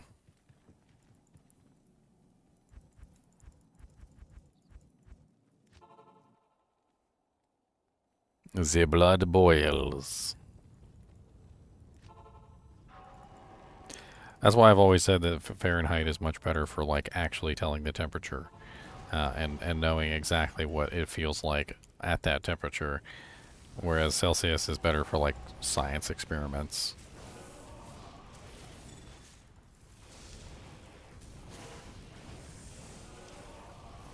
Fahrenheit is the living man's temperature gauge.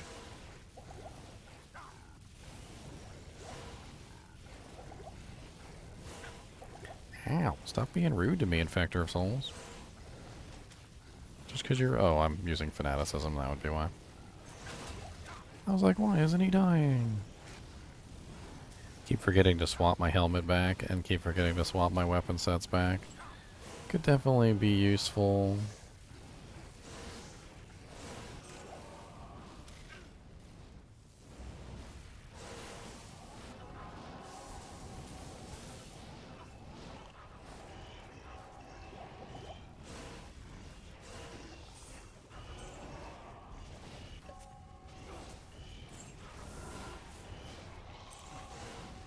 Well, we generate our own heat, right? So, yeah, that's how it works.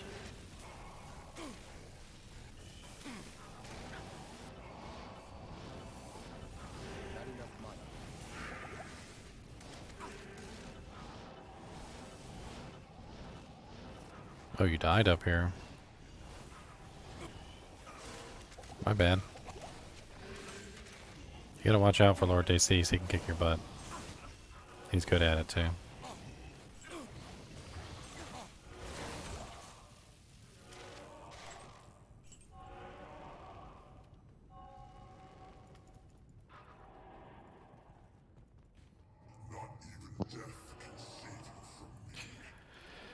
Not even death can save you from me. Oh, ran out of jabs. Oof.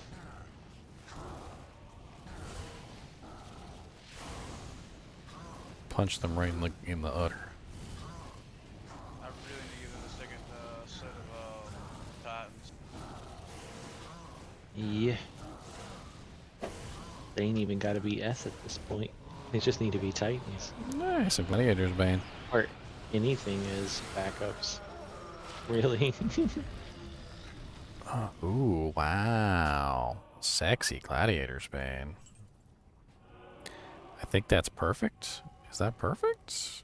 I think that might be perfect. So Gladiator's Bane rolls up to 20 on the DR and 20 on the MDR. It rolled 1720. Not perfect, but still very, very nice Gladiator's Bane. Is anybody running an Immortal Sork that needs maybe a better Gladiator's Bane than the one they might be using?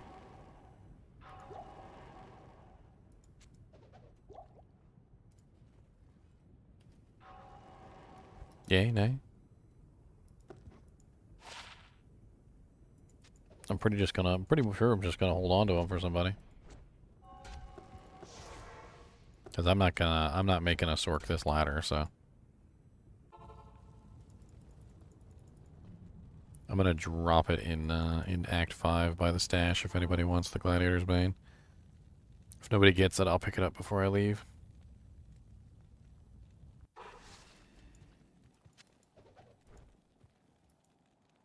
That's the immortal Sork item. Yeah, I'll pick it up. I'll hold on to it. 1720 is a really good roll. It is. Good afternoon.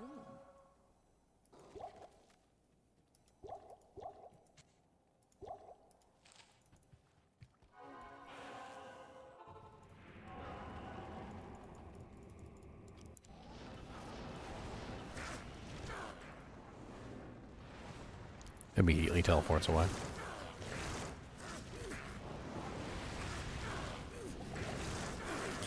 You know, if they had like some really fun events where like players get to control the bosses, there would be some like outright trolling.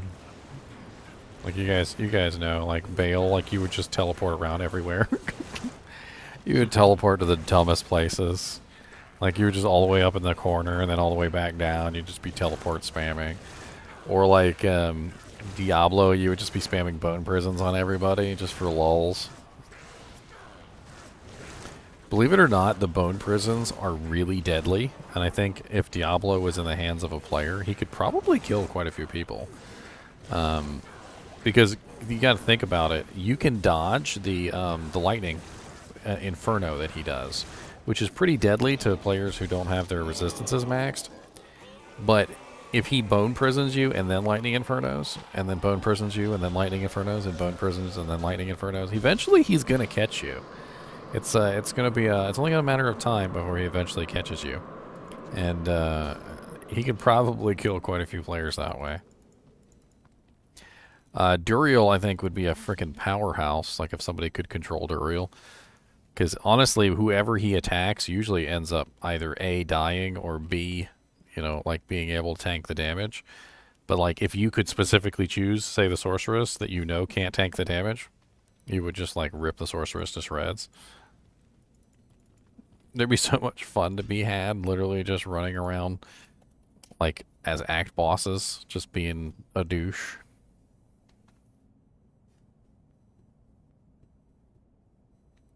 Like Mephisto, you honestly you would spam his charge bolts.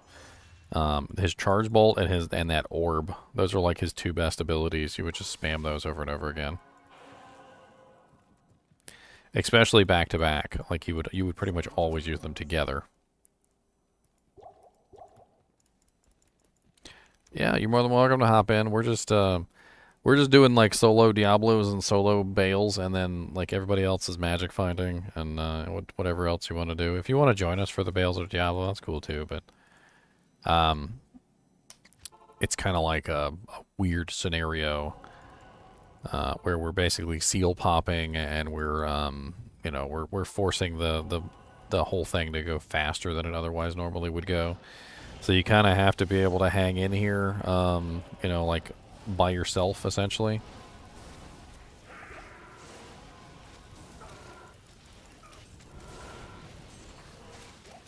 Because you're probably going to be by yourself because of the way that we're doing it. Is anyone killing Countess in your games? I'm not sure. How quickly are you making the games?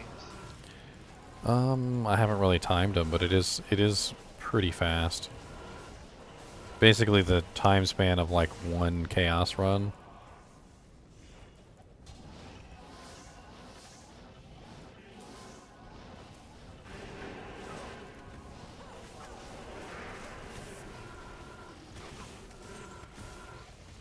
We'll see if I can hang or not. If maybe I'll get my lightnings on if I can't. Oh god. I always hate it when Lord Deceased just like freaking dog piles you. He's such a little poop face. You like, come here, let me dog pile on top of you.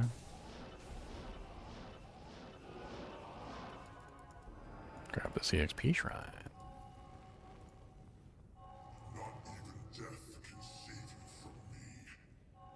Are we staying out of the ring for you to get the Diablo experience? Is that how we're doing this? I mean, basically, yeah, but I mean, it's Oh, up to okay. you.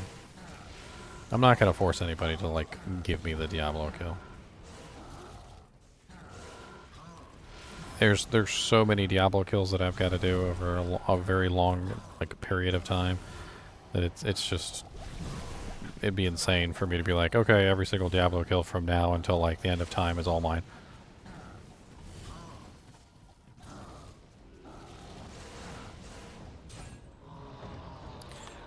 Partisan.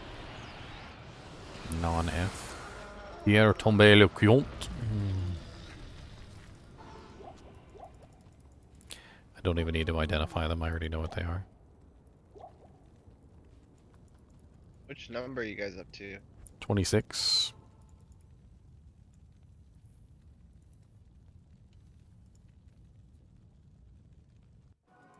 Hi. Hey, I might be able to get Baal with the CXP shrine too. Maybe, just maybe.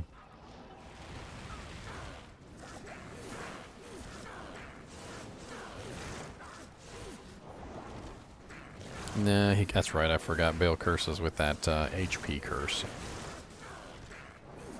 And he spams it too. I totally forgot about that.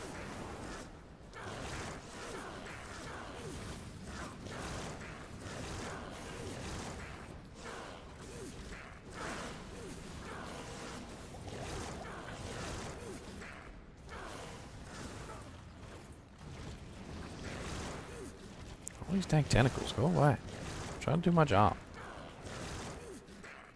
I'm trying to work it, twerk it.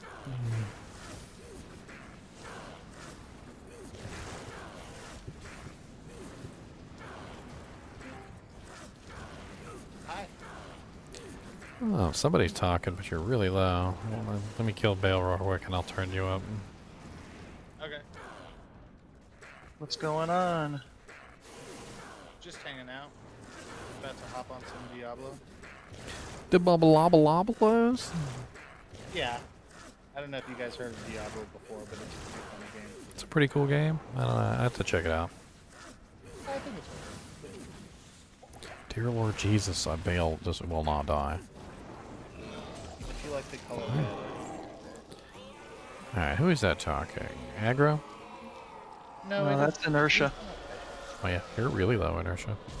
It is I. Pay attention.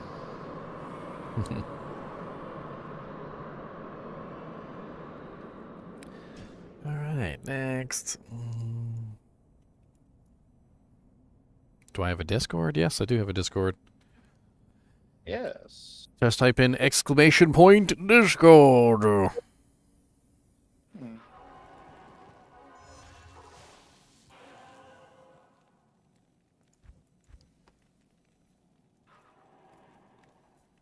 If anybody wants these sweet, like, Magic Find boots, I'm gonna drop them in town.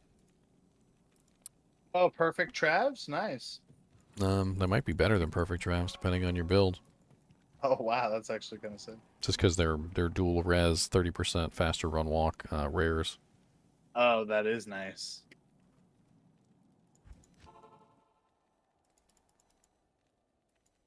I think I've seen a quad res. Oh yeah, they definitely can get better, but they're 23% magic finds with 2 res and faster run walk, so they're pretty sweet. They also have some attack rating on them too for I don't know, whatever reason.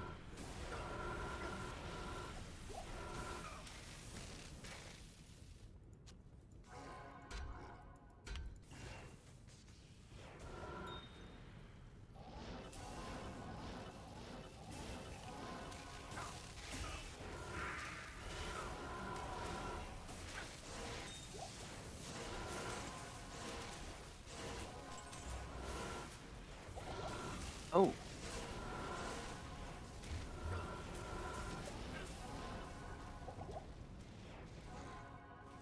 See how fast Infector of Souls is. You literally, like, will just surround you. The entire group will surround you in, like, seconds. And normally I don't really care if I die. Like, that's kind of like the thing, is I don't really care whether I die or not. But, like, if you're trying to level up your character, you do care. And obviously, Infector of Souls puts you in a compromising position with the way that he swarms. I definitely say that I've died to Infector of Souls quite a few times in this game. He's a pretty deadly monster. Especially on a character that can't quite hang with like the normal characters.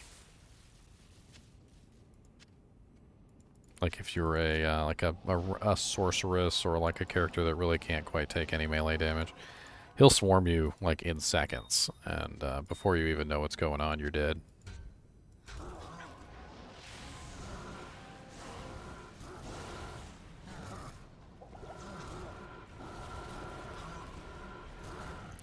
Someone smart help you with Discord. I mean, there's an app you can download. You download the app. It can go on your phone, or you can download the application on your computer. I would probably recommend not using the web browser form of Discord. You're probably going to have to set yourself up an account. It's really not much different than like Ventrilo or any of those other services back in the day. It just has like a chat room attached to it.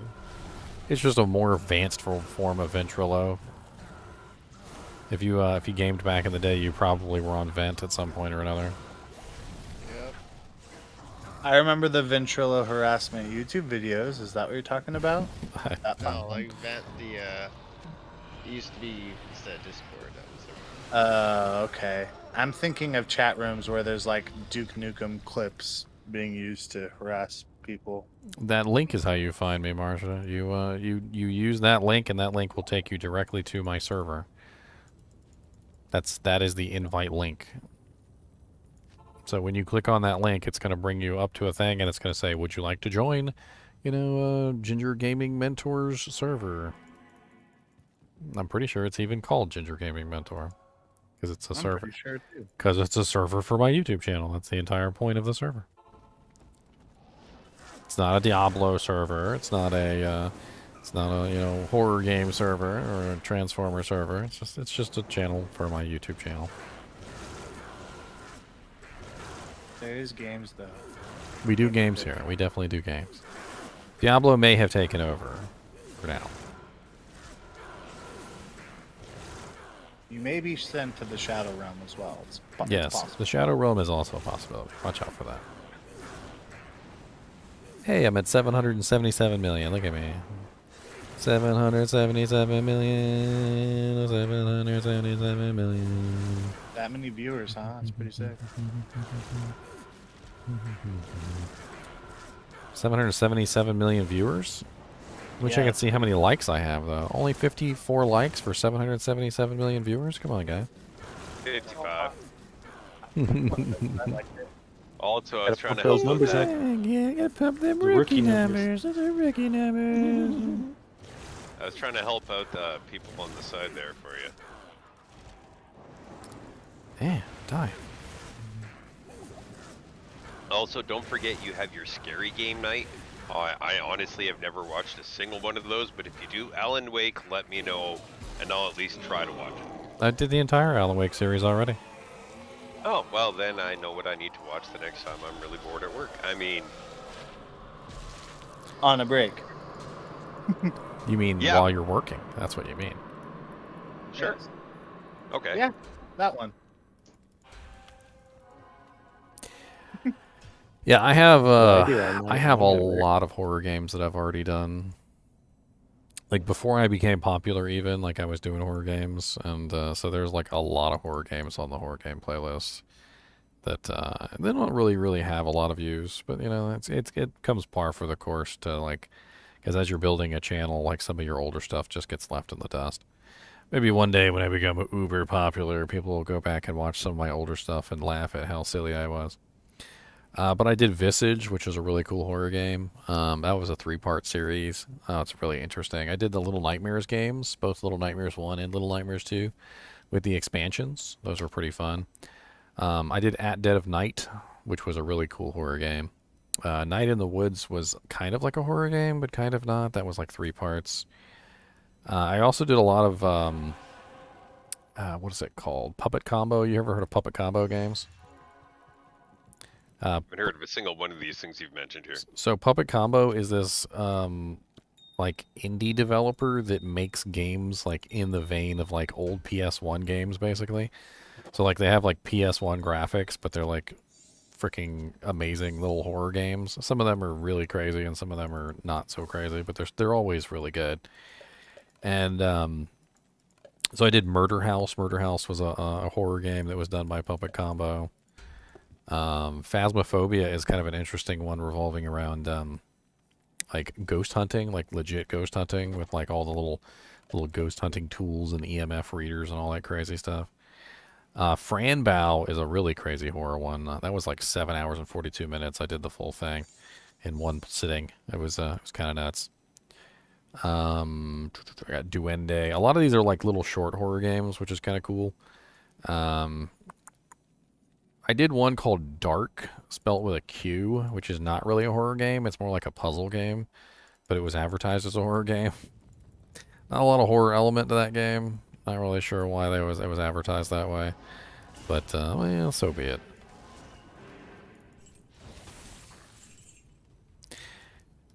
And what else do I got? I got tons of games in here.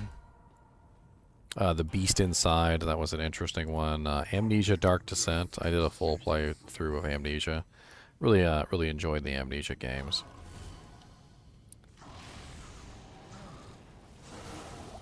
I also did Resident Evil Village. Resident Evil Village was actually really fun. That's a multi-part series. I actually kind of want to like replay Resident Evil Village. It was a really good game.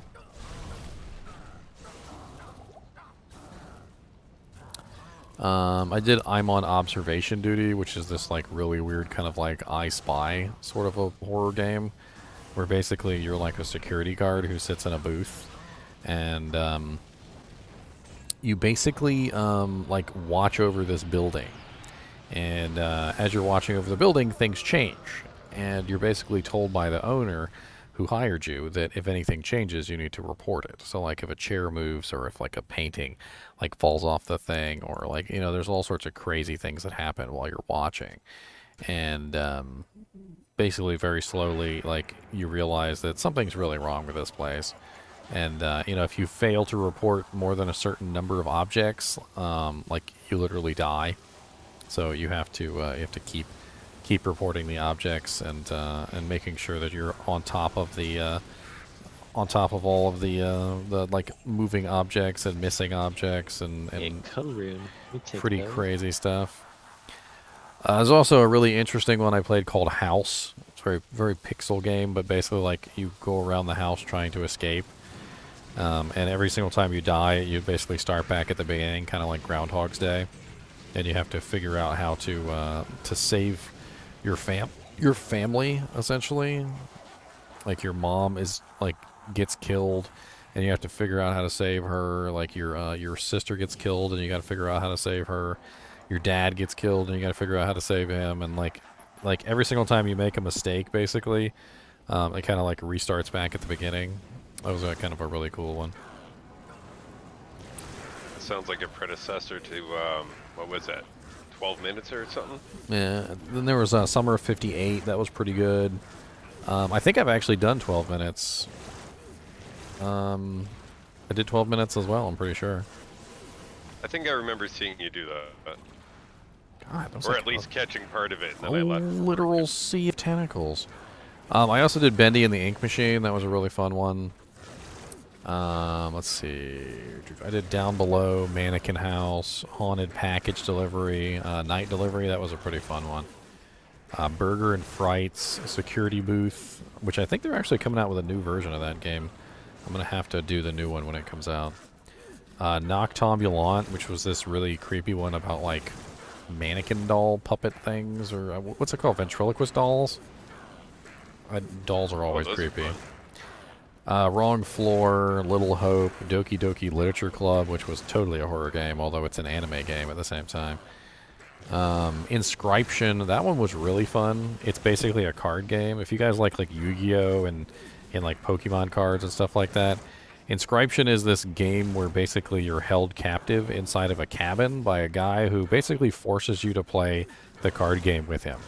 And when you lose the card game, you die. So you don't lose the card game, and you eventually are, you have to like beat him. It's the only way out is to beat him in the card game. And as you beat him and as you like unlock certain things, you start to like discover more about the world that you're in and like what's going on. And it's a really cool game. It's called Inscription. It's not Inscription. It's spelled with a Y for some reason. I mean, there's all sorts of ones in here. There's a Fears to Fathom series, which I'm really enjoying lately. It's basically this kind of like an episodic horror game series where they keep coming out with a new episode. They've got 2 episodes so far. The first one was Home Alone, and the second one was Norwood Hitchhike. They were both really good. I mean, there's tons of them in here. A lot of these are little small indie games that quite honestly nobody's probably heard of, but they're pretty cool. I finish every single one of the horror games. That's my goal. Hey, that's cool. Let's see. There was Experiment Grocery Store, The Smiling Man, August Nights, Doghouse, Cryptic Case, Jimmy's Halloween, Father the Truth, Closing Shift. That one was really interesting. Closing Shift. It's basically where you played a kind of like a Starbucks worker. But instead of Starbucks, that was called like Chinchilla Bucks or something, and it literally had a chinchilla on the logo. It's kind of cool. Yeah, I wonder what caught your attention on that game. Yeah, but basically you gotta like serve coffee to people, and it's like the weirdest thing ever. Like you literally, like the whole thing is like literally you just serving coffee to a bunch of people. And it was really difficult to figure out the coffee mechanics, I'm not gonna lie. From Darkness. I also played the new Evil Dead game. You guys like the Evil Dead movies, like Army of Darkness and whatnot? Oh no. They made a new Hail to the king, baby. They made a new Evil Dead game, and it's actually pretty good. I did a 2-part series on that. I played it on Friday the 13th even. Well, that seems appropriate. And then there was the one I did just recently, Happy's Humble Burger Farm. That one was actually really good. I was actually really pleasantly surprised with that one. Big murderous chickens and giant pigs that throw bile vomit at you and all sorts of other crazy stuff. Tomorrow I actually have one coming out called, it's a Hawthorne. So tomorrow at 6 I'm going to be doing Hawthorne. That one is a horror game about a guy who is like a security guard for a school during like summer break. So the school is basically empty. I can already imagine, like in my mind, how freaking creepy it would be to walk around a school with nobody in it. All those doors, all It's those really weird. openings, dark places that with no lights on. They're trying to save electricity or whatever. You got a flashlight. I actually helped restore a school back to usable condition when I was a teenager, and it's really creepy, especially when you find lunches in lockers that are years old. Ew. Yeah, it was a unique experience. It's funny. Once it gets to a certain point, food stops stinking. Though it's like it doesn't like stay stinky forever. Like eventually, it gets to the point where it's just like a dry, rotted out husk of nothingness. Like that Yes, once well, some was of it food was a in long time ago. containers. Hey, if Fallout has taught us anything, there are ways to make it edible. I was watching Vegas Vacation with what's his name? Famous actor Chevy Chase, and he's like, "Here, try this cookie," and they're like, "Oh, okay, yeah," and they're eating the chocolate chip cookies, and then he's like, "That cookie's like 8 years old," and he's like, "Here, have some Nice. milk," and he's like, "This milk is like 7 years old," and he's like, "I finally got my patent on my like universal long life preservative or something like that." Very disturbing. And they like spit out the cookies immediately when he told them how old they were. That was his brother, wasn't it? No, well that was his friend. His family was eating the cookies.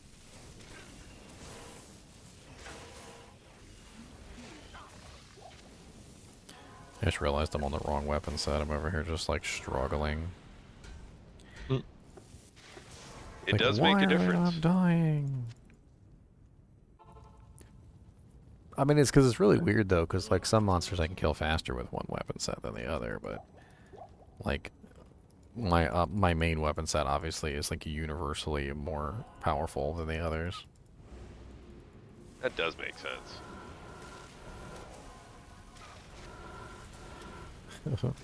We got a Disney character in here with us, guys.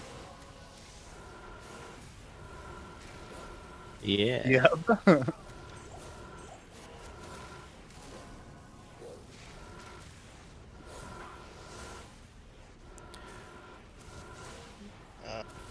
I'm not really doing this the traditional way, by the way, so you might want to watch out. Might end up getting killed here. Got a rock fleece armor. Those are great Beetle ones. is Those are up. great ethereal for Whenever you're ready. mercs. I'm by myself this time, so it's taking me a little bit while longer. And a thole on the ground. From Squiddy. Sexy Thorus.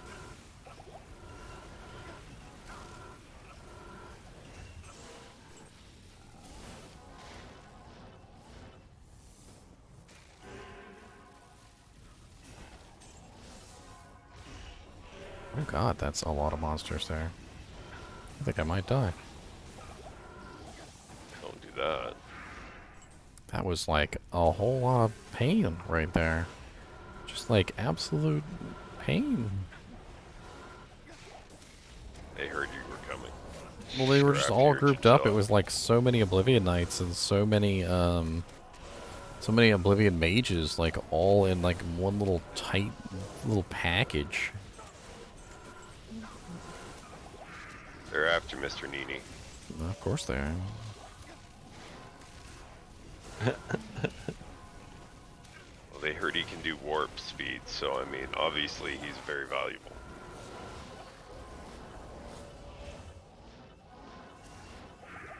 Mach 17. I mean, it's not quite warp speed, but it's close. He's secretly the Flash. Hit, hit.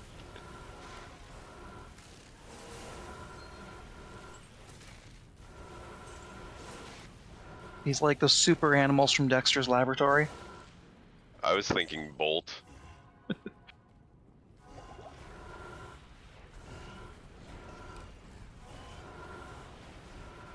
So here's a question: if Mr. NiNi was a character in D2, who would he be? I'm not really sure. Well, if he's running at Mach 17, wouldn't he be Sanic the Hoosh Hag? Say what? Do you not know about Sanic? Yeah, do I'm you not know of the Sanic? I've heard of Darth Plagueis, but not sure about Sanic. Sanic the Hooch Hag is the most amazing. Will you stop cursing me? God bless it. Well, that would be the opposite. I don't know.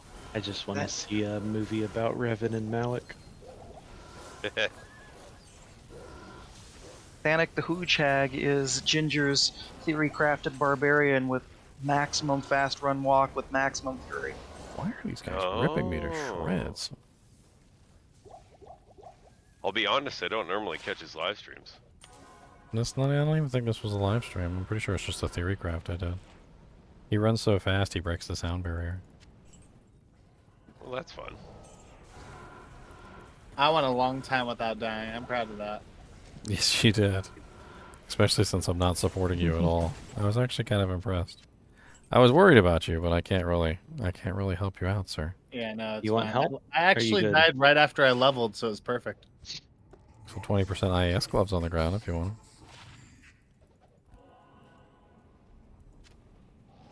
Sounds to me like Balto needs to get up and come level in the throne room with us, because I got the Aurabot Pally in here. He will survive. That's okay. He will survive! He will survive. Hey, hey, ding, ding, ding, ding, ding. Just stand in the middle of the holy bolts and you'll live. And in the place that you are. Max roll for a Grand Charm is, for attack rating, it's like 127 AR, yeah. Gold find is 40%. The boniest of knives. Alright, Diablo's dead, I'm coming. It's a little bit slower when I do it myself. Started watching Vox Machinima. That's an interesting take on the adventurers. Vox who? Vox Machinima. It's on Amazon Prime. And it's basically just a bunch of adventurers as they're going around, and the language used in it is extremely heavy, but it is entirely entertaining, because they say the things that you would expect characters to actually say but can't because of ratings. And yeah, it's a very entertaining take on the whole adventurer method. Have you ever seen Star Trek Voyager? Voyager. My pop had a nosebleed through the entire episode of Voyager because he didn't want to miss it. Episodes. There's 7 seasons. Oh yeah, 7 seasons. Well, that was one particular episode. The nosebleed started beforehand, and yeah. No, I had most of it on VHS. I eventually had to give that up because I recognized that Or Balto. Grew up on Voyager and Deep Space Nine. Okay, so anyway, there was an Get my hands on episode. DS9. There was an episode of Voyager where basically the Vulcan, Tuvok, he had written a story, of a holographic story, basically, of the crew essentially, like, you know, betraying everyone and blah blah blah blah blah. And well, apparently he like deleted it, but he didn't like delete the backup file or whatever. And somebody found it, and they all started watching it. And they were like just enthralled with this thing. And at some point or another, you know, they're like trying to figure out like how to finish the story because he never did. And they, you know, like he's making up whatever he wants, and Tuvok is like, you can't just make up whatever you want. He goes, you know, characters' characteristics have to invariably flow from their, you know, like how they would normally behave. Like if a character wouldn't normally do that kind of thing and you make them do that kind of thing, it's going to basically ruin the story. and it kind of makes a lot of sense. Like when you make a character act outside of how he would normally behave, things go really weird. And like I think that's one of the coolest things about a character is when the character has a like established profile, a personality, or whatever you want to call it, and the character behaves that way. It makes the story very, very interesting because you can almost kind of like know what's going to happen, but not quite. Like you know what kind of person he is. You know, like that he would make a certain decision. You might even know that you know he's a good guy at heart, but you know he looks out for himself first, or you know there's all these different like personality characteristics that really make for interesting storytelling. To be fair though, it's all Seska's fault. I mean, she wrote an ending. Yeah, yeah, she had a version of the ending, that's for sure. Deep Space Nine is good. I actually really enjoyed Deep Space Nine. The first couple seasons are garbage, but it picks up after like season 2. Once you rewatched it? Recently. Okay, because I found season 1 actually about halfway through started to pick up. So yeah, season 1 is where things are really bad. Like it gets progressively better each season, and by the time Worf is introduced, it's actually a pretty good show. I think Worf is really where the show turns around because they brought in a really strong character that had its own personality. But see, the thing is they were developing the characters just the same way that in Star Trek Enterprise, Next Generation, you know, all the characters weren't fully fleshed out at first. Worf wasn't a really good character in the beginning of Enterprise, but he did become a good character by the end of Enterprise. And by adding him into the show, Deep Space Nine, they incorporated an already established good character, which was a good idea on their part because they were still struggling to establish the characters of, you know, their own crew. Come on, Balto. I really didn't like Kira at the beginning, out. for instance. I thought Kira was kind of meh. She was abrasive, but that was kind of the point. Yeah, but as you noticed, when the show kind of like went on, she became less abrasive. Like, yes. There were definitely situations where she kind of she was showed... a literal terrorist. I mean, yeah. Right up until the show started, she was a full-on terrorist. So when she came in, I mean, like, that's, you know, forgive the comparison, but like bringing Al-Qaeda on board to help run a giant thing, it's kind of crazy.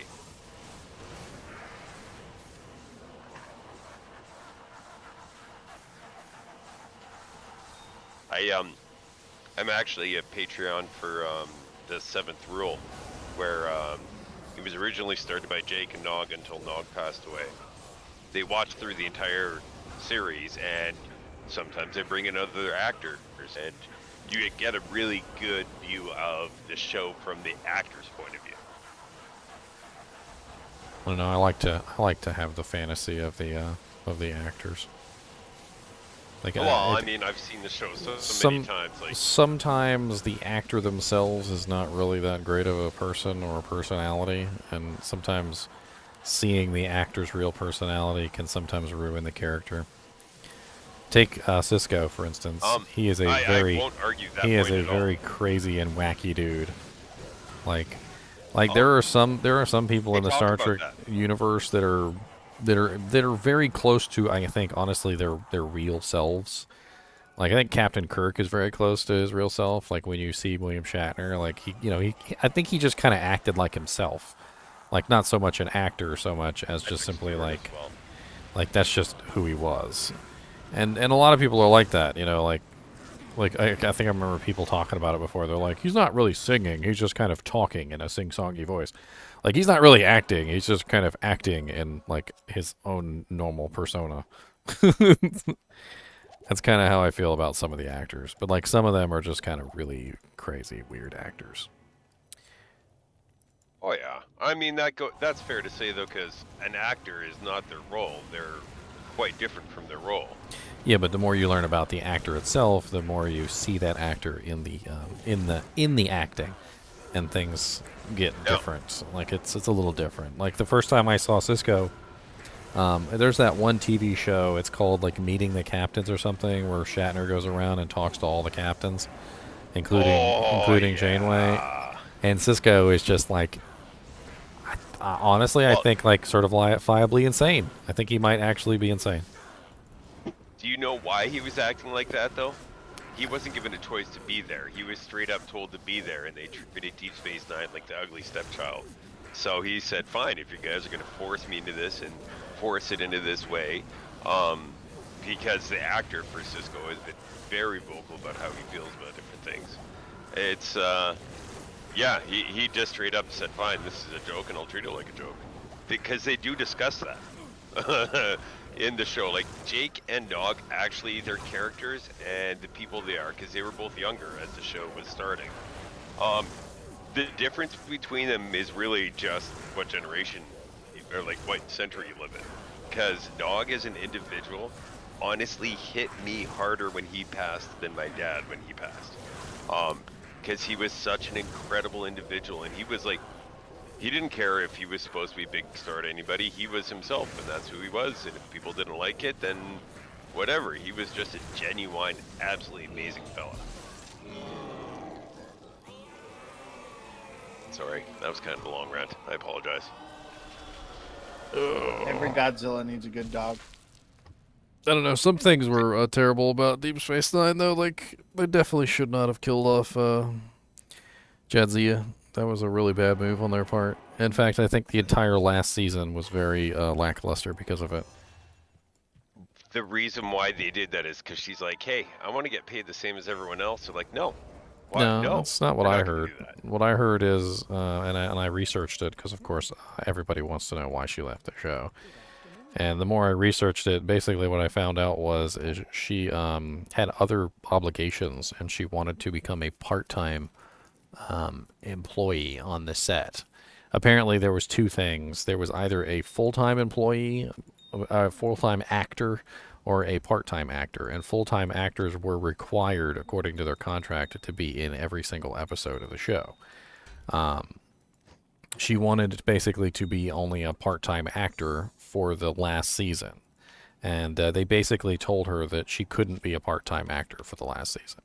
She either was going to be a full-time actor for the last season, or she wasn't going to be in the last season. And she chose not to be at the last season.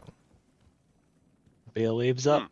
That's different than the stories that they've given out recently. I mean, honestly, that's not surprising. That'd be different. I mean, it sounds really stupid to me as well, because if you have a character who's been established for 6 seasons, why would you choose not to renew that person's contract, even if it's just for, you know, a part-time character? Why would you deliberately go out of your way? And apparently, like, it wasn't so much like hey, you know, this is how it's going to be kind of a situation. Like, it was literally like she didn't want to be a full-time actor, and they got really mad about it and basically told her to go F off. Kick rocks. Which didn't even make much sense, and apparently afterward they really regretted getting rid of her because they realized what a massive hole in the storyline they created. And then they tried to replace her with Ezri, and I'm not gonna like hate on Ezri. I mean, she's an interesting character, and they did a decent job trying to like flesh out her character in the last season. But and the actress, I mean, did the best she could with what she had. But the last season is not the place to be fleshing out a character. No. It is the absolute wrong time to be fleshing out a character. In fact, they probably would have been better off if they didn't include Ezri at all, in my opinion, and just focused on some of the other characters in the show. It was a really stupid decision all around. It was a stupid decision to get rid of Ezri in the first place. It was a stupid decision, to get rid of Jadzia in the first place. It was a stupid decision to bring Ezri on, and it was also a stupid decision to spend, like, literally half the last season focusing on building her character. The only upside, in my opinion, is that they also built on Worf's character, because Worf and Ezri, had a thing or whatever, because Ezri Dax was basically her ex-wife, or his ex-wife, sort of, kind of a situation going on there. Yeah, nothing like a weird love triangle there. Yeah, no, when they made the documentary, I managed to actually have some conversation with some of the actual actors. And I mean, I got a different story, but It's been so long, honestly, stories shift unintentionally really easy. I don't know, I just pulled it up on the internet. I mean, apparently there was a whole lot of information that involved something about the contracts, and I could probably pull up the news article again, but apparently they went over it in pretty good detail.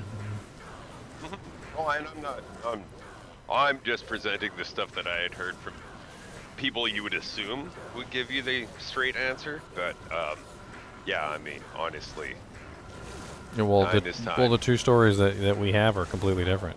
You're saying she wants more money, and the story that I have is literally that she wanted to be part-time. No. Part-time is less money. So which one is true? They're both completely opposite stories. Yeah. Oh, and no, I'm not disagreeing with that. Maybe she wanted part-time and she wanted to keep her pay. Maybe that's what it was. No, I honestly don't know. The way they presented it when they came out with the documentary was she just wanted equal pay. Now, that could be the spin they put on it so they don't completely trash the documentary. That's why I don't like documentaries, by the way. We went over this the other day. I honestly, I absolutely despise documentaries. I think that most of the time when you watch a documentary, what you're seeing is what the person wants to tell you. Like for instance, if the director made the documentary, he might necessarily paint Jadzia in a bad light. If Jadzia made the documentary, she's going to paint the director in a bad light. You know, if Worf made the documentary, he might not know what was going on, and he might make himself look really cool because that's what he wants to do. Like it's always like depending on who's the one who's narrating the story. Yeah. Well, and in the documentary, because I went to the behind-the-scenes stuff, I heard other stuff. But in the documentary itself, they just acknowledged it and they just kind of moved on from there. They didn't even try to explain it. Let me see if I can find it real quick. The article that I pulled up. I'm not, dude, don't worry. I'm not trying to fight you on this one at all. Oh, I'm not fighting at all either. I just wanted to pull up exactly what they said.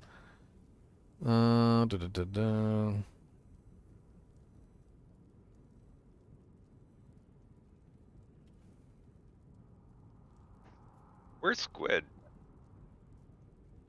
He's here. He's just not in voice chat. How rude. I have a whole bunch of ruins and stuff. I should get him to... My contract had ended, so I didn't feel like I had left the show. I felt like my contract had ended, and there was nothing. There was no negotiation for another year, so I didn't feel like there was anything for me to do. If there was nothing for us to talk about other than let my contract expire, yes, I thought it was the right thing to do. It was ironic that Becker let me go, but I think as a person, I was really fortunate to have the experience working on a half-hour show as well. That also took me a few years to get in the trenches and really wrap my brain around. Well, she's basically saying that the contract lapsed and then no one approached her to renew the contract. When was that article from? This article is 2022. Oh, June wow, 17th. That's really fresh. There was more to it here. Hold on. There's a lot of text here. Yeah, don't worry. I think we got the general gist of that article's side of the story. It's like, yeah, contract lapsed and she just tried to move on. I mean, basically what it sounds like to me is that the director didn't want her on the show anymore. There must have been something going on between the director and her, because literally, when you look at it, like on all the different articles, it's like, okay, well, she had a contract that was for 6 seasons, and they knew there was going to be a 7th season, and the director or nobody in the studio basically approached her and was like, hey, you know, we're going to want you on season 7. And that's really freaking weird. Yeah.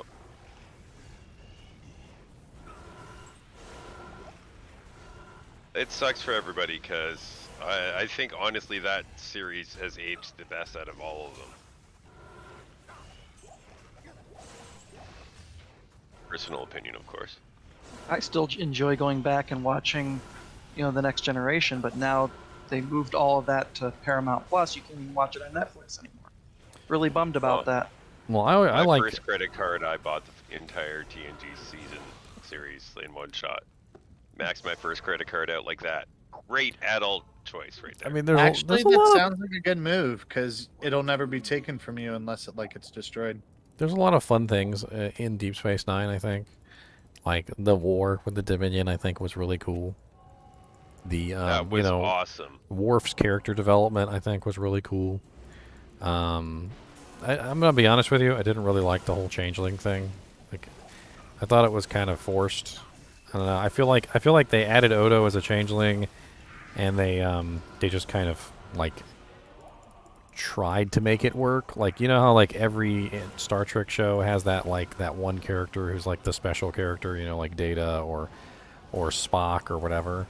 Like, Odo was just, you know, the newest Spock or the newest Data, and he just didn't really work out as well, I think, as they thought he was going to work out. And it took him a really long time to develop a story that actually made Odo interesting. I felt like Odo was just a really boring character for, like, at least, like, 2 seasons, if not even 3 seasons, before they started to introduce the Dominion War and all the other stuff that revolved around him. And I liked the war with the Dominion, but he was so wishy-washy on everything. God bless it, he was the most wishy-washy character. Like, my friends are dying, but the Great Link. Like, I really enjoyed that one episode where literally he's like being a absolute derp turd, and Kira like literally like kind of gives him like the psychological smack in the face, and is like, dude, where are you right now? Like, are you here with us, or are you just like off in La La Land? It was such a fun thing to see, because that was like his entire character was like, he literally was just always off in La La Land. I don't know what he was doing.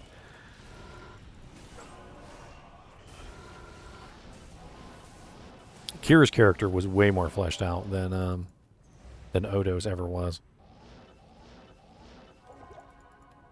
And I think that's why they ended up tying Kira's character to Odo's character, because they realized that Odo's character was weak, and they needed Kira to basically like give Odo a personality.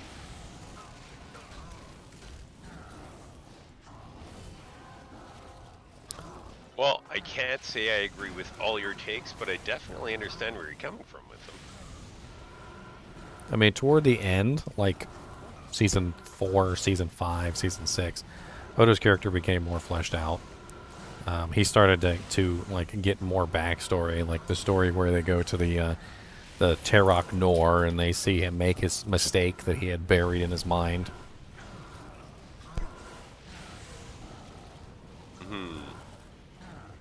Or like the incident with what's the Vorta's name, Wayun?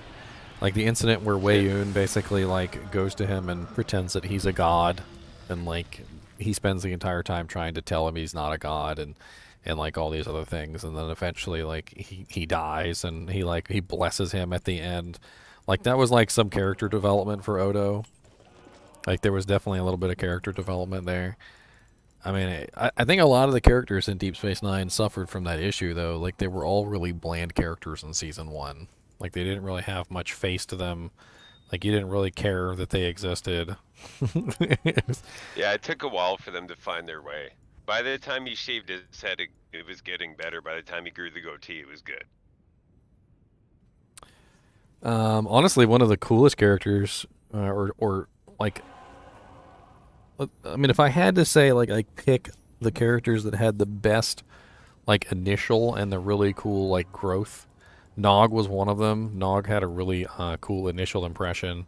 Jake was really pretty cool, honestly, in the beginning.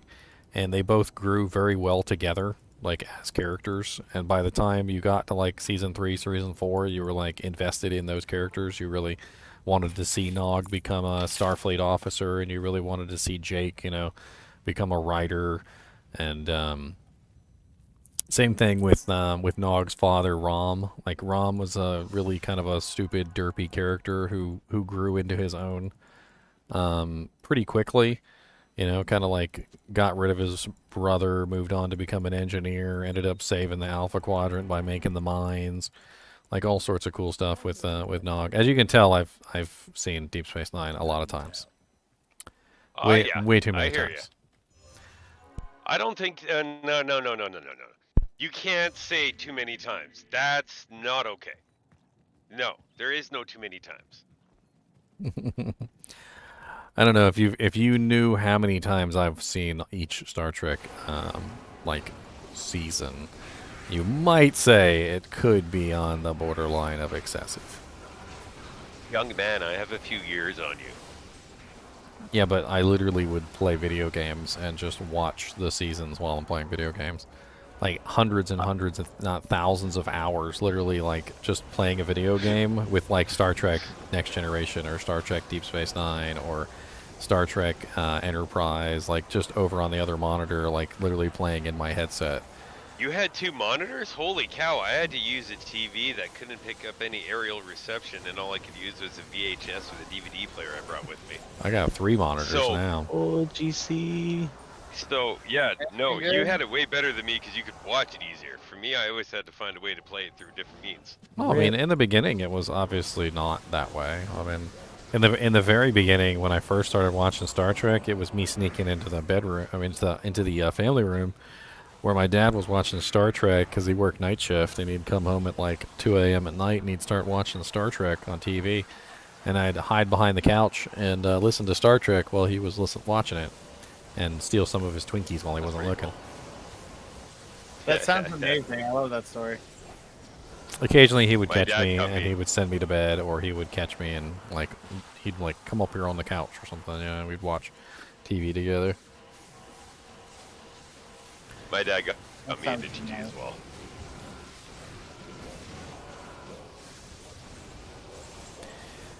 Honestly, I think the whole Star Trek thing is really interesting because I don't think Gene Roddenberry really had a good vision for what he wanted Star Trek to be. In fact, I'm pretty sure that Star Trek failed originally when it was under his employ. That's the whole like Captain Pike thing. First run didn't cut it with the critics because they couldn't handle a woman in command either, though. At that point in time, that was really so far out of what. I've seen the allowed. pilot. It was bad. The Pike pilot was bad. Oh yeah, I've seen it many times too. I mean the way that Shatner changed the show was definitely a hell of a lot better than the way that it was written. Essentially, I mean it's kind of like a whole thing. Like I remember reading one time with the show, like when it failed and then they hired Shatner. Shatner was like, "Well, I'll do the show, but you know you've got to let me have creative license and do it my way." And they basically let Shatner have at it, essentially, and he kind of just created the show that he wanted, and then it became popular from there. But the show that they had originally envisioned was not good. I honestly can't say I've ever heard that Shatner story before, but I haven't looked into the original series stuff in a long time. Yeah, I get really curious about stuff. I'm like, who was Commander Pike? You know, like what happened? And then you start looking up Commander Pike, and basically they talk about how he was part of the pilot, and how that was the pilot that failed, essentially. There's a whole lot of very interesting facts about the original Star Trek. Like, for instance, it wasn't going to get picked up by any organization, apparently. But Desilu, I can't remember the name of the company. Desilu something. She inherited it from her husband, who was a really bad businessman, apparently. When he died, he left her the company. And we're talking about Lucy, you know, Lucille Ball. She was the one that actually gave Star Trek a chance. She was the one that said, you know, hey, we're gonna give it a shot anyway. And apparently, all her like directors and stuff like that were underneath of her basically told her it was a bad idea and she shouldn't put her money into it. It was a waste of money. Around the same exact time, she also picked up Mission Impossible, I think is what it was. So both Mission Impossible and Star Trek literally got their license from Lucille Ball. She was the one that made it happen, which is pretty darn how cool. big she was behind on, like how big she was on that. I mean, without her, we wouldn't have Star Trek. So, but I'm pretty sure it was that same news article that I remember reading about the other stuff. Dude, there's this really cool thing that happens with the Fire Merc when he enchants while you're teleporting, where literally it does like a frickin' what's it called? You know, like in Back to the Future, where you have like the fire streak. Oh yeah. Like it literally makes a fire streak. If he enchants while you're teleporting, it literally like it draws the entire thing like all the way across the screen to the point where you teleport, and it looks like a fire streak. It's freaking cool. That's cool. I mean, it's happened a couple times on stream. It was just literally one just a couple like seconds ago. You can totally check it out. Hey, a goal rune. I can't stream at the same time as play. It doesn't end well.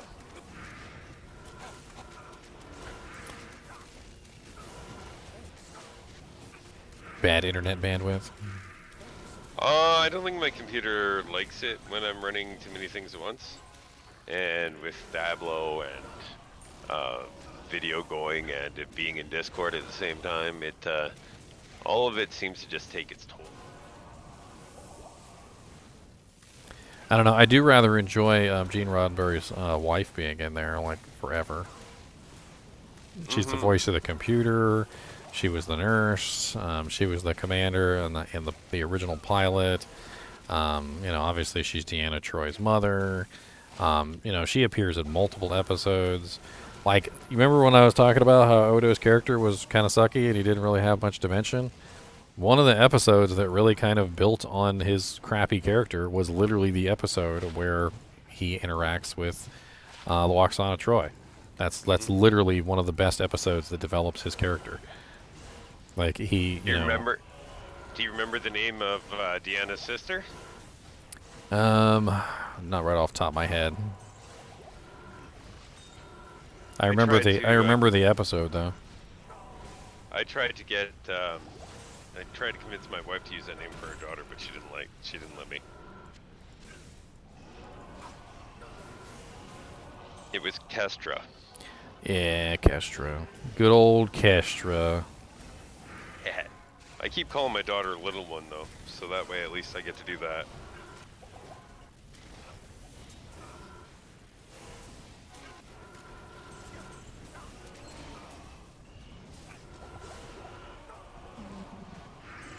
People have just found a random goal rune over here. That's pretty cool. I guess we are in frickin' what, player 6 or something? Yeah, player 6. Well, it probably does have a pretty high rune drop chance.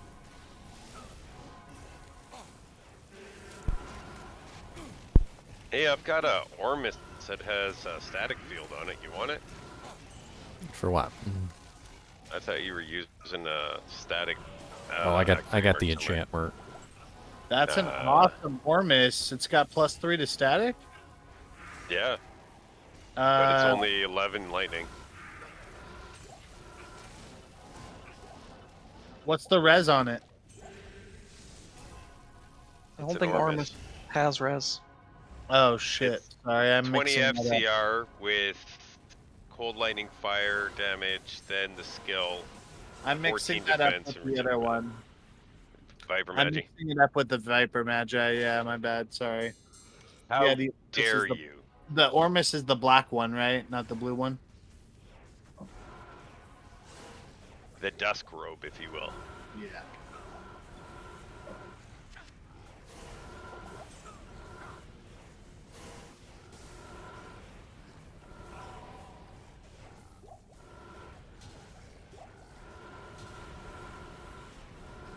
Only it was +10.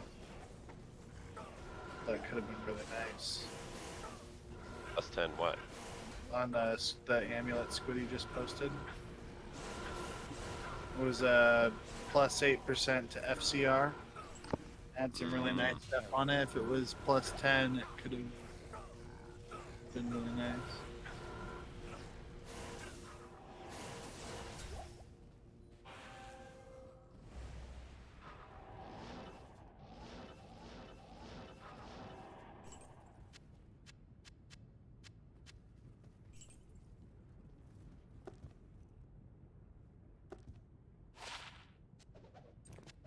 Oh. What's up, Diablo? How's it going, buddy?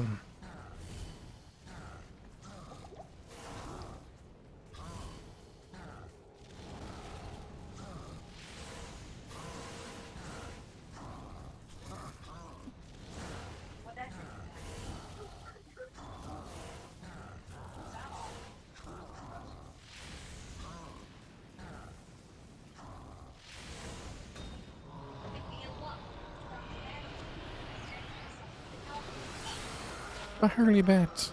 A spiculum. Dylan, what are you watching? Star Wars. Hmm. Well, I was only catching enough words to know you were watching something, but I couldn't tell what. All right, so you're a fan of Star Trek, but are you a fan of Battlestar Galactica? Yes. That's a great series as well. Although, to be fair, I did not watch the classic one. I only watched the remake. No, I couldn't stand the remake. I couldn't get into the old one, but I very much enjoyed the remake. Yeah, I see. If you've seen the original, you would know that like them making Starbuck a girl is like the worst affront that you can possibly make. Starbuck was a woman. Starbuck was a womanizer. Like literally had a girl on his arm every 5 seconds, and they turned him into a girl, which is like the worst insult you could possibly ever make. Fair. I mean, it wasn't like she was very celibate herself. Yeah, but it doesn't really work so well with a girl. I mean, he had a cigar in his mouth on a regular basis. He was like the quintessential like 70s man. Hey, actually, she had a cigar in her mouth an awful lot too. Of course they did, because it would have been an absolute travesty if they hadn't. They tried their best to make her like sort of like Starbuck was in the original show, but it just didn't really work out.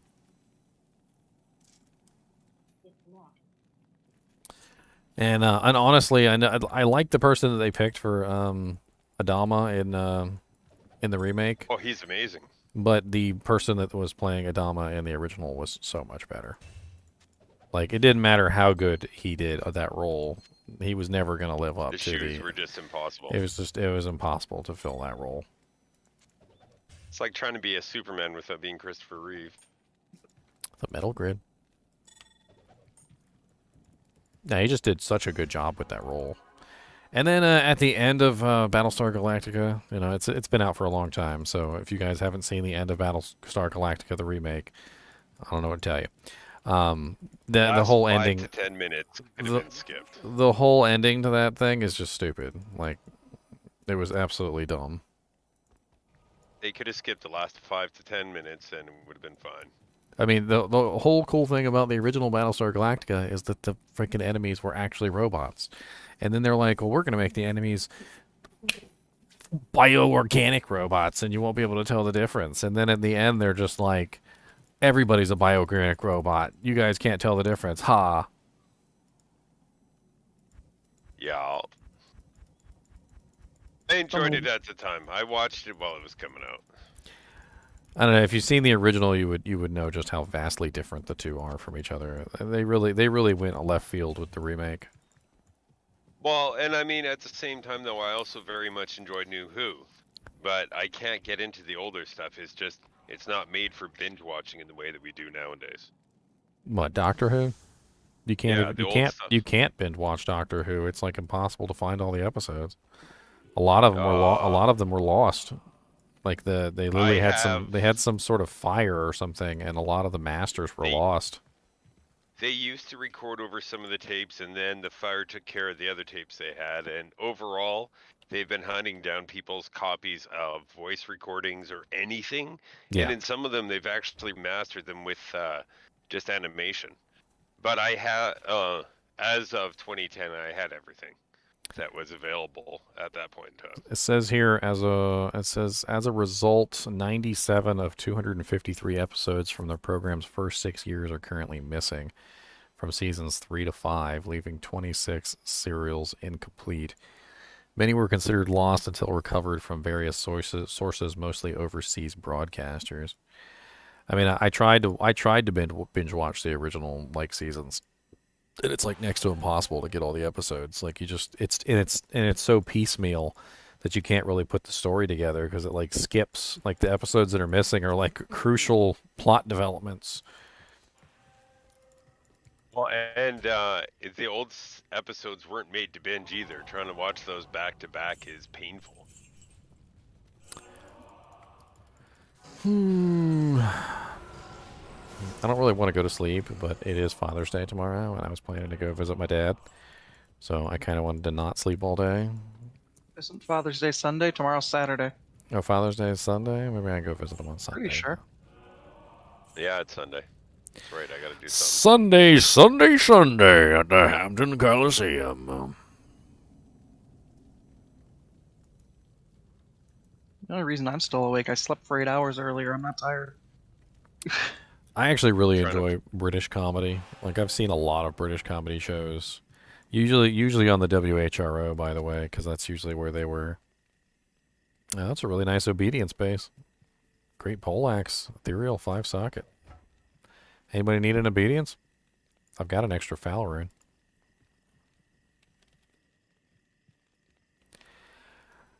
Yeah, the old British comedies are like freaking hilarious. Like Are You Being Served? Faulty Towers.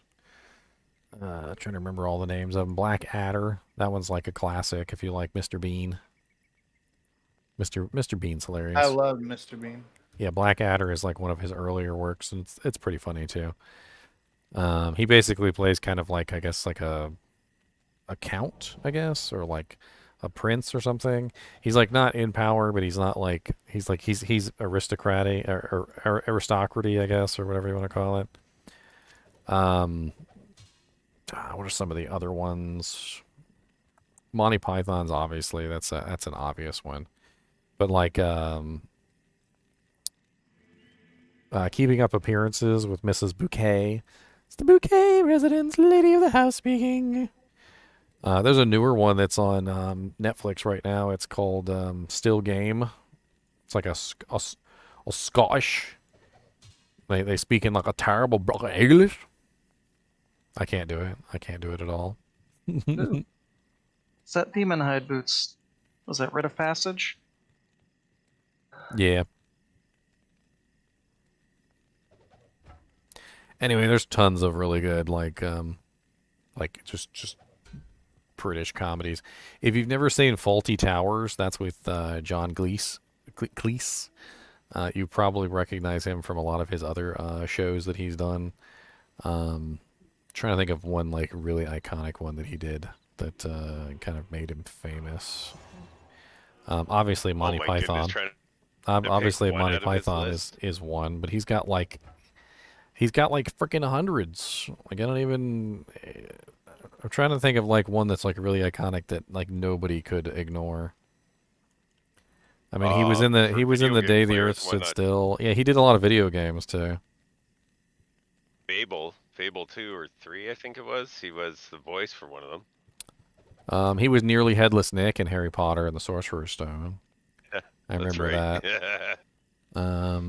Like that's a pretty popular one, obviously, because I think a lot of people saw the Harry Potter movies, so you probably saw the.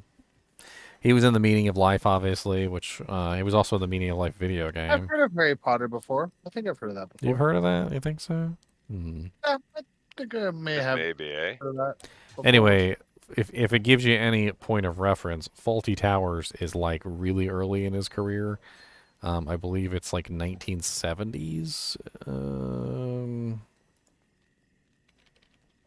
He basically runs a kind of like an inn, not just an inn, but like what's it called when you have like it's like a bed and breakfast. It's like a bed and breakfast inn. And yeah, 1975. That's when it was. And he hates his wife, like all sorts of stupid stuff. There was also another British one called Allo Allo, which was set in France during World War II, and they're always like trying to like get one over on the Germans that are occupying France. That one's pretty hilarious too. And he also hates his wife.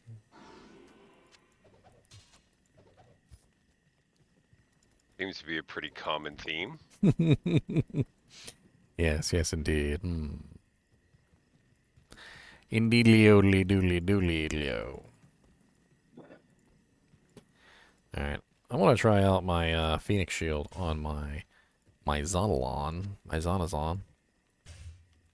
My Zonazon. Let's go get my Zonazon. A Zonazon. Do do do do do. A Zonazon. Do do do do. A Zonazon. Do do do do do do do do do do. A Zonazon. Zon.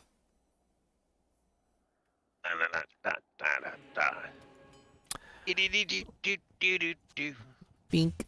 Bink. Should be interesting. I don't know why.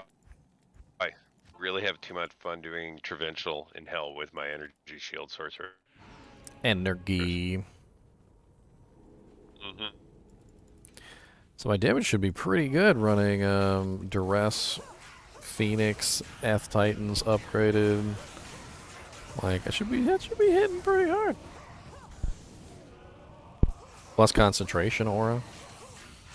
Looks like I'm doing about 2,000 to 4,000 fen damage. It's my Impale running. Let's see. Well, Impale's about the same as Fen right now. Not even worth using it then.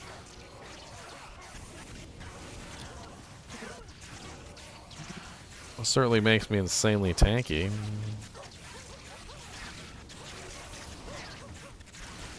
Terror approaches Sanctuary. Indeed. Somebody selling Sojas. Look at that, we're scaring people away. Somebody selling Sojas. That's weird. I didn't see that pop up in the last game. That was a couple minutes ago. Oh no, he's immune to physical and I can't do anything. Oh, no. Stab him as many times as possible. Ultra stabbing. And he's immune to cold, so my Merc can't kill him either. You bastard. Alright, I'll be back. Oh, wait. TGM, I got a question about that latest addition you made to the charter. What, the JSP edition? No, the one that you posted on the 16th. I don't remember making an edition on the 16th. You might want to look. What? Did somebody delete my Rochambeau? No, absolutely not. And you didn't phrase it that way either. Oh, I was probably just in the wrong channel. Yes, you were. It happens. It was fun to react to it, though. Yeah, and you can't do anything else because it's locked. I know, I can't even use other emojis, only your emojis. Locked. I got a chuckle yesterday when you were posting your game names in the random needed gear places. tab. Yeah, in random places. I noticed. I noticed. Right, your post about having to delete 100 messages. I deleted them. Nope. I deleted them. I noticed and I deleted them. After pointing out you've got 3 monitors, how is it that you're losing your channels here, sir? Honestly, so one of the things that's really weird about PCs is that, like, literally if you're moving your mouse on the one screen, if the resolution on that screen is different than the resolution that's on the other screen, which it is, the position of the mouse can sometimes be in a different spot on the other monitors than it is on the other one, and what happens is you end up clicking on things on the other monitor sometimes when you don't necessarily mean to. It's especially bad with Skyrim, because Skyrim will actually let you click on things while you're focused on the game and use the scroll wheel while you're focused on the game. Like, I've literally had situations before where I accidentally stopped my live stream because I literally scrolled down and, like, clicked on the stop live streaming button without even knowing it. Because Skyrim is stupid. And so, like, there's just too many things going on my screen at any given time. With 3 monitors, it gets really hectic. With my 2 screens, I just mouse over to the Discord that's already sitting in whatever channel I wanted in. And it wouldn't be so bad if I didn't have this 4K monitor. The 4K monitor, I think, is what's really screwing everything up. Because what happens is the 4K monitor has its own resolution. And the other 2 monitors are 1920 by 1080. So, like, if things go wrong, it's usually because of this monitor that's on the 4K. Yeah. Things only work as fast as the slowest part, not the other way around, sir. Well, it has to do with the size. So a 4K monitor is like 4 or 5 times the size of a 1080p monitor, like in the digital verse. Like they may be the same size on the in the physical land, but in the digital verse, like a 4K monitor is huge. And so when you try and translate out mouse movement from the 4K monitor to the 1080p, it's like going from a football field down to like a tennis court. Mm-hmm. And I get it. And the computer does weird things. I don't like it. Computers do a lot of weird things. Especially if I have a game that constantly resizes itself. Oh my god. Everything on all the monitors starts shifting around, trying to figure out where they're supposed to be because the one monitor decided it wanted to change its size.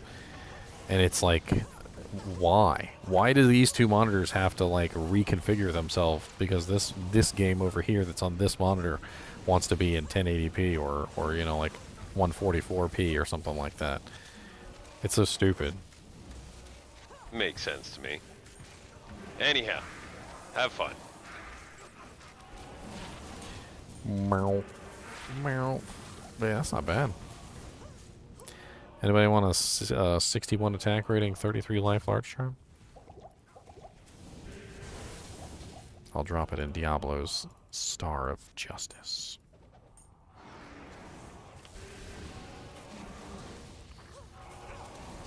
The Star of Destiny.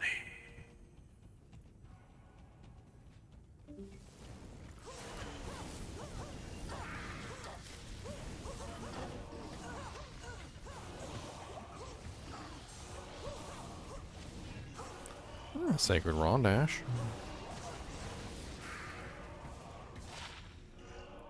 10% MF Jewel. Gold Press Latinum. I wanted to buy some Gold Press Latinum. I thought it would be funny.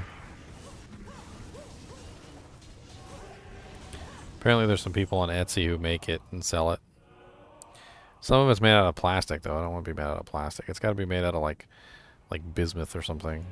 I know lead would probably be toxic, but bismuth would be okay. I could make some gold pressed platinum out of bismuth. Maybe mix it together with some brass so it has a nice shiny texture. Like goldish shiny texture. I don't know if bismuth and brass mix together, but... Or maybe just bismuth and copper. Copper's pretty heavy too.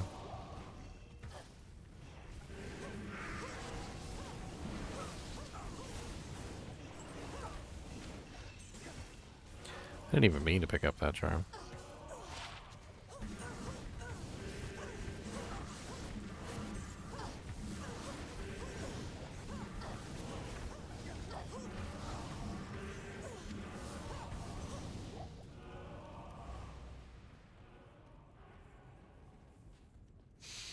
I'm gonna make a game, yeah. What are you guys making? Because it says terror begins to form.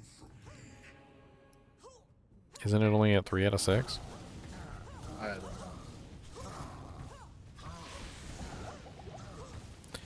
Diablo, you're gonna die, die, die, die. Diablo, I poke you in the eye.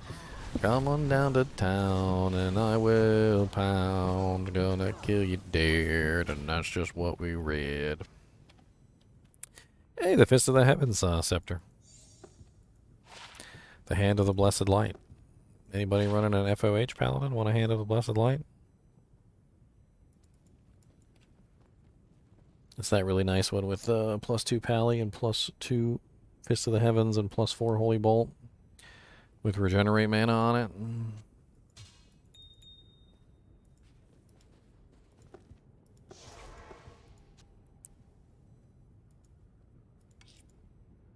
Isn't it like best in slot for the Fist of the Heavens Paladins?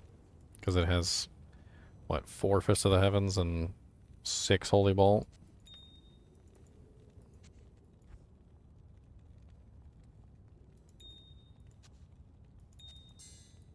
I'm not sure. It doesn't do halfway bad damage either if you upgrade it.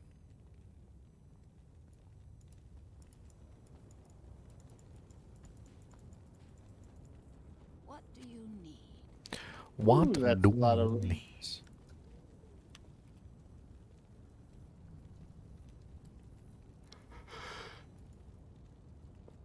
Oh, man.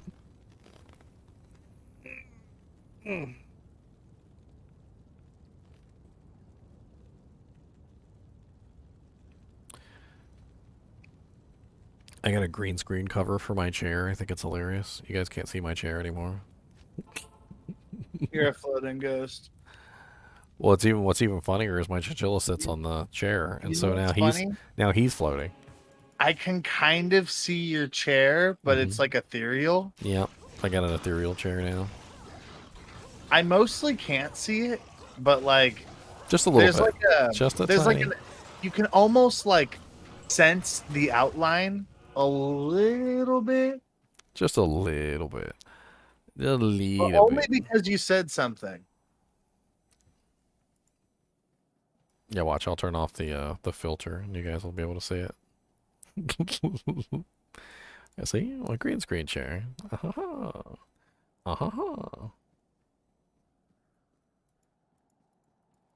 pretty cool, actually. That is pretty cool. I bet you I could up the tolerance just a little bit, and the edge of the chair would probably disappear. Yep, there you go. Chair's gone. My chair. You can no longer sense the edge of the chair. No longer. No longer can you sense the edge of my chair. You're right. The line disappeared. Just adjust the tolerance a little bit. The problem is if you adjust the tolerance too high, you start to disappear. That sounds like a Goosebumps book. So Phoenix works on this girl like really well. The added damage is just amazing.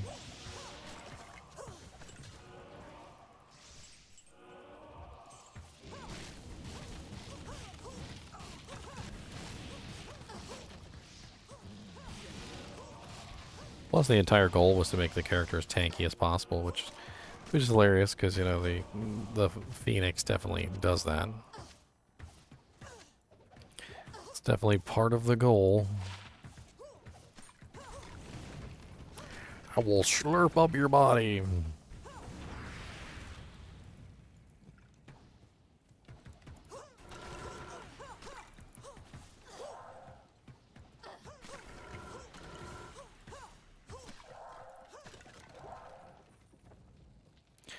I was so silly earlier today. I was recording new unique item episodes, and I recorded the whole episode, and I went to upload it, and I realized it was already up there. I was like, delete it. Delete it. God bless it. Just delete it.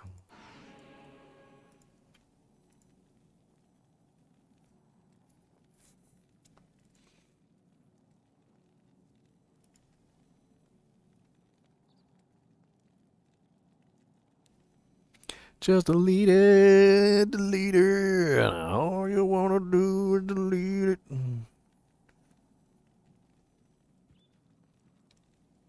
And you gotta delete it. All you do, delete it. Put it in the trash can. Don't even look at it. Delete it.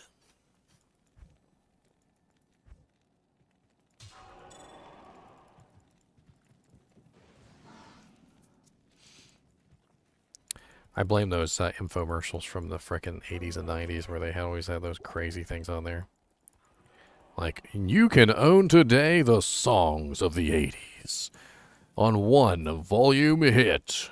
16 CDs.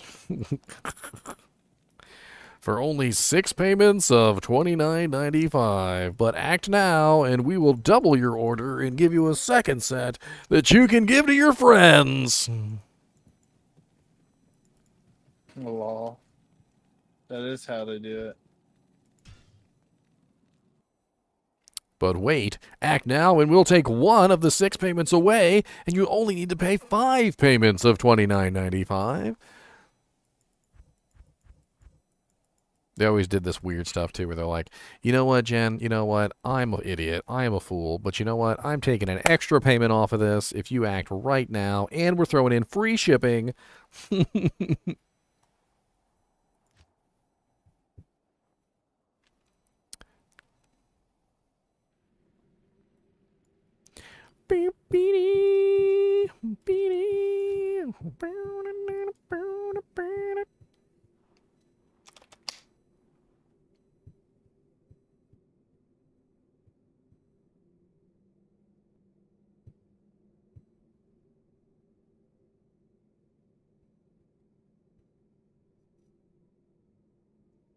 was going to throw 2 IAS jewels inside this helmet real quick, which would make a big difference.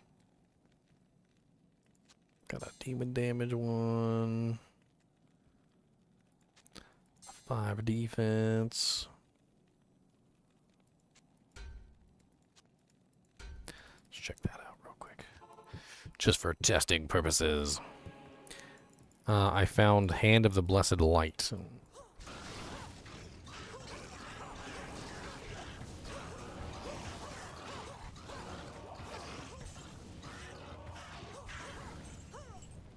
Hand of the Blessed Light is the Fist of the Heavens one.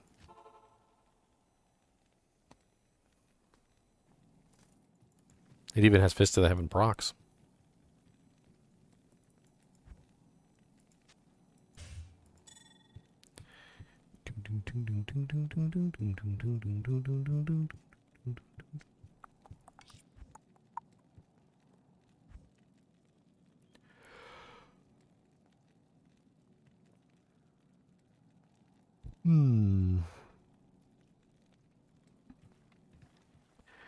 Alright, guys and gals. I'm hungry. I'm gonna go get myself something to eat. I will see you guys another day. Have a good night, man. As always, thanks for watching. And, you know, as a special reward for you guys who hung on here all night long, I'll tell you what's coming tomorrow. Why not? So tomorrow morning... which one do I have scheduled for tomorrow morning? The Reichskar War Axe is scheduled for tomorrow morning. And also I have the indie horror game coming tomorrow morning, Hawthorne. That's a pretty cool one. Be sure to tune in for that one at 6 o'clock. And then the day after tomorrow, the Skull Splitter military pick. I gotta get some of these crappier uniques out of the way, like Skull Splitter. It's a pretty crappy unique, but you know I'm still gonna make a video on it because I'm making a video on every single unique. One day when I finish making every single like unique item video, you guys can come celebrate with me at a party or something. We'll have a bash, some sort of bash. Maybe I'll give away shirts or something. I'll give away ginger shirts. Speaking of ginger gaming mentor shirts, I actually have a pretty cool new shirt. I don't know if you guys have seen it. It's Chinchillin' with Mr. Nimoy. Chinchillin' with Mr. Nimoy. There's a hoodie and a shirt actually. They're pretty cool.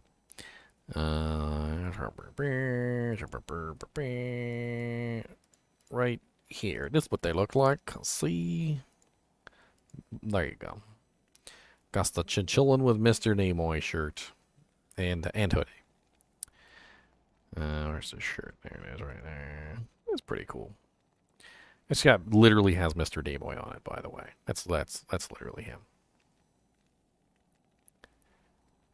Anyway, as always, thanks for watching, guys and gals, and